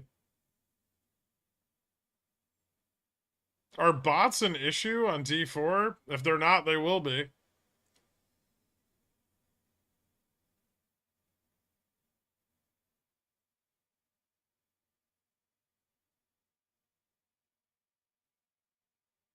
There's a tiny skill curve when it comes to executing your class properly, but after you figure it out, it's about moving as fast as possible and grinding forever. Yeah, like most like ARPGs or MMORPGs. You mean to tell me that my Whirlwind Barbarian takes no skill? As a fellow owner of a Whirlwind Barb, no, it doesn't. Also, if you're using 1, 2, and 3 for your skills, like 1, 2, 3, 4 for your skills, you're a pleb.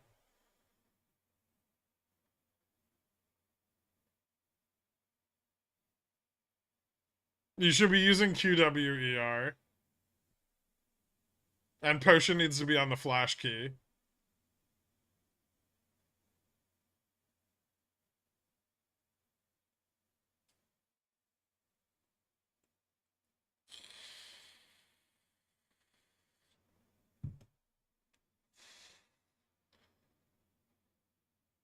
Bedroom, not living room. Oh.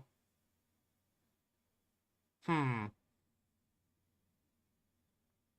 Yeah, I don't think I'd keep it in my bedroom. What is a flash key?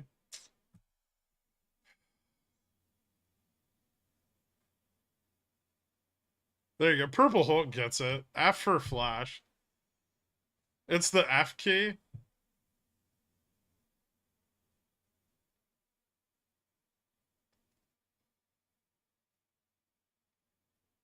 I use XAY R1 R2. Oh god. Console? Bro.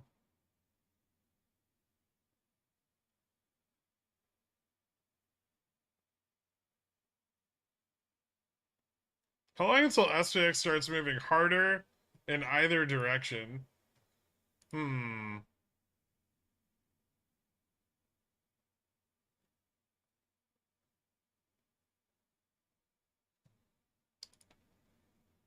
Hold on 1 second.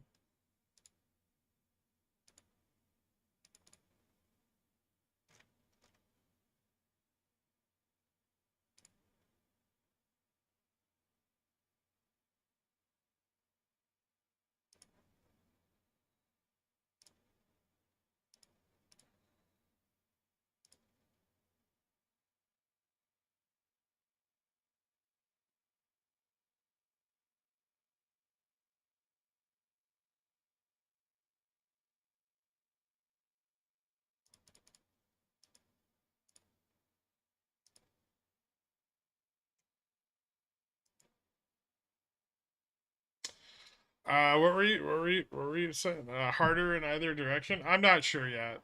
It's kind of just doing stagnating things.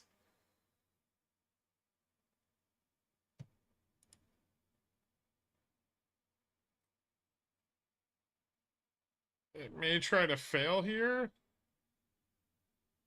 which I guess I'll try to capture.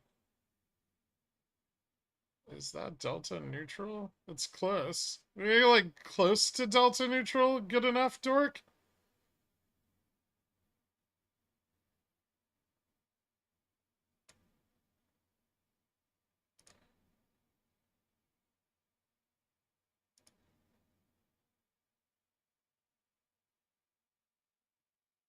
Okay, sure.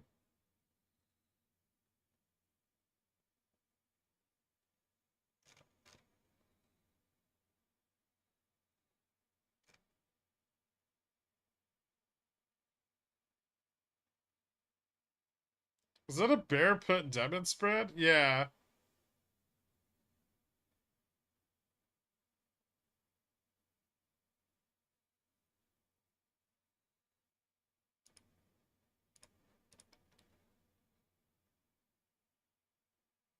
Oh, great. The bid's higher than the mid. Fantastic.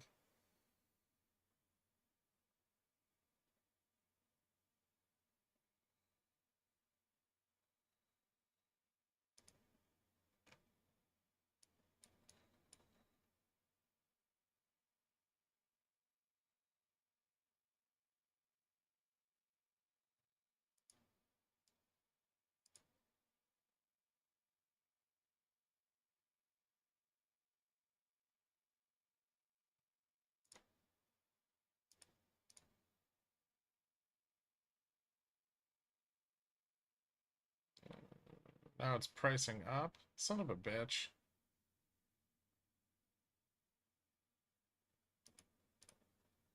I don't want to spend 40 extra dollars on it.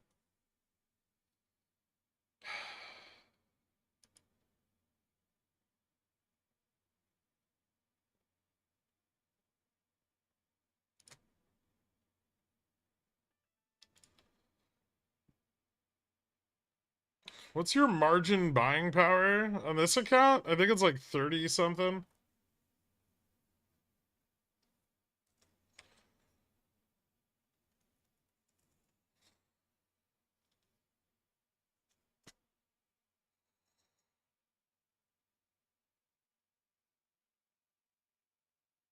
Okay.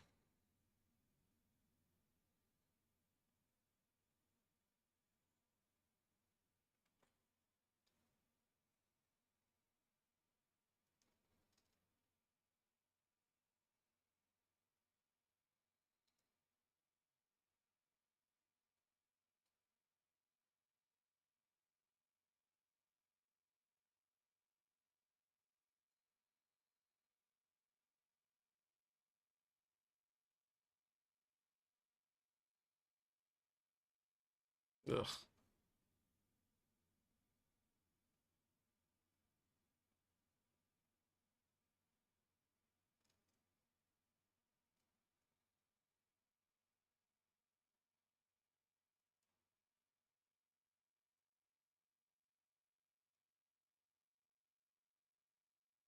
I want crime big green candles. That'd be cool, but we may not. We may not get it.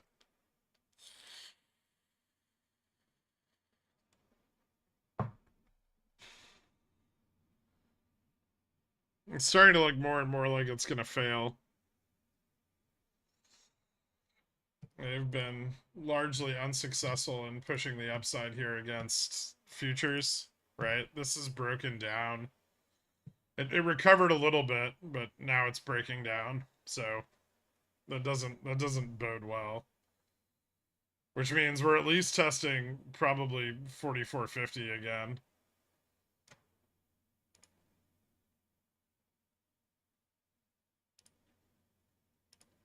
Which is like right here. And if there's not enough buyers at 4450, we're gonna drop.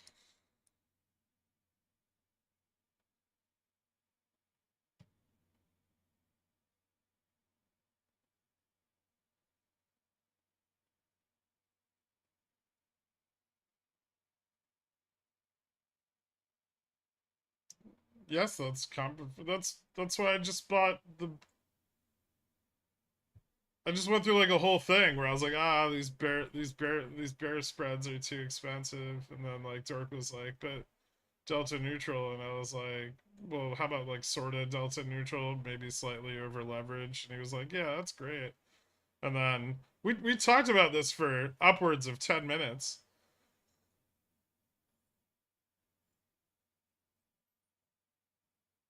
What's up, Nedog? How you doing, bro? What's the deal with all of the SPY 44.5s and SPX 44.50s being opened yesterday? Any idea if those were sold or bought? You know what, Randall? I think it's a bit of both. I think like 4450 I think is majority sold, but a lot of buying came in on the strike yesterday. And then the 4045s, I haven't been paying attention to SPY too much. But probably similar, right?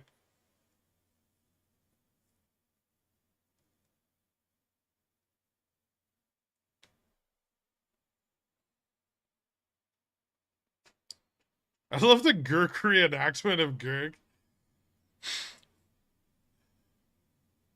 Why does your room sound so much emptier lately? Faint echo. I'm not sure. I haven't moved anything. I've actually tried to like fill this room with junk in order to get rid of the echo because otherwise it would very much just be an empty room.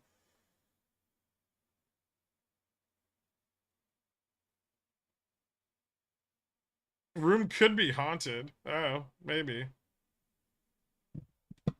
BlackRock moved Gherk into the boardroom while they remodeled his office. Hang some tapestries.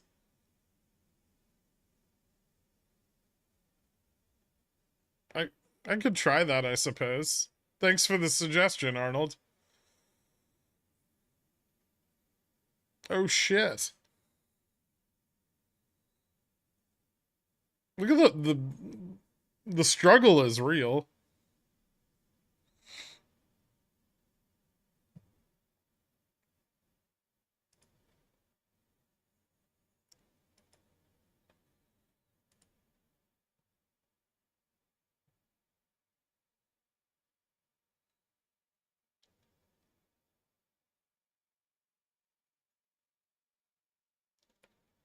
That'll go nicely with the wood paneling.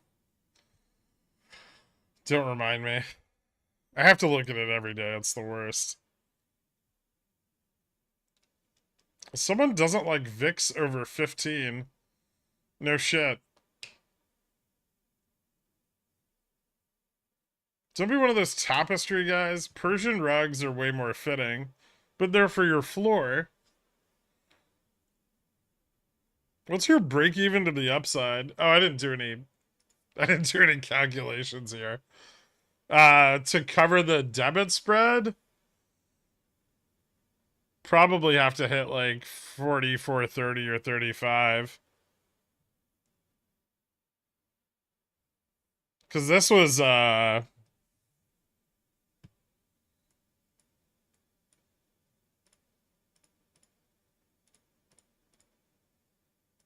640. So actually no, 44.30 would do it. Cause I have a long call at 44.25 and a long call at 44.30 and then a vertical at 25.35. Yeah, I think it's okay.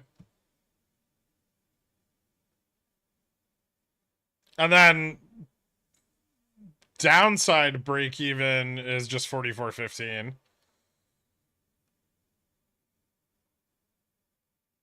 Actually, that's a little better than break even. 44.17.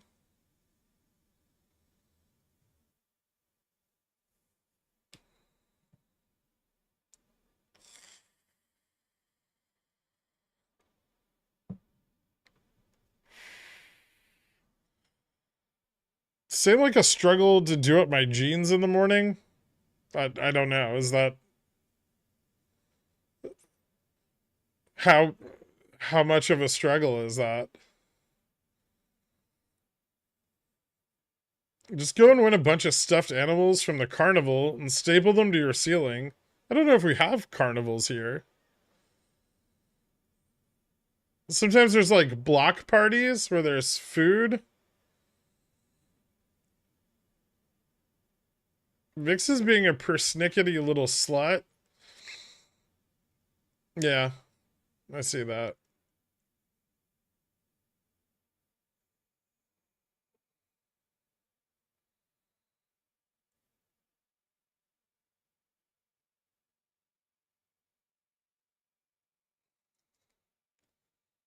This is a castle, isn't it? There are tapestries. Indiana Jones. That's the one with Sean Connery in it, right?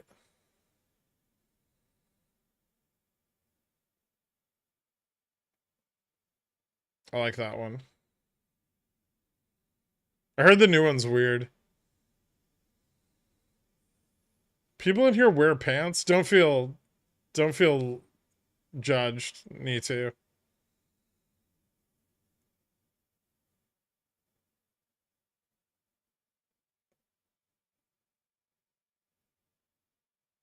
It's time for you to hit up the Jersey Shore.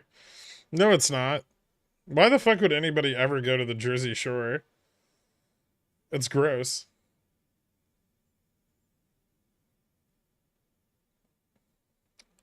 Putting on my socks is such an ordeal. I have giant feet socks that go up to size 12, are horrible for me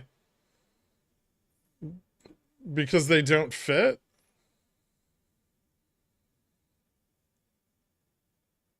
Economic optimism came in at 41.3. That sounds less than optimistic.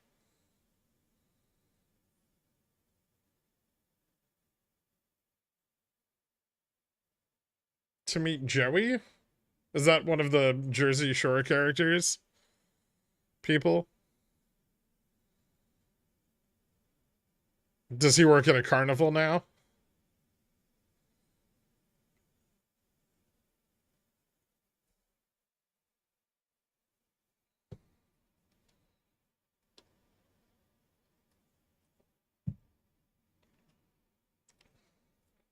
Yes.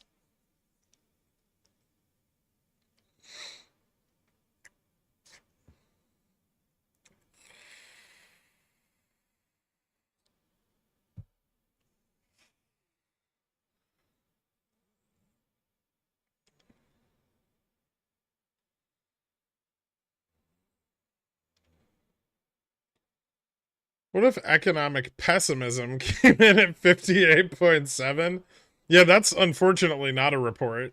I wish it was. I wish there were more bearish reports.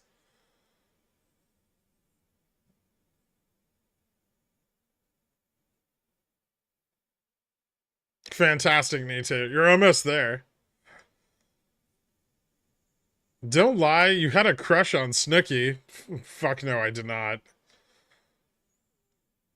4425C, 4420P at 310 each is 250 stop loss too tight or too loose.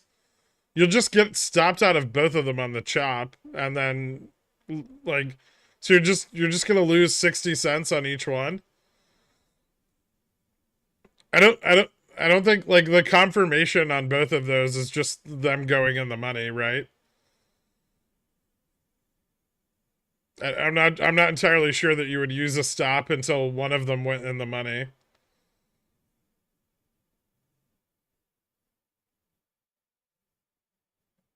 Crash fear index reaches 55.3.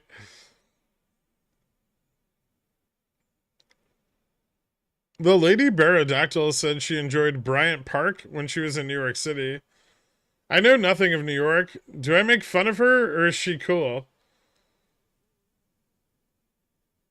I mean, hanging out in parks is, well, it's hanging out in parks. I mean, I think you could just make fun of her based on that premise.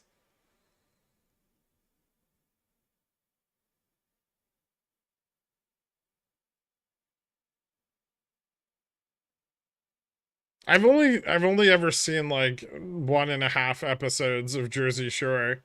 They were on two separate occasions.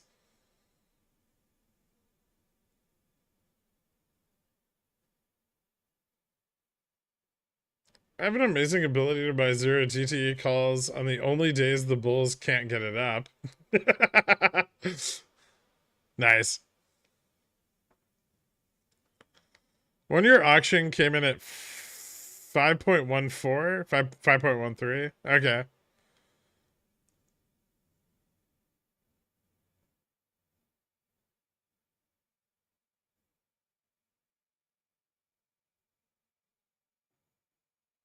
Thoughts on 4400p, 4250C Strangle for next Friday.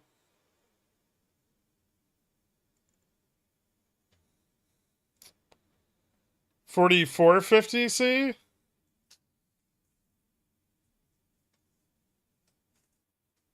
4450, 4400? It might be a little too wide. Although, where we're trading now, maybe not.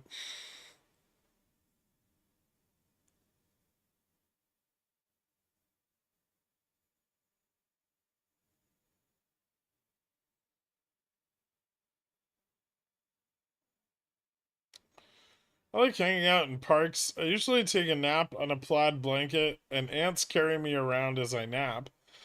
You're a strange dude, Squamsk.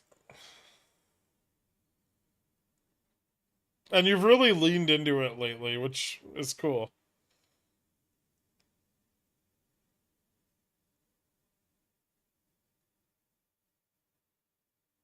For advanced ghosting, can you post your plays 72 hours in advance? Okay, thanks, bye. I already do that.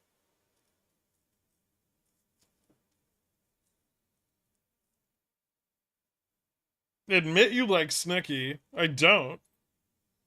Never have. Never will.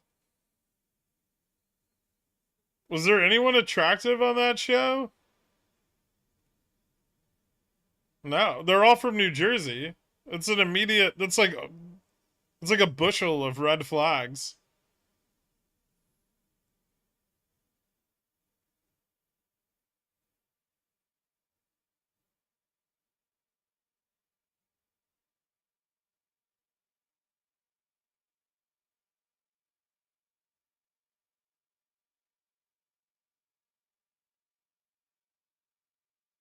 Snooki is the princess of Poughkeepsie. They're all from New York, but like upstate New York, which is also just New Jersey. I'll show you the map later.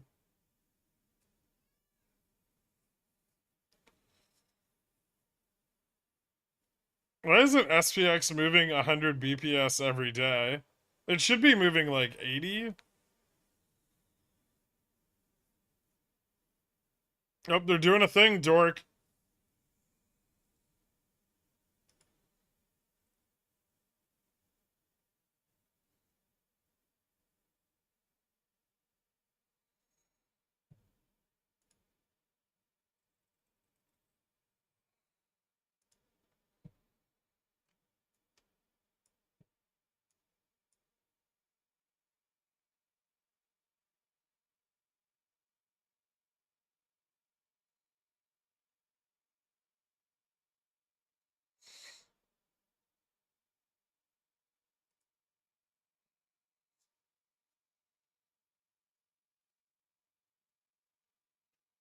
False confirmation? Yeah.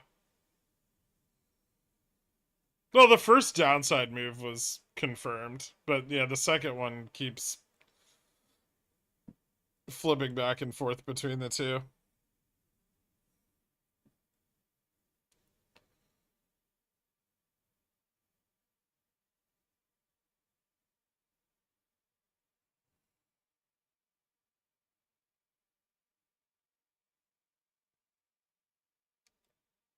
Some maps on the wall would deaden the echo.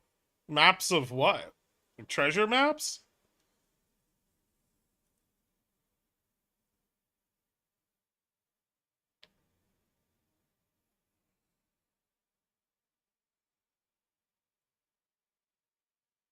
Westchester is upstate.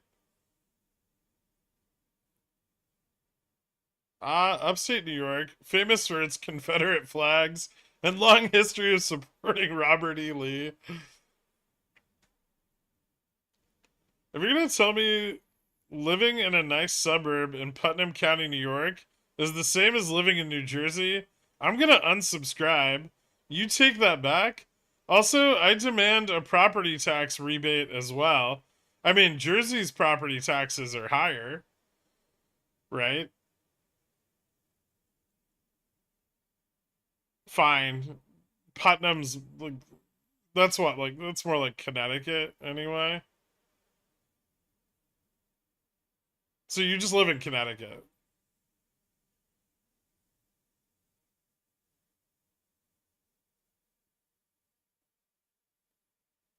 If you're on the east side of the Hudson, Connecticut. If you're on the west, Jersey.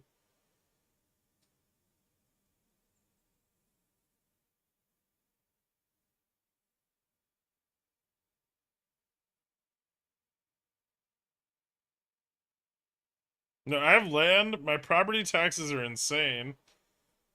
They're pretty nuts.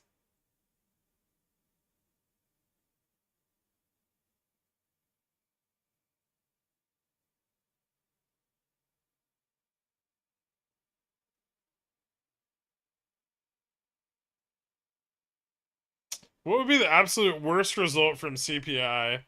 And what would it do to SPX? No, I'm not touching myself. It sounds like you're trying to get me to give you a hefty dose of copium. The worst possible outcome would be like a month over month to like 0.5, which is a significant surprise to the upside, and that would change everything because it would show that inflation was accelerating again.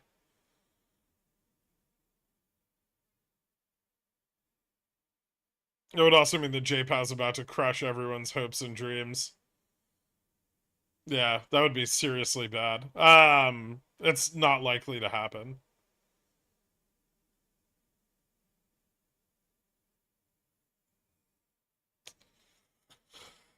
Can you go over how you enter straddles this evening? From recollection, you don't buy the put and call simultaneously. Sometimes I do, which seems to be my downfall. Yeah, I generally try to wait till we have like pretty consistent consolidation around um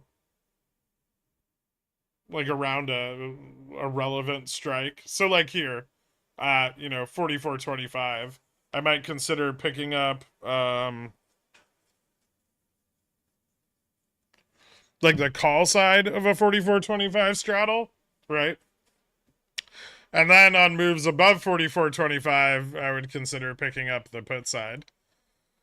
So you kind of just leg into it and then, average also. So, generally throughout the entirety of the day, I'm looking at moving into my straddle, especially on days where we're kind of choppy or flat. Sometimes I just buy them right at close if we're moving a lot, right? And I don't have time to fuck around with that.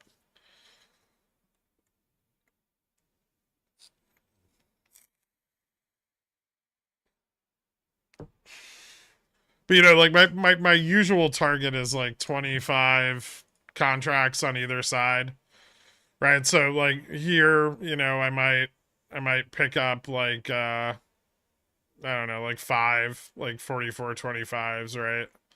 Calls because they're out of the money. And then, if we move up and say like we test 44.28, I might pick up like some puts and back and forth throughout the day and try to accumulate a total amount of contracts by the end of day.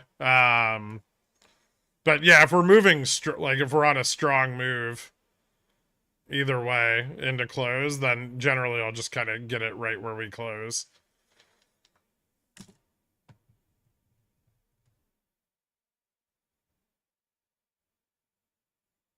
Would you be using July 21 for straddles here? Um, yeah, I mean it's just intraday, so I don't see why not. Unless the IV's weird, but I don't think it would be. For the weekend, I would use a further dated expiration because I don't want to eat the theta loss. So I want to try to minimize the theta loss while not getting. So usually for the weekend, I'll try to go like 14 DTE unless the liquidity is really bad or something. I meant more for straddling CPI. No, I mean most of my positioning for CPI is just going to be like 0 DTE, right? Like I set up like 0 DTE strangles and straddles for that. Sometimes I'll carry my overnight one into like an economic event, but not always. It really depends on how bad pricing gets on 0 DTEs. Yeah, I know. Well, I'm gonna buy some like 1 DTE. They're gonna be 1 DTE tonight, or I'll buy them in pre-market. You can buy in pre-market, you know that, right?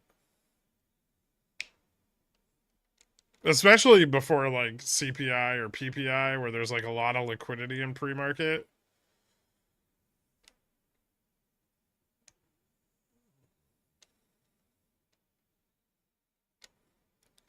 I just read some compelling DD on our super stock that there are no more GME shares. I confirmed this by checking my brokerage and confirming I sold my shares in May 2022.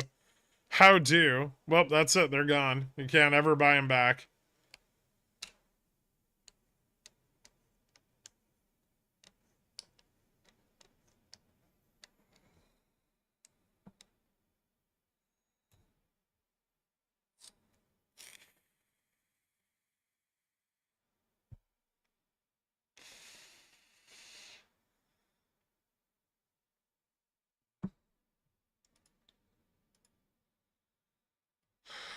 Oh, I hate this fucking shit.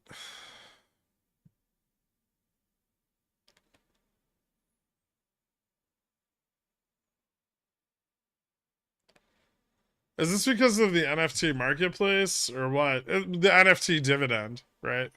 You won't be able to receive it. Get wrecked. You use option strat to check the price of what a contract should be in pre-market? No. I've never used option strat to check the price of a contract ever. Their data's delayed too, isn't it? What's an NFT? A JPEG? But like it's yours. It's your JPEG.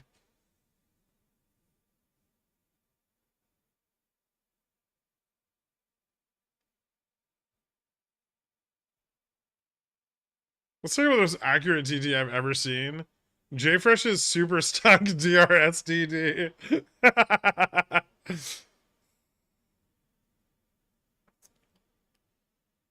The market is a weighing machine.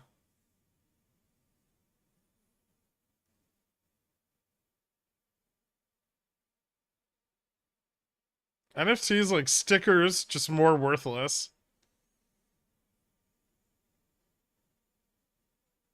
What if JFresh steals my JPEG and uses it to make a custom toe ring? You have no legal recourse.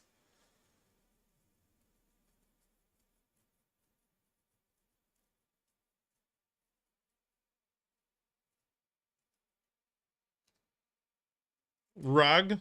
It's still very choppy, but maybe? I wonder how many times the Bulls are gonna take no for an answer here. It's getting a bit ridiculous.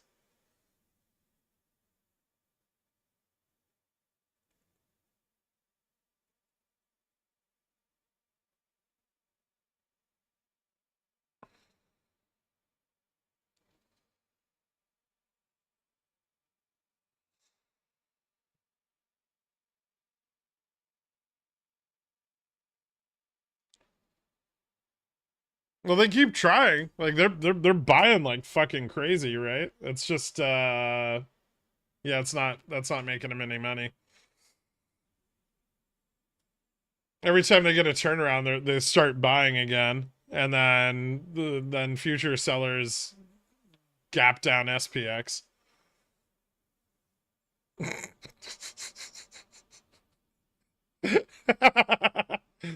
This shit is so ridiculous.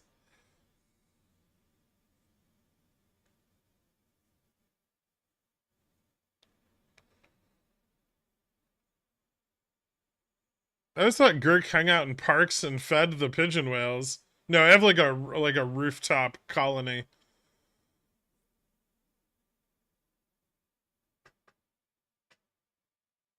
Open a business that prints NFTs onto one of a kind pogs for people. Then they can have a physical copy and hoard it like gold and silver bugs. Hmm. Yeah, I can think of a few people that would enjoy that. Like physical Bitcoin.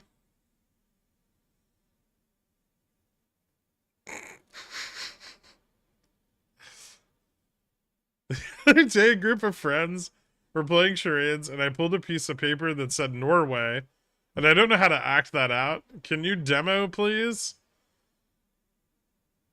You hmm.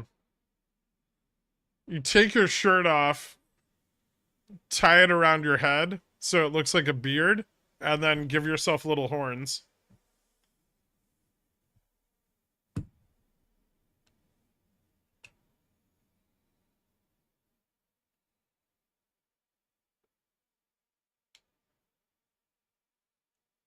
Yeah, so they're gonna guess Viking and Iceland, but then they'll go Denmark and then maybe Norway after that.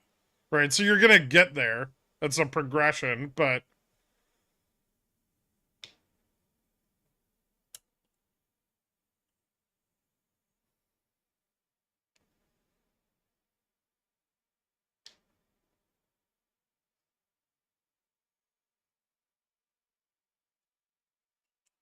you make physical Bitcoin with paper so it's lightweight, maybe green and rectangular. Well, that would make it a lot easier to carry around on you, right? And then, you'd always have it when you need it, maybe conveniently stored in something like in like your pocket, right? And then boom, you can pay for goods and services right away.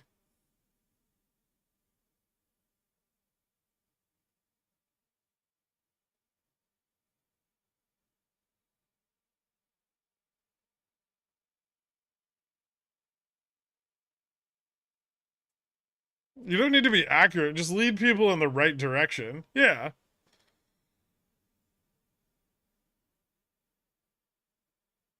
But how do I verify that it's mine? It's in your wallet.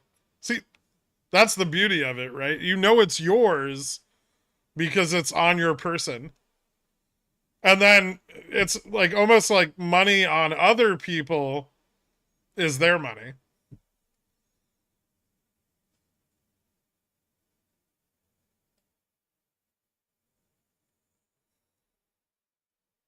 Some sort of leather MetaMask account contraption to hold the physical Bitcoin. Well, yeah, I mean, I guess if you're going to stick with the physical Bitcoin model, maybe you could get something that like flips open and just lightly grasps both sides of the coin. And you could show it to people. You'd be like, I'm a Bitcoin owner. I'm good for it. And then, they'll decide how much they trust you. And you guys could come to some sort of social agreement about the value of the coin that you just showed them and determine if its worth is sufficient for them to provide you with real material goods or services. Some might even call it like a social contract.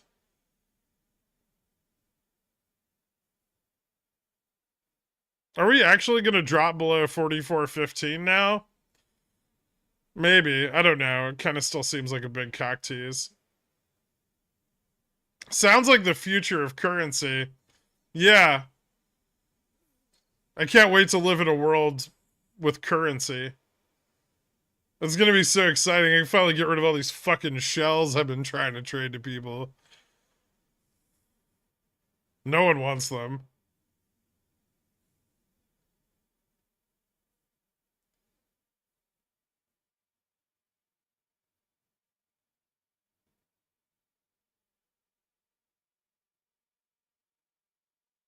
Then I could be my own bank. Boom.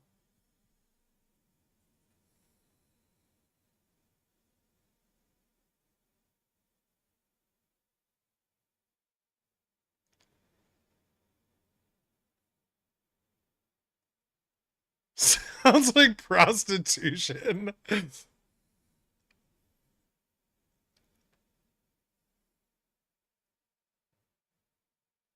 I tried to make a homemade NFT money, and then JPOW printed 10 trillion of them and made mine worthless.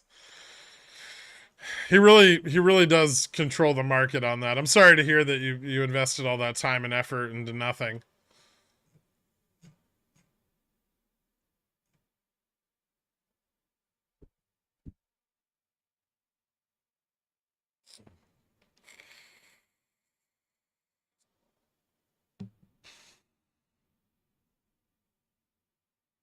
What if I don't have a lot of Bitcoin and need to borrow? Is there something I could use to pay later?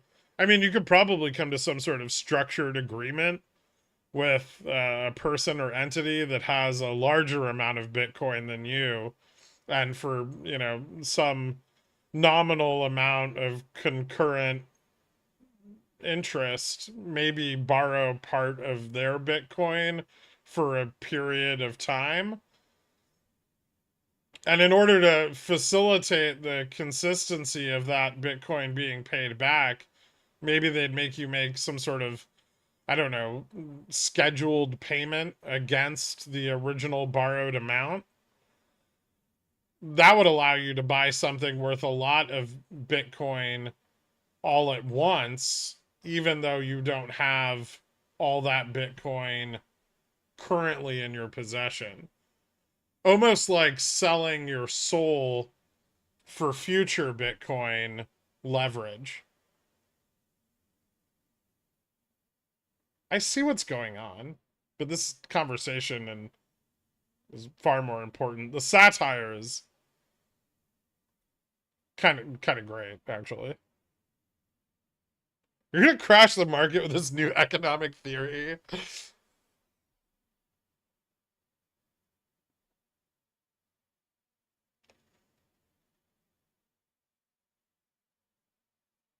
What if I don't want to repay in this BTC lending scenario you have?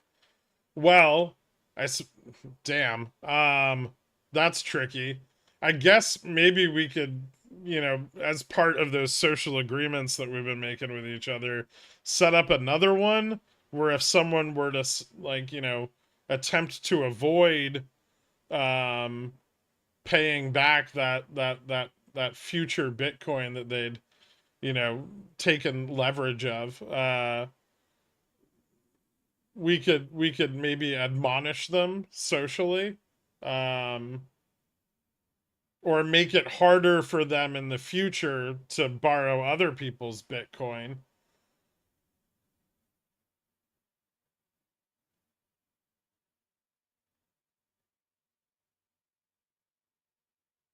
Can I buy some of that Bitcoin with a credit card? Oh, absolutely.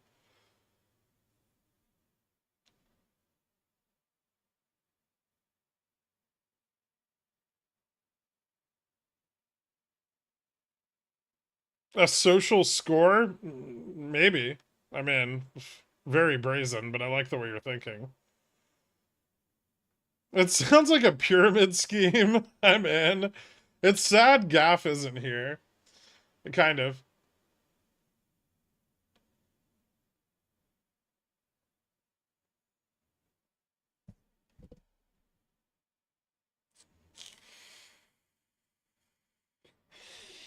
Well, I'm sure initially, you know, the enforcement of some of these social contracts will be violent.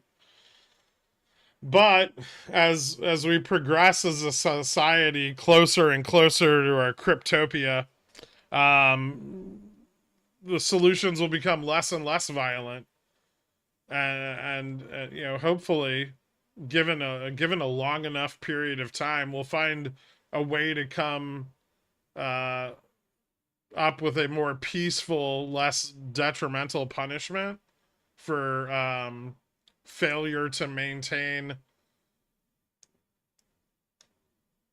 the social contracts which you agree to. We may even need to force people to agree to those social contracts upon birth. Maybe by saying like, this person's, part of this society, this is where they were born. They've agreed to all of these social contracts in advance, you know?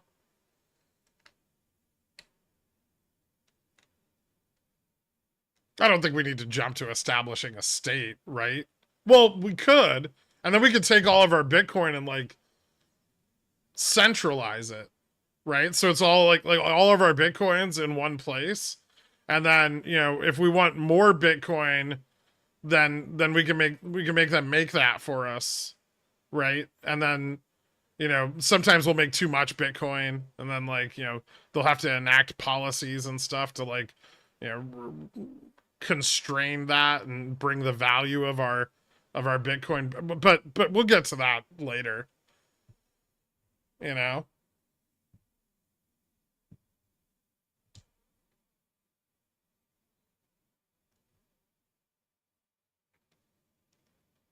I'm just following the train of logic through to completion on the other side.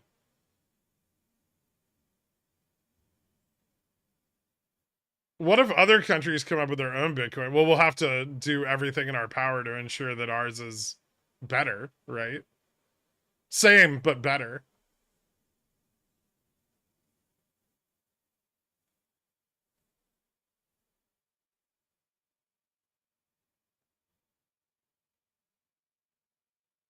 That's correct, adopted by Dan's.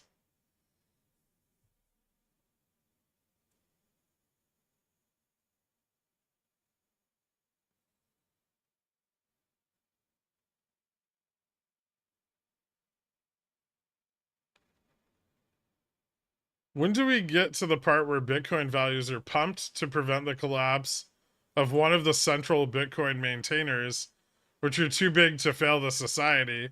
Well, then we'll reach out to the people who helped build the foundation of this social contract, and we'll say, hey, if we want this to keep going, we need help.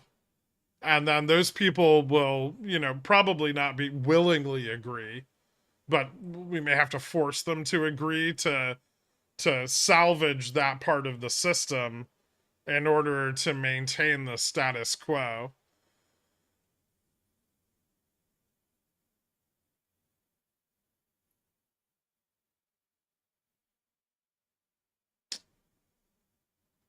It sounds like taxes, but it's not. It's taking part of that ownership from people and then using it for the, you know, greater good.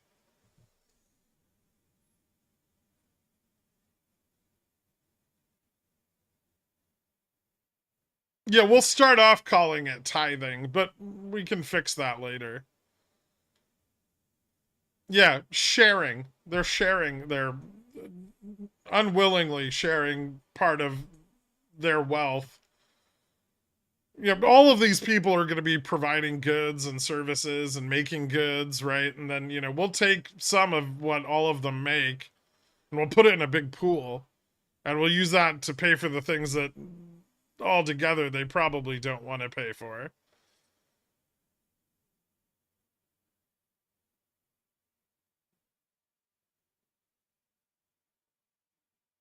Are we still describing Norway? Maybe.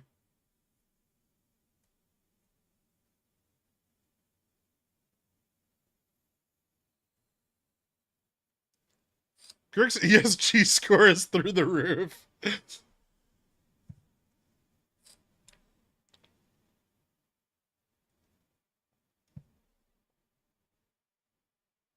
What if instead of sharing it, can the rich and powerful just give it to their friends to buy influence?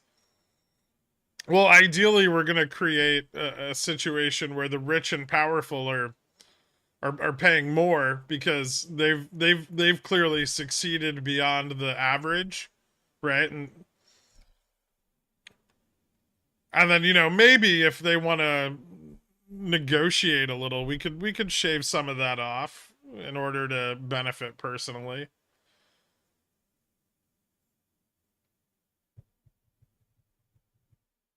I bought $20, $30 upstart puts for 721. Chances they print if CPI is bad. Also still employed. Nice. And drunk on tequila. Well done. That sounds terrible. Good job buying a bunch of puts when IV was spiked really high. I don't like any of that. Why'd you... Why?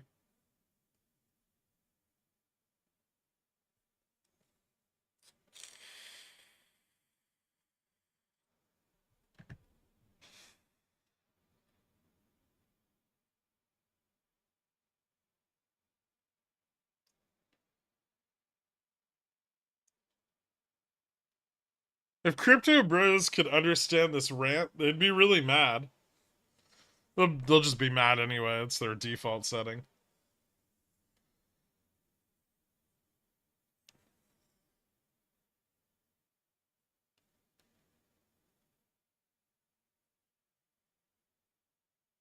What if those rich people don't want to hand over their resources to the poor's?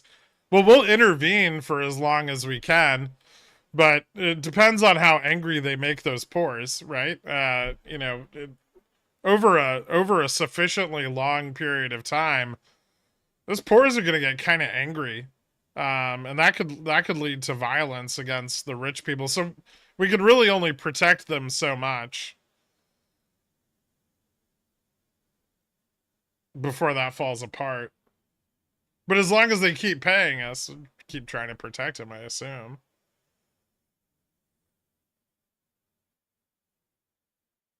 But maybe if those poors could kind of overthrow the system, they could create like a store of value that isn't centralized within the system.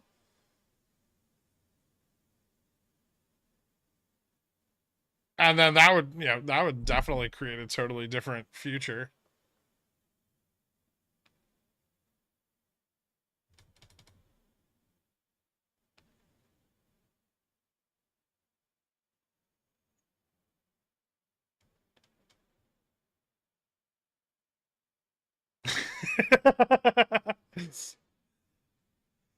Hey, I missed the end of stream yesterday. How did hot prediction go? Oh, it was off. Oh. People kept aggravating me about it, and I threw it away, but it was off anyway.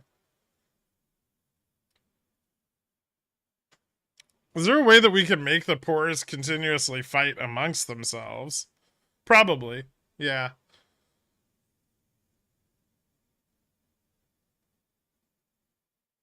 That doesn't seem that hard to do. Just convince half of them something's really important and convince the other half that that thing's bad.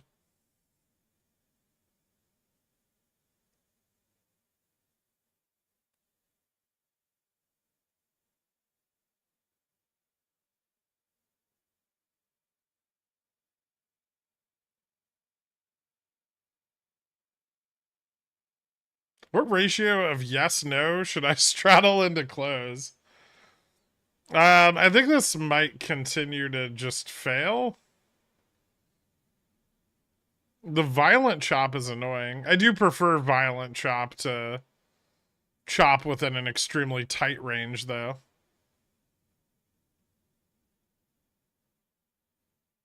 Two political parties for the win.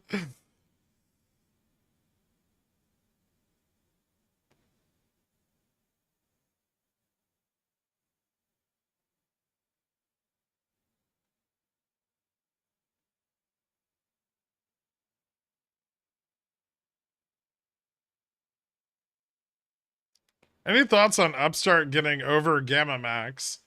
Yeah, it went over Gamma Max and then it fell back below it. Like things do when they go over Gamma Max. When 0DT gets scared and close, gotta be getting pretty close, right? The 44.20 and 44.15 are kind of the last relevant call interest on the chain. So I mean, we still want to see a breakdown of 44.15 to really see any like downside move into close, but I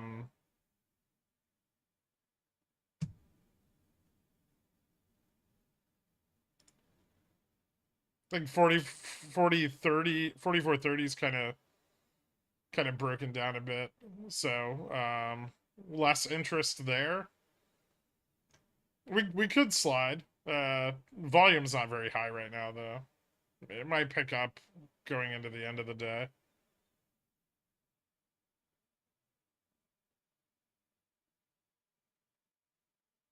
56% like to watch ratio. Nice. Killing it. That's enough to win an election. So get fucked. Probably easier to maintain the strife between two parties.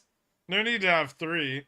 Hard to keep track of who to hate then. Well, that's why it's also better to concentrate the wealth. It's easier to manage if it's all in one spot. You get too much wealth all over the place. Ugh, imagine all the hoops you'd have to jump through to keep track of it all.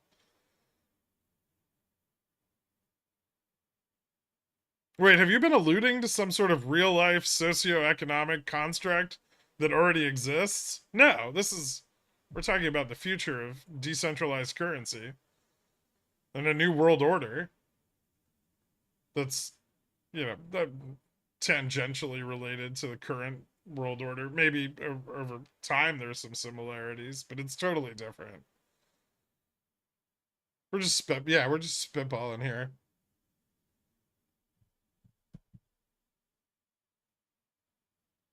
I watch you on 4 screens simultaneously, but only like you on one device. Nice.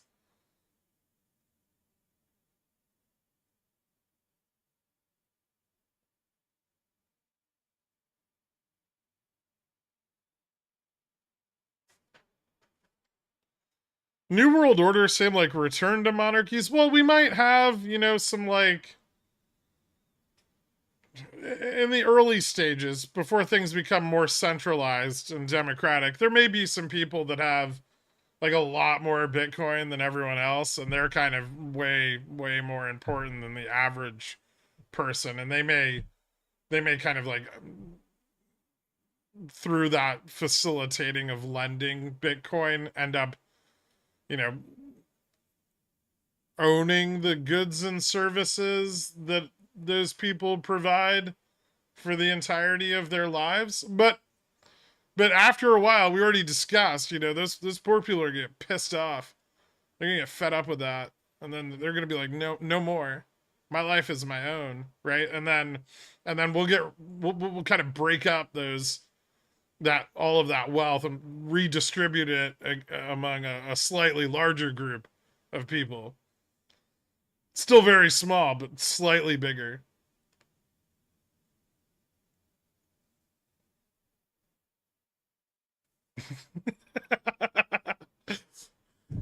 Can you clip the last 25 minutes? I suppose I could.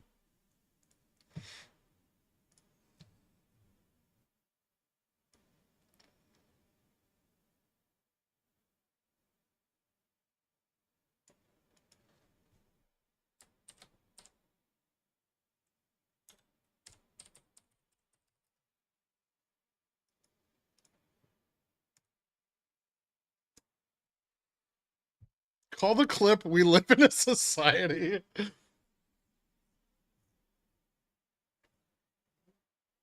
It sounds like we're trying to usurp the system using Bitcoin. You know it.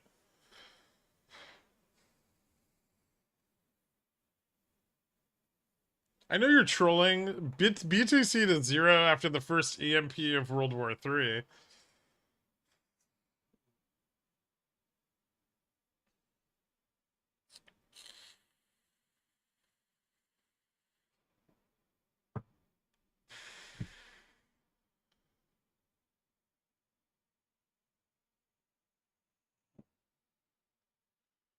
Did you leave out the part where the people with BTC will be divinely ordained to their socioeconomic station? Well, I mean, they're going to get their parents' Bitcoin, right? So, like, they're obviously next in line. You're not going to give it to some fucking stranger. when you die.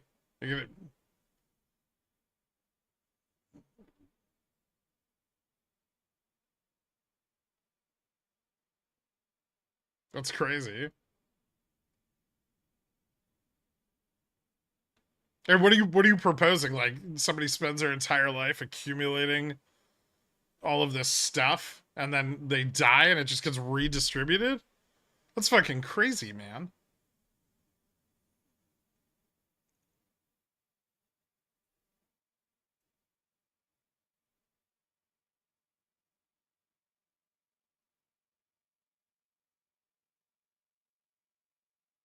Oh, we already did the taxes thing, Dork. You missed you missed it.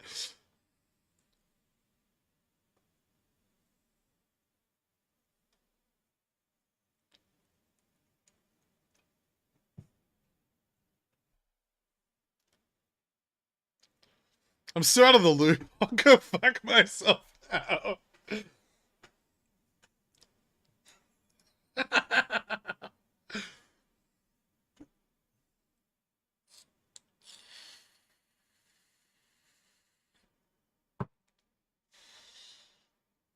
Would it be better to buy in the money calls to hedge or slightly out of the money?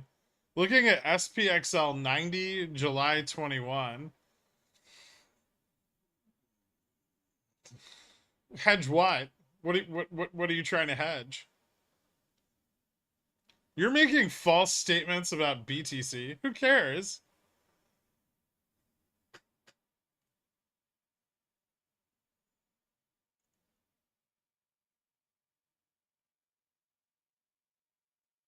I tried the explanation of money being on your person being yours, but the IRS didn't agree. How did they find out about it? Did you keep it in your pocket and not put it anywhere else? You got to hide it. Next time maybe try your basement or like under a mattress. My family came over and conquered England from the savages in 1093 AD, year of our Lord. How dare you imply to not earn this country I own? Um, oh, that's awkward. Store it in nature's pocket like me. Does this mean that El Salvador's economy is saved? Yes.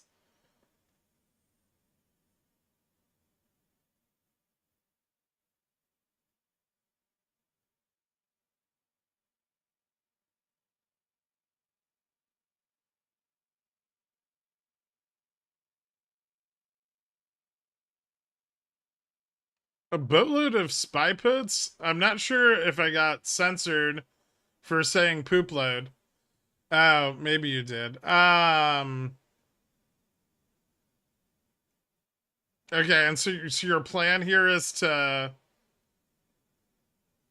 hedge your boatload of spy puts with SPXL calls. That doesn't sound like a hedge because one of those, well, I mean, okay, but for briefly, how briefly are you planning on doing this? I probably wouldn't go in the money because if you're right on your initial position, then you would lose extra money on your hedge. YouTube censors poop? Really?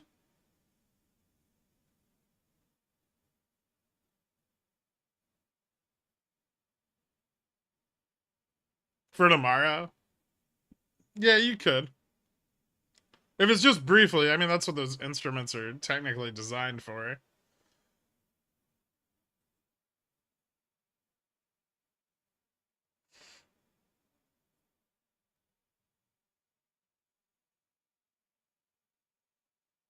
You can say poo, but not poop. Huh. Where are we closing on the day? Probably at the strike that loses me the most money. So 42.22, I would guess. 50?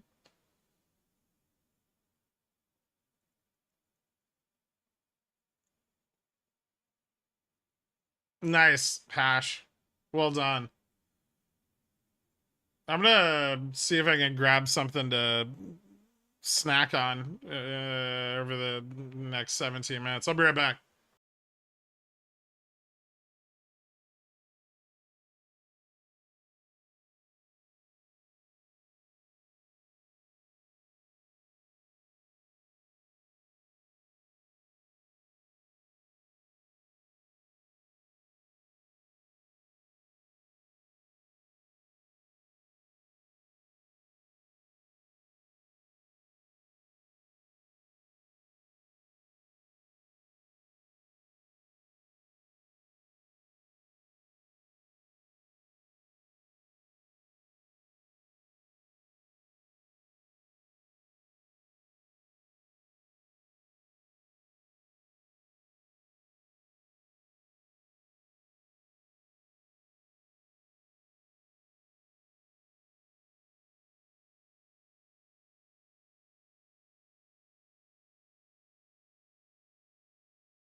What happened? Oh, we went up.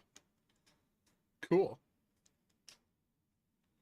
I wish I'd just pick a direction and stick with it. That's really all I want out of today.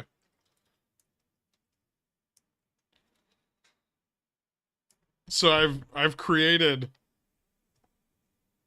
this monstrosity. And what it is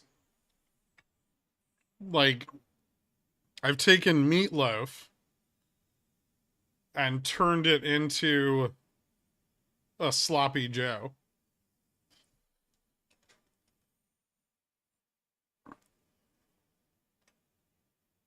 A sloppy Mo, if you will. No, Dr. K has a meat pie, not a meatloaf. Yeah, so I took I had like a little bit of old meatloaf left, and I fried it in a pan with cheddar cheese, ketchup, and a little bit of Dijon mustard. Then chopped it up a bunch and put more cheese on top. And then I put that on bread. How old? I don't know. It was like 2 days old, 3 days old, 2 days old.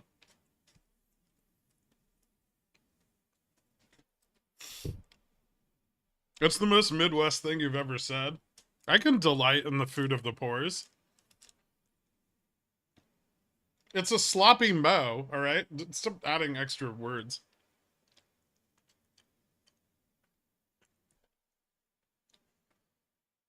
Holy fuck, it's amazing.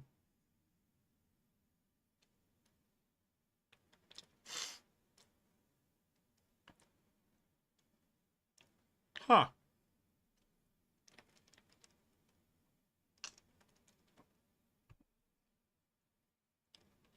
This is exactly what Dork was talking about earlier. What? I'm not a fan of cheddar cheese. I'll say it. What?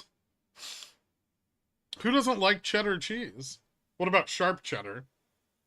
Are you just talking about the mild kind that comes in bags? Don't eat that shit.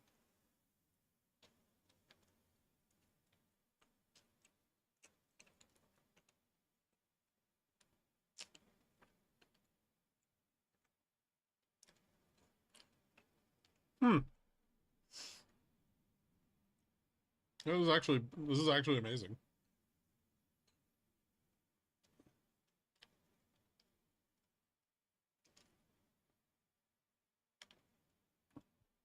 I would like cheddar on my woman and in my Mac. All right.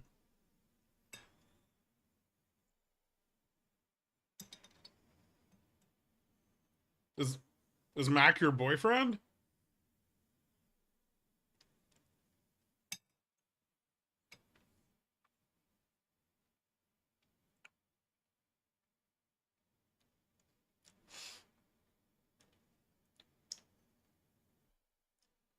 Dork said it more eloquently than poo on a plate.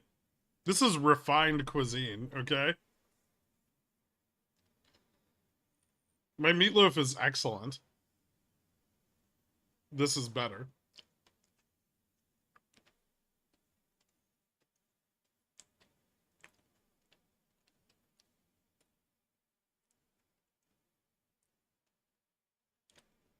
It's not a chopped cheese, you motherfucker. Does your meatloaf bring all the boys to the yard? I don't have a yard. Refined? There's nothing processed in this. Maybe the bread, but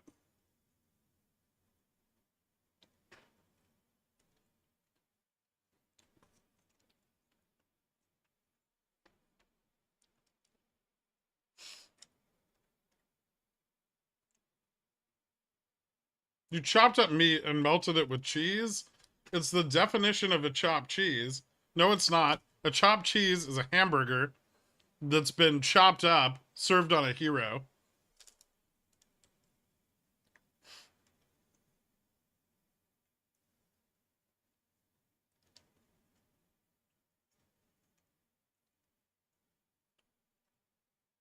That's like saying a quesadilla and a grilled cheese are the same fucking thing.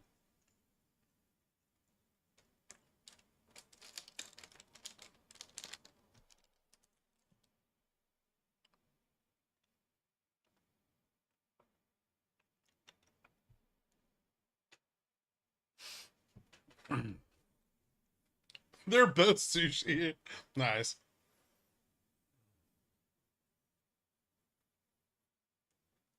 Seems like I need to write a post for my meatloaf so people know how good it is. I'll have to do a recipe.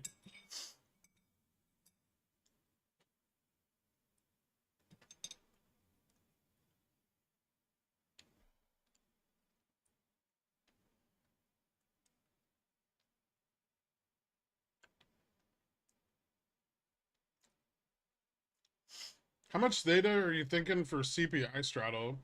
My overnight straddle's for 721.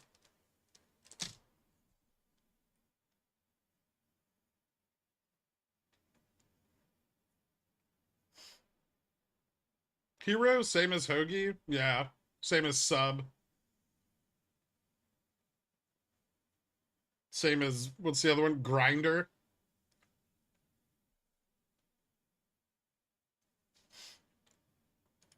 DMs, God help us all.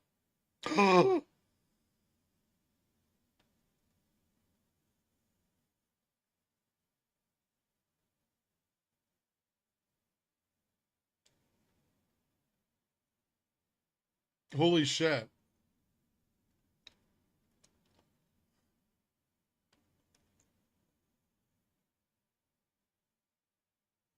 That's fucking awesome, Carl.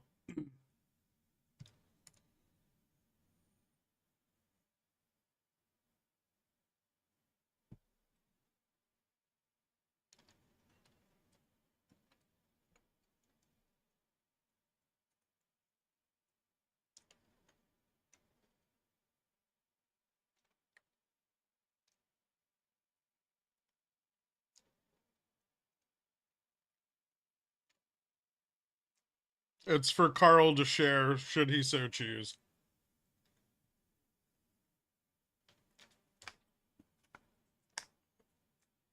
Carl changed his name to Carl with a C.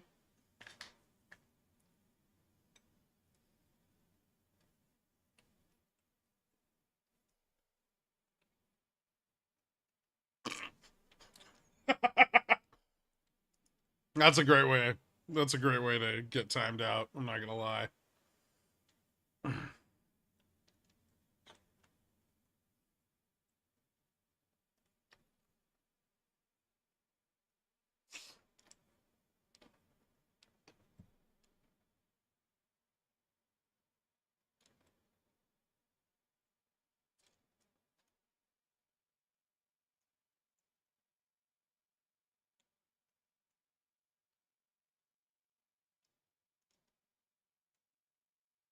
Do you recall any CPI day where we opened green, then dumped through the rest of the day? Hmm. Last year. Not this year. I'm already in it, Yaga. Thank you.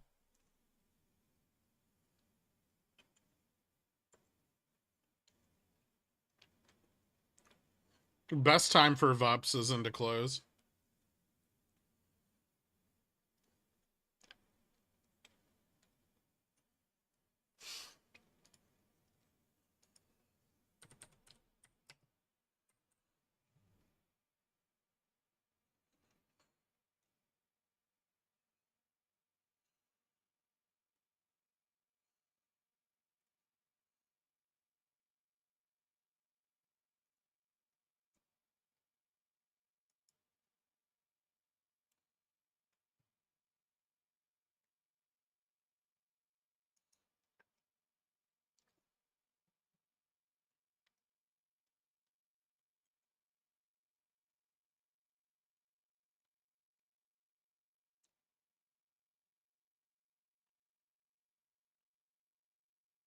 I'm only playing the downside. Remember me in Valhalla.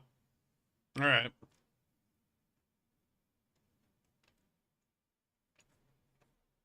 44.25, J Money.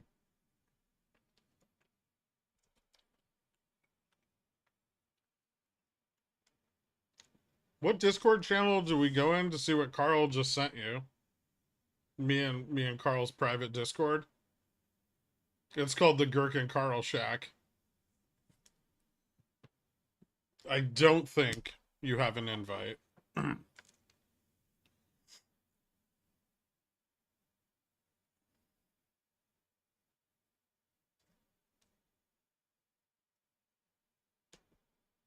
My vape is not modded. It's... Never mind.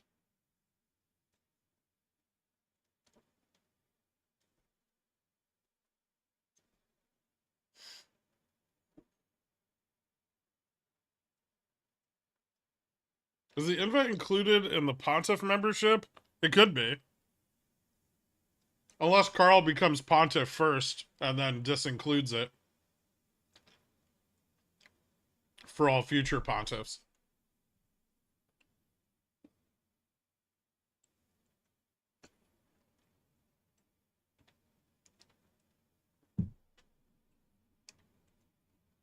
We're already above 44.25.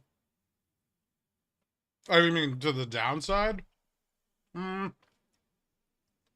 don't know. I think that was kind of the extent of that sell-off. It went big, but now it's going home.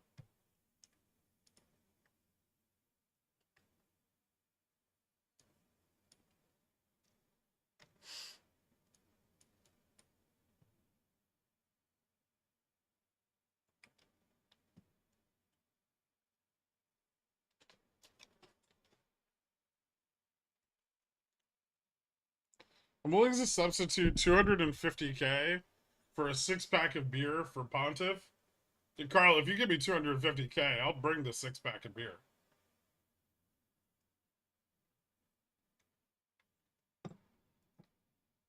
I'll bring 2.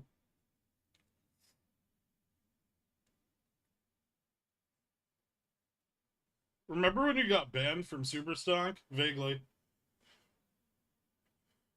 I tried to remember the name of the guy who banned me the other day, but I forgot it.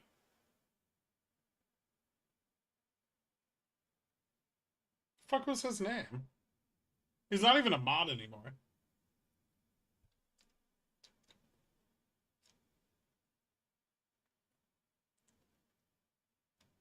Jamar? That sounds right.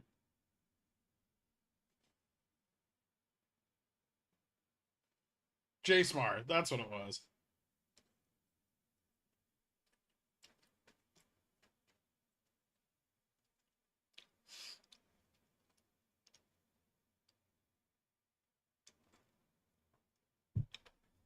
Is there a way to see if a particular stock is an IWM? Yes, you can check the listings for IWM.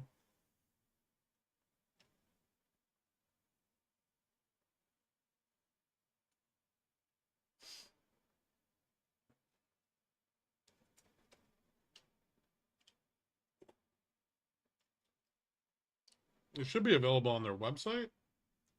Like IWM's or the FTSE website.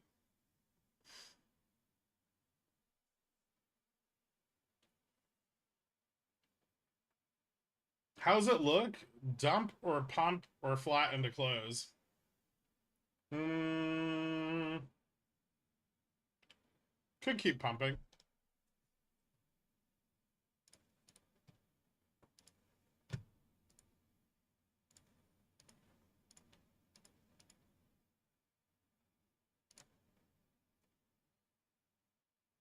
The usability of some of this stuff as we move into close really falls off because gamma expands so much.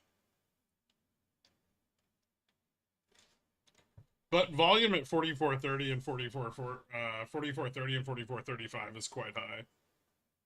So they may try to pump it higher into close.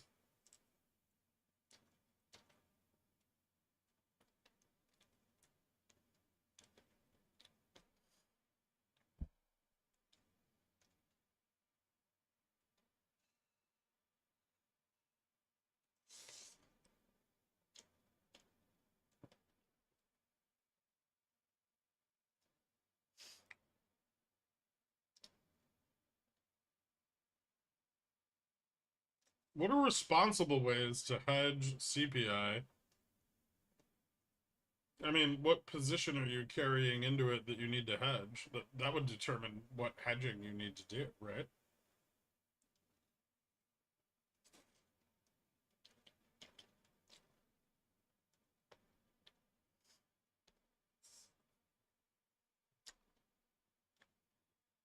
So how's it look? Dump, pump, or flatten to close? I don't know. It could pump.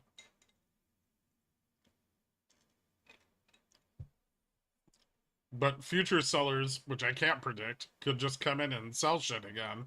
And then it all collapses, right?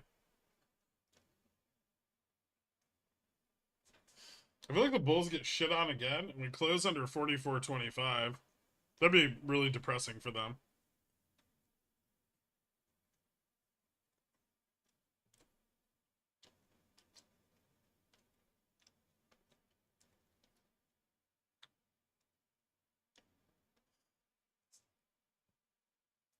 It's power 48 minutes. Let's go. Yes, let's.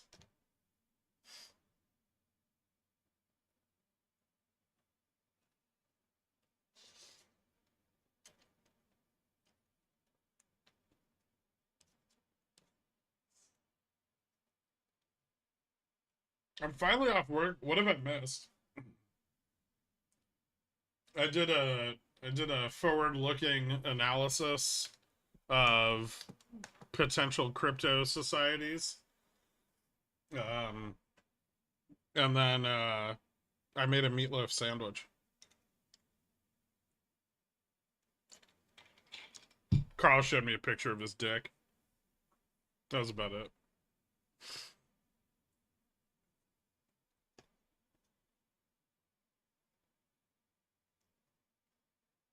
It was alright. It was just like unexpected.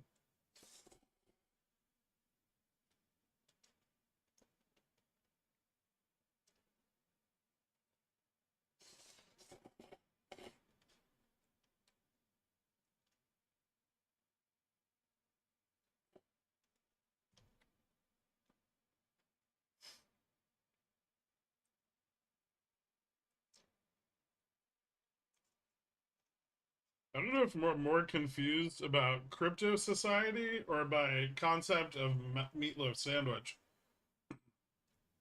The meatloaf sandwich was amazing.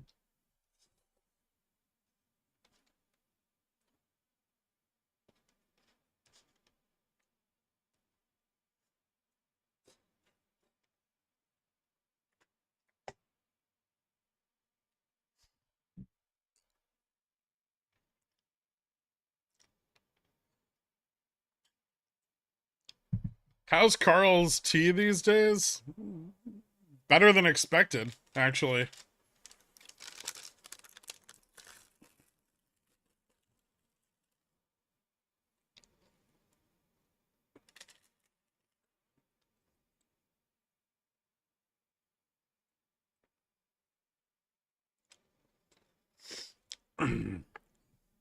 I'm picturing it like 3 slices of Wonder Bread on top of each other, but the middle slice is just meatloaf with no toppings or sauce. So I took a slice of meatloaf, chopped it up in a pan, and then fried it with ketchup and mustard. Then I put cheese all over it till it got melty, and then I stuck that fucking mess in between 2 pieces of bread.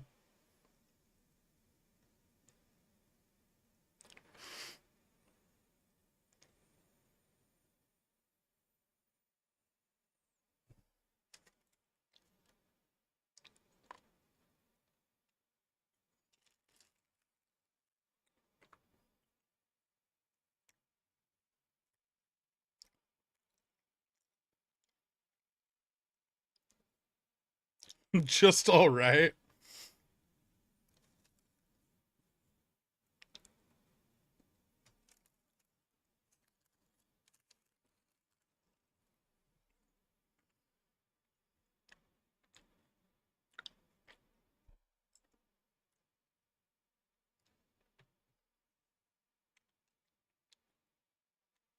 When are you releasing your hamburger pie recipe?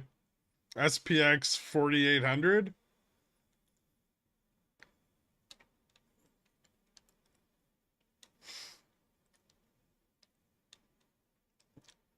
It's like an abomination of a patty melt. It was delicious. All right. What am I supposed to do with my leftovers? Throw them out? Give them to hungry people?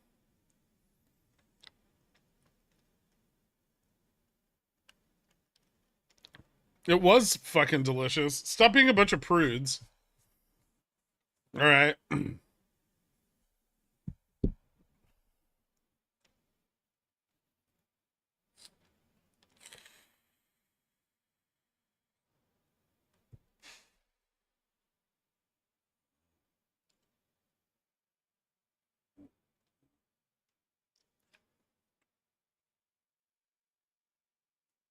Give them to the cat. He's not going to eat that shit.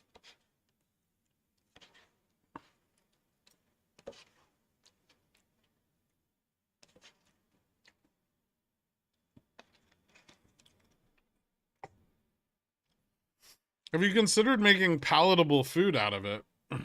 It wasn't just palatable. It was fucking scrumptious.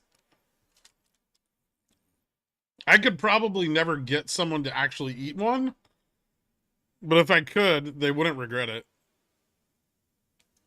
Who the fuck fries mustard? This is a sin. What? Hold up. The French?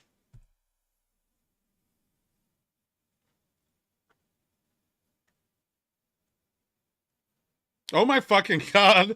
I just found out the Russell 2000 has 2003 holdings, not 2000. We should file a lawsuit now. Actually, I agree.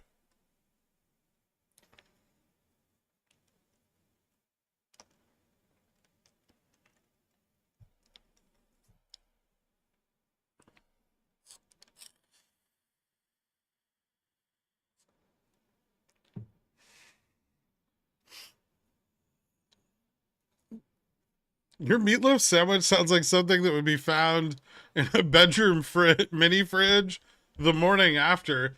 You're not supposed to fuck it taking off Friday. You eat it. It's a sandwich.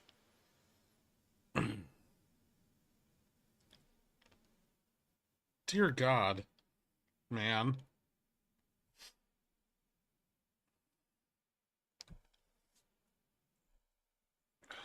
I didn't. No, God, fuck. I put a teaspoon of oil, mustard, and ketchup in a frying pan. Made a sauce with those things. Then I put the meatloaf in. Fried the meatloaf in that sauce. Then I put cheese on top and melted it.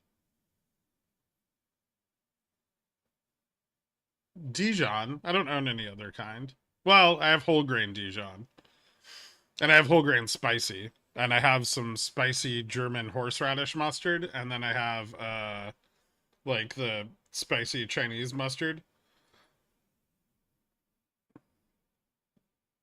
That I'm pretty sure just has ginger and horseradish in it.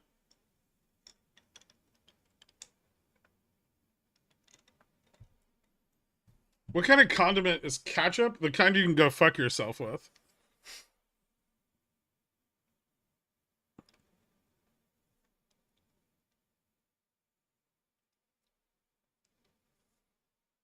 It's a sloppy mo.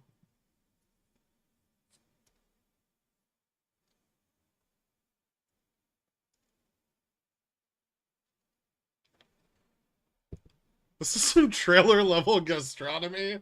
I didn't always have money for fancy things. Sometimes it's good to get in touch with who you were. and realize you don't like them anymore.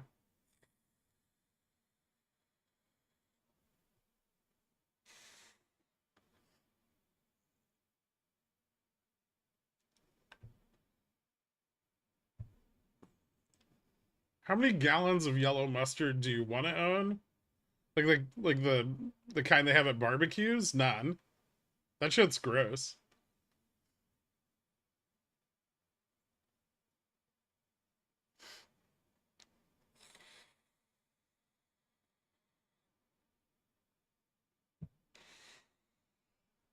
I just lost all our profits because my broker called me to close my positions.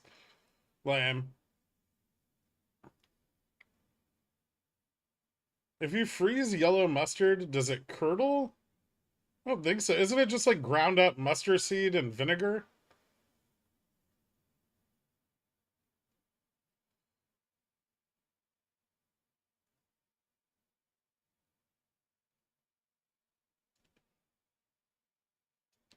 Trash can lid Sammy is what my old boss called a sandwich that looked like it would be served by a hobo on a trash can lid, but tasted like heaven on earth. I don't think it tasted like heaven on earth, but it was pretty good. I'm gonna start a fast food chain, meatloaf sandwiches.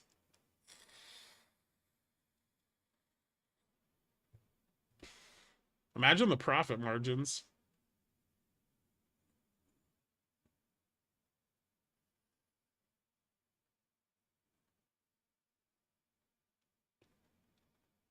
Don't tell me what to stick to.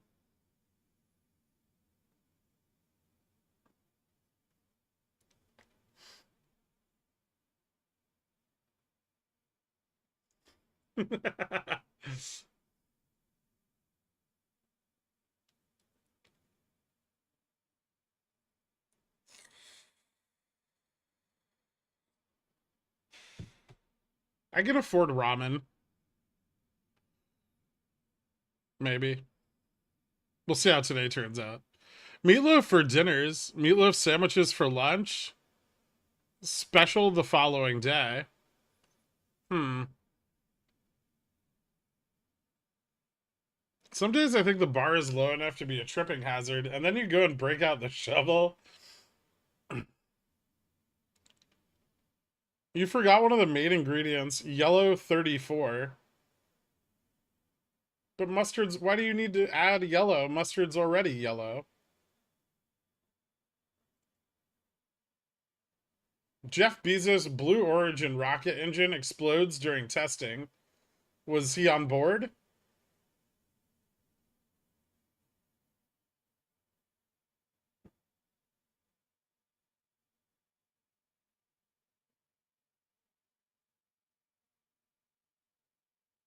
My Australian WeBull account is malfunctioned and I can't close or open trades.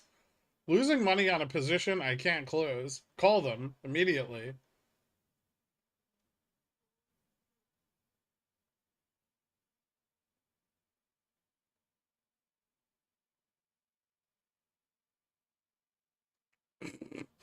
I'm not reading any of that, Subway Cup.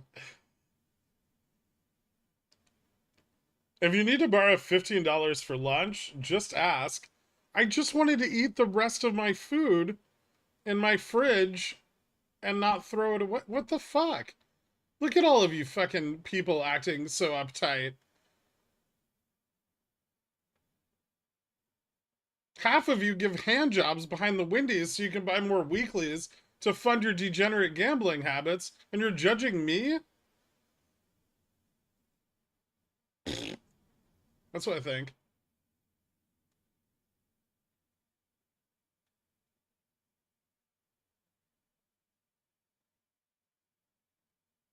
Trying to claw me back into the clutches of the poors.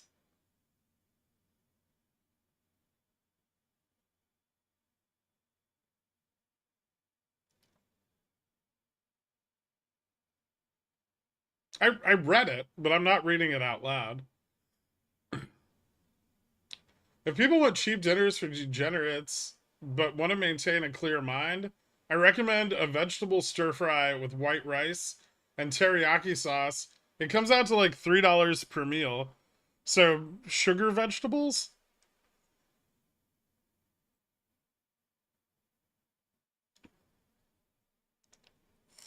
Whoa, whoa, whoa. Settle down, you uppity yup. Giving hand jobs isn't desperation, it's a passion. You're a sandwich pervert, and I'm here for it. Thanks, Luke.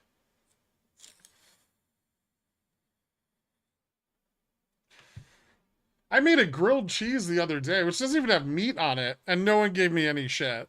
They're like, okay, the cheeses that he put on it are fancy enough that I don't know what they are.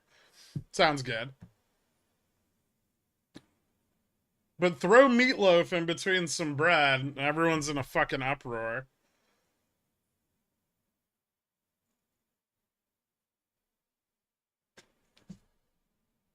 Are we rich yet? We're less poor than this morning, dork. Maybe. That's that's actually highly dependent on some things, but if we get to 44.35, we're balling. Or 44.15.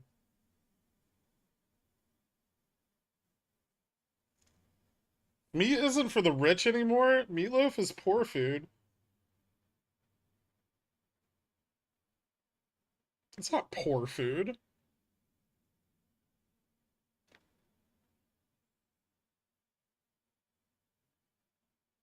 It's just 1950s food. I make grilled cheese in the microwave.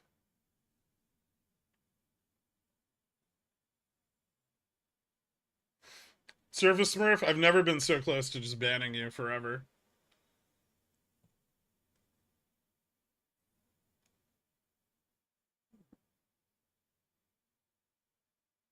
Jimmy's Thursday stock split, same as Spirit Airlines takeover. Just a load of hot air. Wait, what? Jimmy's splitting their stock?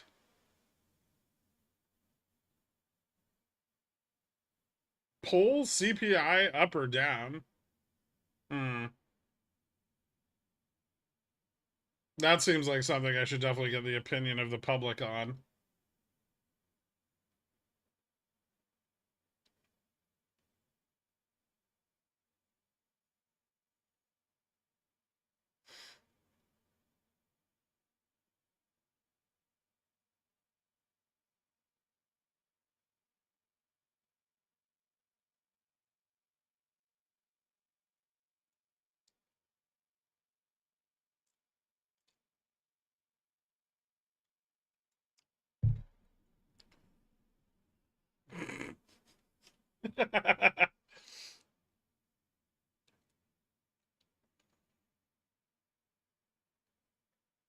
Hot dog hash?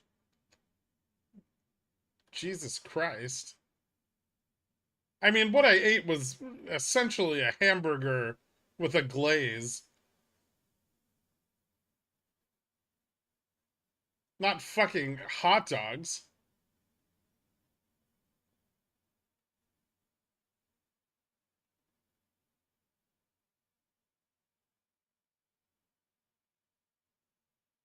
RC had to split the stock because we DRS too much, and now the shorts are freaking out. They don't have enough shares, so they're gonna make more. He could just sell them those shares like he did in June, but like a lot cheaper. I just want the BOJ to sell off their US Treasury holdings. At the same time, China sells off their US Treasury holdings and invades Taiwan, and for Goldman to declare bankruptcy the next day. Is that too much to ask? I mean, it's a logical series of events. So, yes.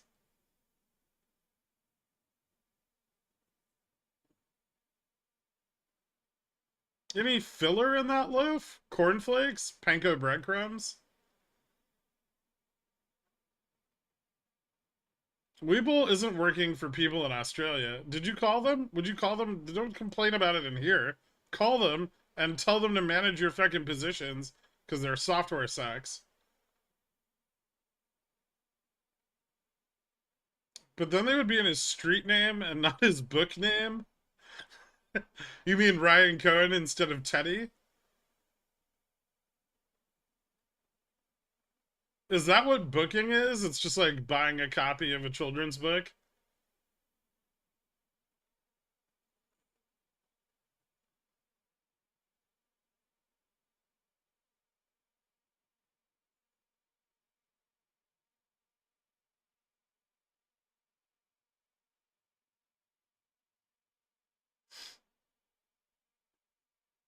Stop panicking. I haven't done it yet, Surfa.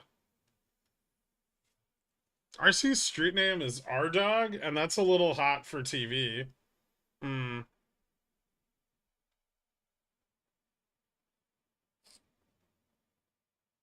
Is that what they called him in his fraternity?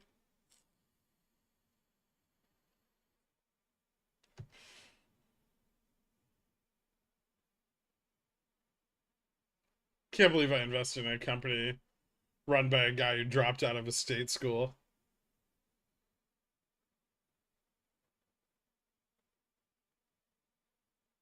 No, well.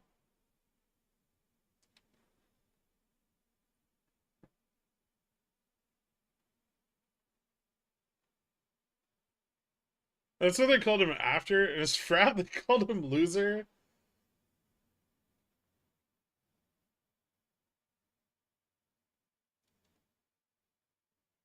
Reminder Aussie Pickles that they're going to be talking to the America office, so they need to hold their phones upside down. Oh, yeah. Andrew Left is on Bloomberg TV moaning about living in fear of the feds knocking at his door. Good. I hope J-Pow comes packing a big stick.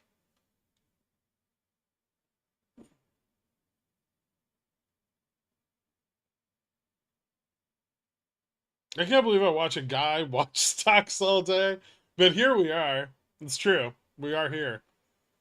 It's past my bedtime. Can y'all tell I'm losing cognitive ability as we speak? How how long are you awake during the day? I feel like you just showed up.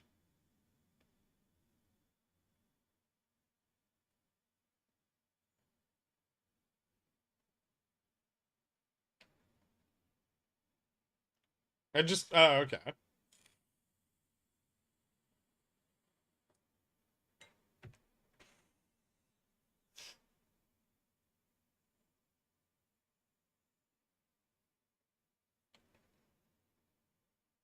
You could do worse. You could be head of a loyal cult with a temperamental mod who spells his own name incorrectly.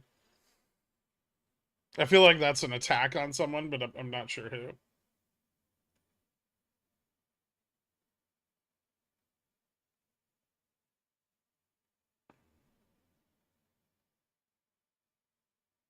Where's this ETF that's overvalued by $1,200 going to close at? I mean, ideally, I'd like it to close below 44.20 or above 44.25.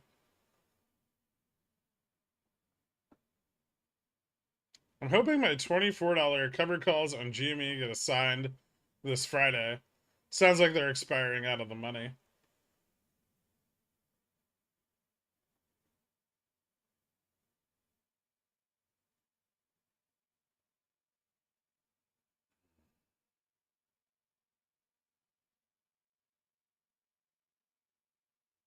My friend told me to start taking clenbuterol and T3 to start getting shredded for my vacay in Mexico. If you don't hear from me, it's because my liver shut down. If you're taking clenbuterol, it'll be your heart, not your liver.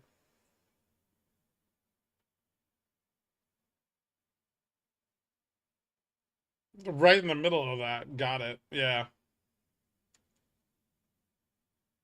I was right about housing. You were wrong about housing. You were like, that's going to happen super fast. And I was like, it's going to take time. And you're like, it's already happening.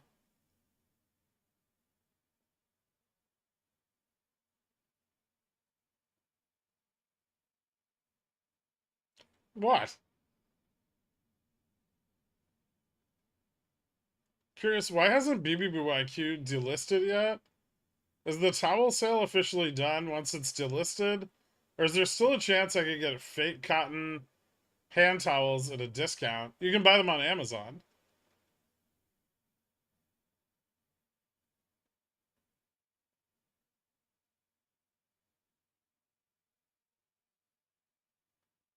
Why do you know that about Clem? What it's like a fucking antihistamine for horses, or not antihistamine, it's a vasodilator, right? Where do you get clenbuterol? From veterinary clinics. Ideally ones that have mismanaged their practice.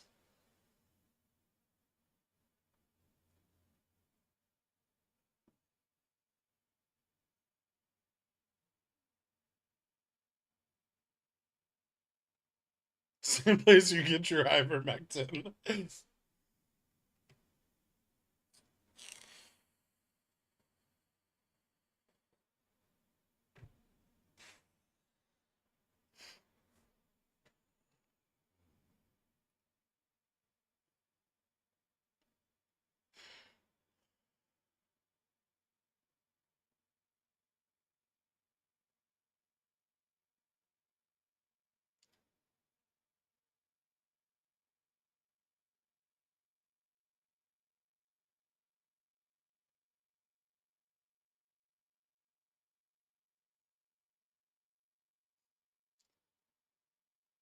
Why did I doubt the Bulls for a second? Well, they never give up, you know.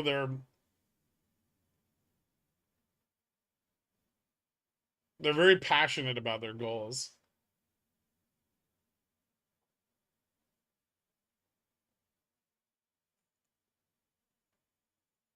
I'd rather get discount towels that played a less prominent role in the delisting of BBBY CFO, meaning the ones sitting on the shelf, not the ones actually selling on Amazon. I see.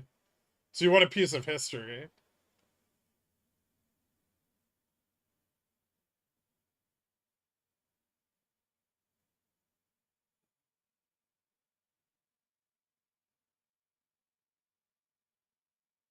I just full ported weekly puts for CPI.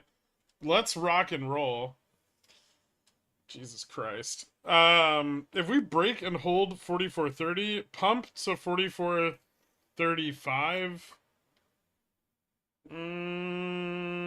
I don't know if there's enough interest. Maybe, yeah, but they'd really have to push it. Like they need to gun it here. And right now, it's kind of like the upside's kind of dragging its feet a bit. We're still lower than the intraday high right now.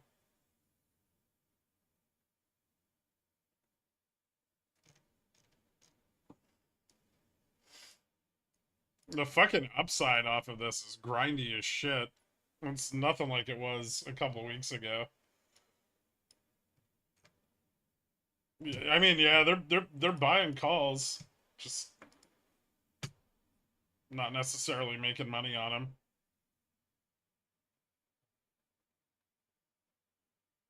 44.30 gamma's spiking super hard. 35 and 40 have a lot of volume coming in. So big end of day push if nothing else. They're trying for it.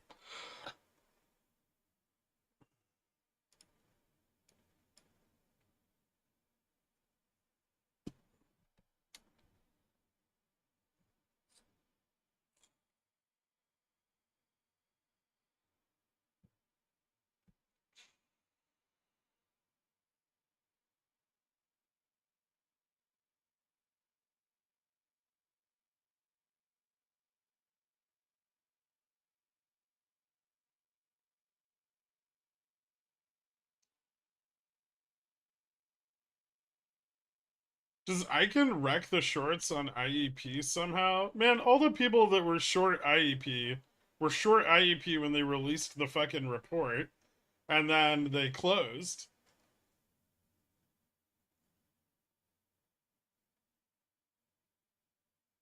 What are you eyeballing me for? I'll go back and find the stream where we had the argument and prove that we're probably both wrong.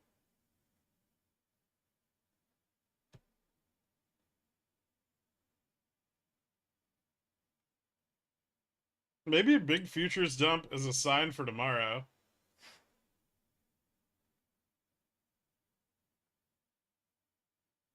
I hope so. I mean, it's not because no one knows what the data is going to say yet. If you look at it on the 15-minute, it's stupid. I just did, actually. That's where I was. Why are they failing to pump now when just 2 weeks ago they were able to pump 100 BPS in 20 minutes? It's harder to pump when someone's offloading all their bags on you.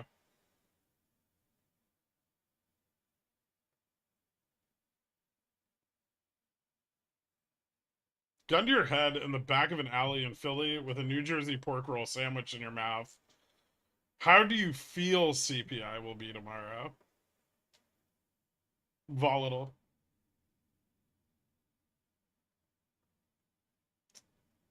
You thought you left me with no outs. You were wrong.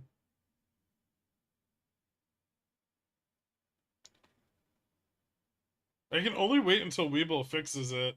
I can't trade by phone.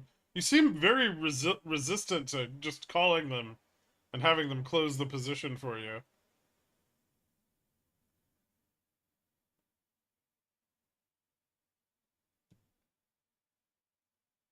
You win again. It's the mustache.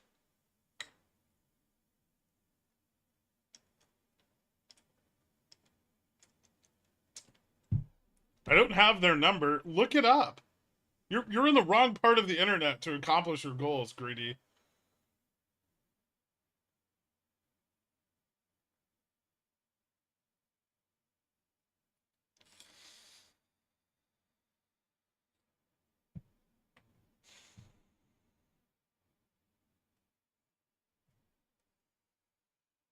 What's more likely, Cleveland Fed's prediction or you playing footsies with JFresh?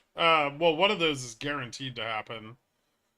The other's an assessment of future macroeconomic data based on macroeconomic data from the past.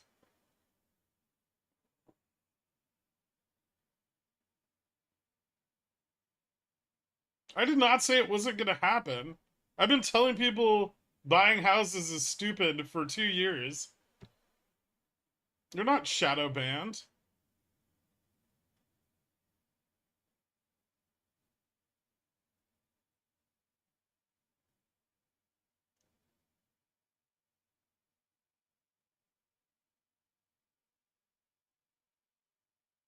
Volatile like both sides of my straddle will print, or volatile like both sides will be cut unprofitable. That's really on you, man. Don't blame the market for your shit, okay?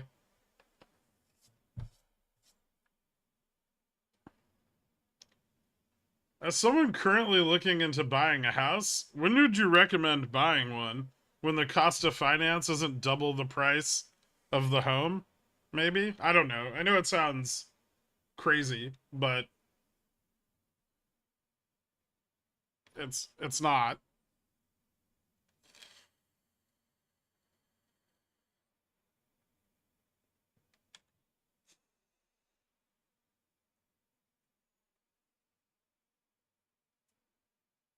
Weeble is garbage. Yes, it is.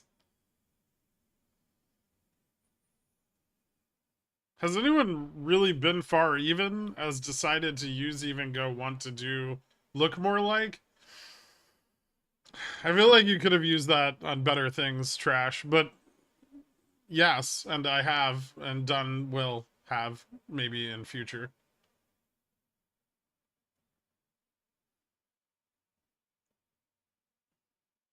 We'll get hoping about house in 4 years or so. If they could create optimal conditions around that time, that would be great.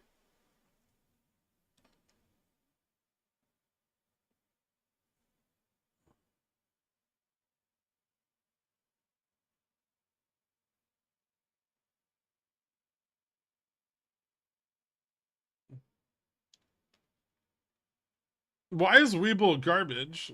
Because it's like a shitty zero DTE brokerage that has arguably no customer service whatsoever. But they're great at being a shitty zero DTE brokerage. And they've got nice charts. What's up, Gaff? Is this stream still a thing? Crazy, I know. Despite your continued efforts in reporting it, YouTube has yet to ban me. How does that make you feel? Starting a crusade with no end. Like most crusades.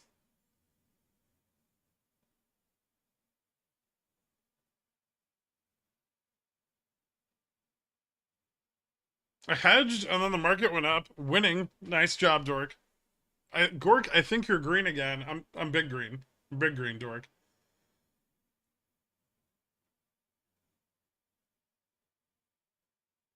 Not only did the market do the thing I wanted it to do, it did it more than I thought it would. Delta neutral? Fuck that. Delta positive.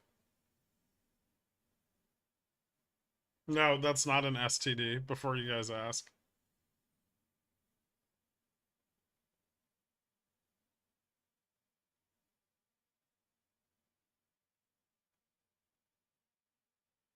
I told you delta neutral kinda but slightly over leveraged was the way. Well, that happened because I didn't want to use a calculator to pick my positions.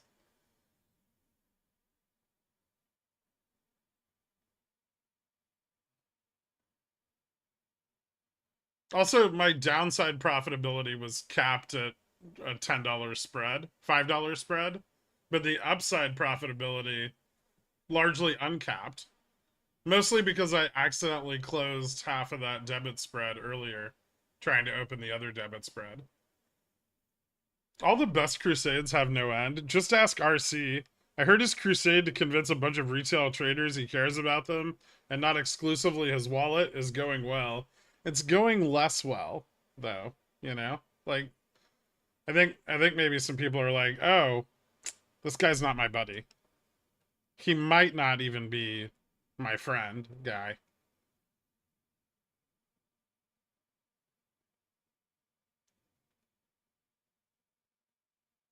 You want to hear my CPI position? If it's cash, I'm gonna fly to where you live and slap you.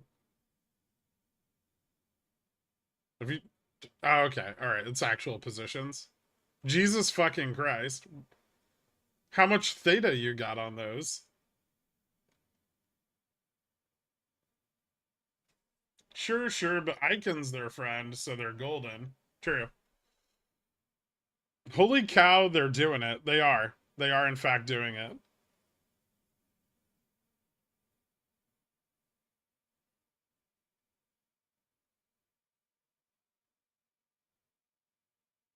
Will my 4450 zero DTEs go in the money?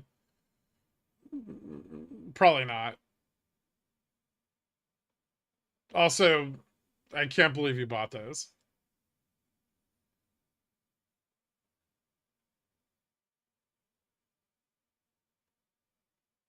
They're July? Oh boy. So you need tomorrow to be real volatile. Well, probably not. 38, 45. I assume you're just gonna try to scalp. Okay. I thought you were just gonna try to scalp like a 70 BPS move either way.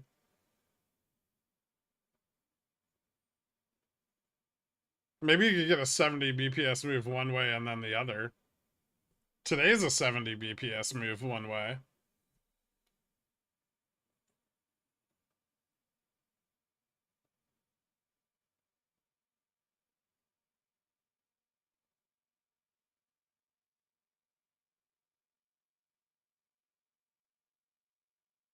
What if we dump into close? Well, I hope that doesn't happen.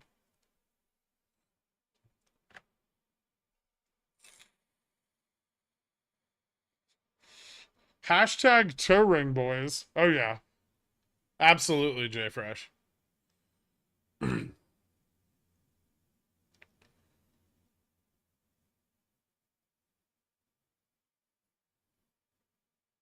All of these positions are being held into close. I can't send them or sell them, so let's.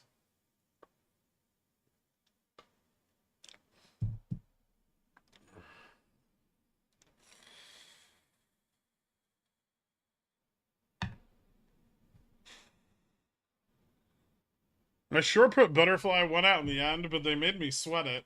They did. But you're feeling pretty good now, right? So you're just looking at your 44.25 calls right now? Or do you sell and rebuy later at this point? For the straddle, I'm just holding them. I guess I could roll it up. It's almost enough of a move that I could roll it up.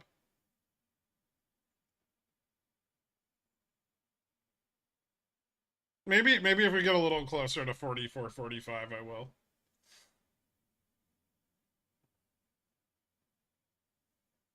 $44.40 gonna close in the money? We're gonna probably try for that. I'll feel better in 8 minutes.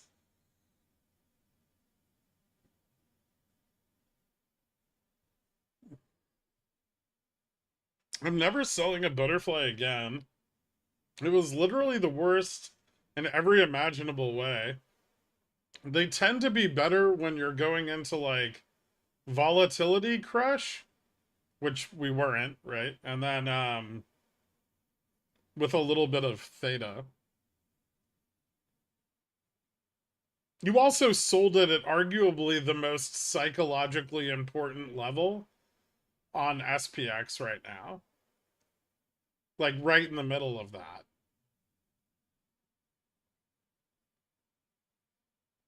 So they're not all bad, you know, it's relative.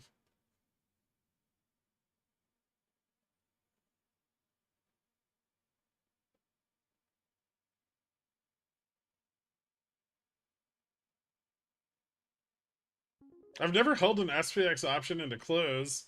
What do I do with my hands? Well, if I could have sold mine, I would have sold them at the top. I don't know what you're going to do. 7-Eleven crash would have been cool, but VIX not moving up on this pump is just as good. Thank you for posting your CPI prediction in the one place in the Discord that no one will look. It's hilarious.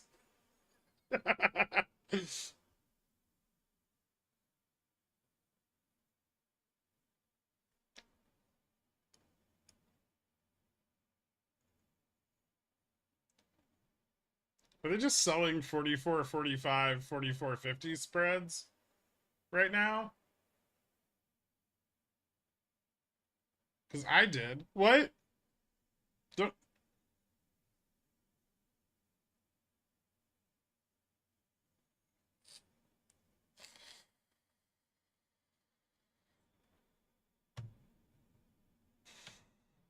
Nice, NW.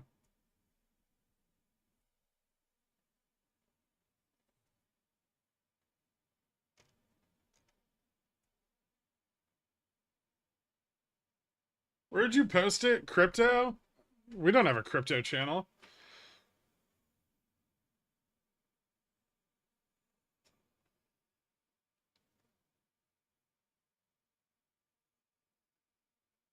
Don't go chasing butterflies. Stick to the straddles and strangles you're used to.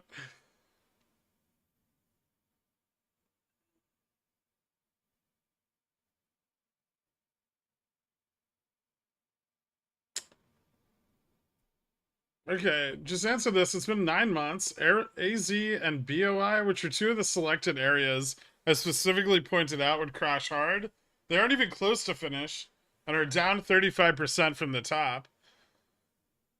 Yeah, but that's 6 more months than you said it would take. And then also, no one wants to live in fucking Arizona, man. It's not like a hot market. It's desert. They don't even have water. Who would move there? It's so unbelievably arrogant.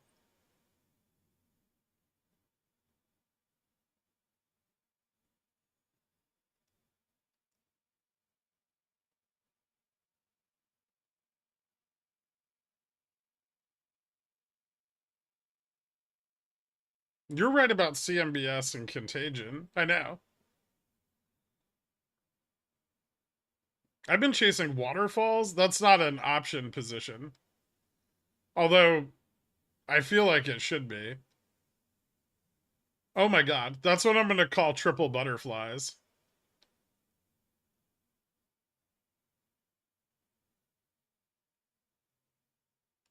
Arizona's where the lizard people live? Hmm.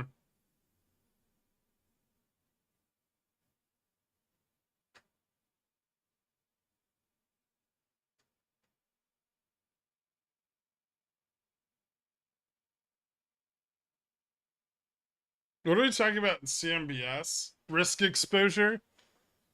You wouldn't want to tell us anything about that, would you, Gaff?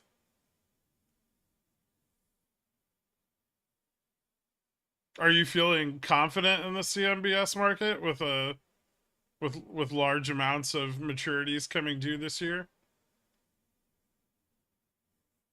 And no one using those buildings for anything? You made me bearish, Gaff. This is what you did. This was your effect.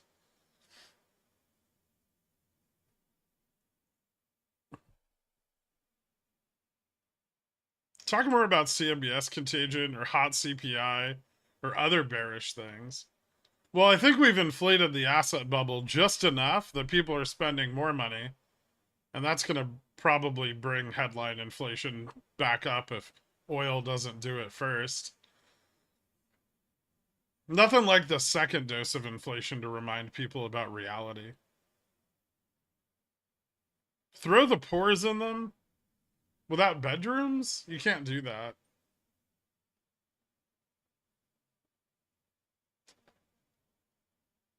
I have been told I have that effect on people.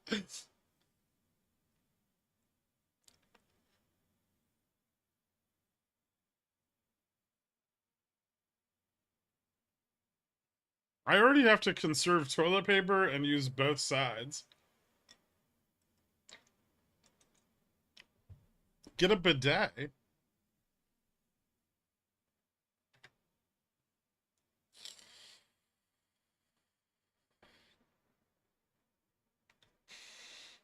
Just continue burning them to the ground for the insurance payout. True. I'm hoarding oil. I'm doing my part. Where are you keeping it? You can't take delivery of oil without a EPA approved facility. I know. Ding ding, the day is done. Somehow profitable. Not in the most ideal way, but I got there, you know.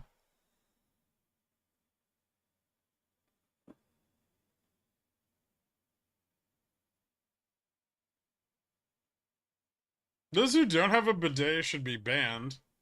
Hmm. I will say that with CMBS, the issuance is understandably tanked, which means that the money that would normally be spent towards issuance can be earmarked for tertiary maturity extensions. You mean pumping the market? Pumping the equity portfolio? So not bullish, but full bear is probably too much. Hmm. But what if the equity portfolios take a hit?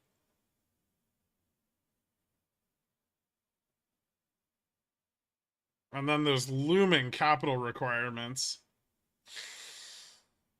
Ah, tough. I really hate to balance a bank's budget right now. CMBS is sound and resilient. Yeah, that's right. I forgot. Sorry. My mistake. If CPI comes in hot, -2% day, how hot? Are we talking? There's a big difference between 0.3, 4, and 5, right? 0.3 is cooling. Cleveland is saying the deflationary trend is ending, and then point 0.5 is all of this is an illusion. So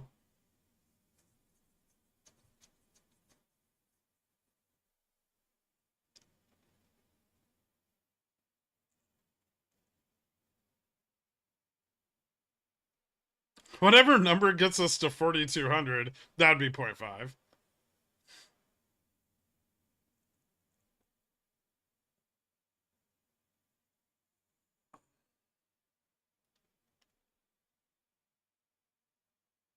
Yeah, actually, you're not wrong.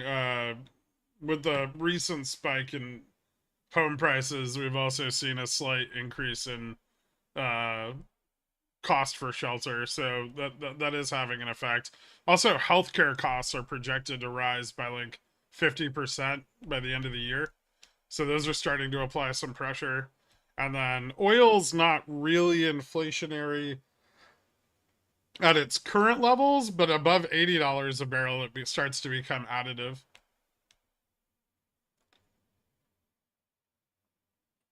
I'm not gonna wear this hat all night though.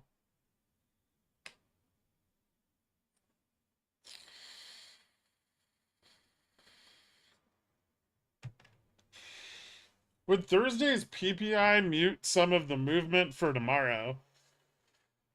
No, not really. I mean, PPI is going to just be cooling, right? Until energy prices go up.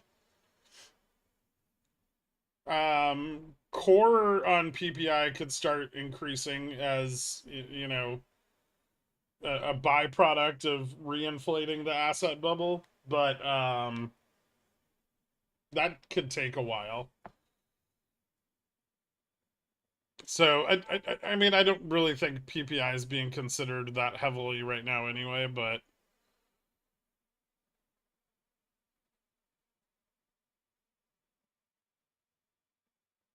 about puts at close. Let's fucking go. Oh boy. Twitter's insufferable when we end the day on a bullish pump. CPI prints before market open, so 8:30 a.m. I think, right? Like way before market open.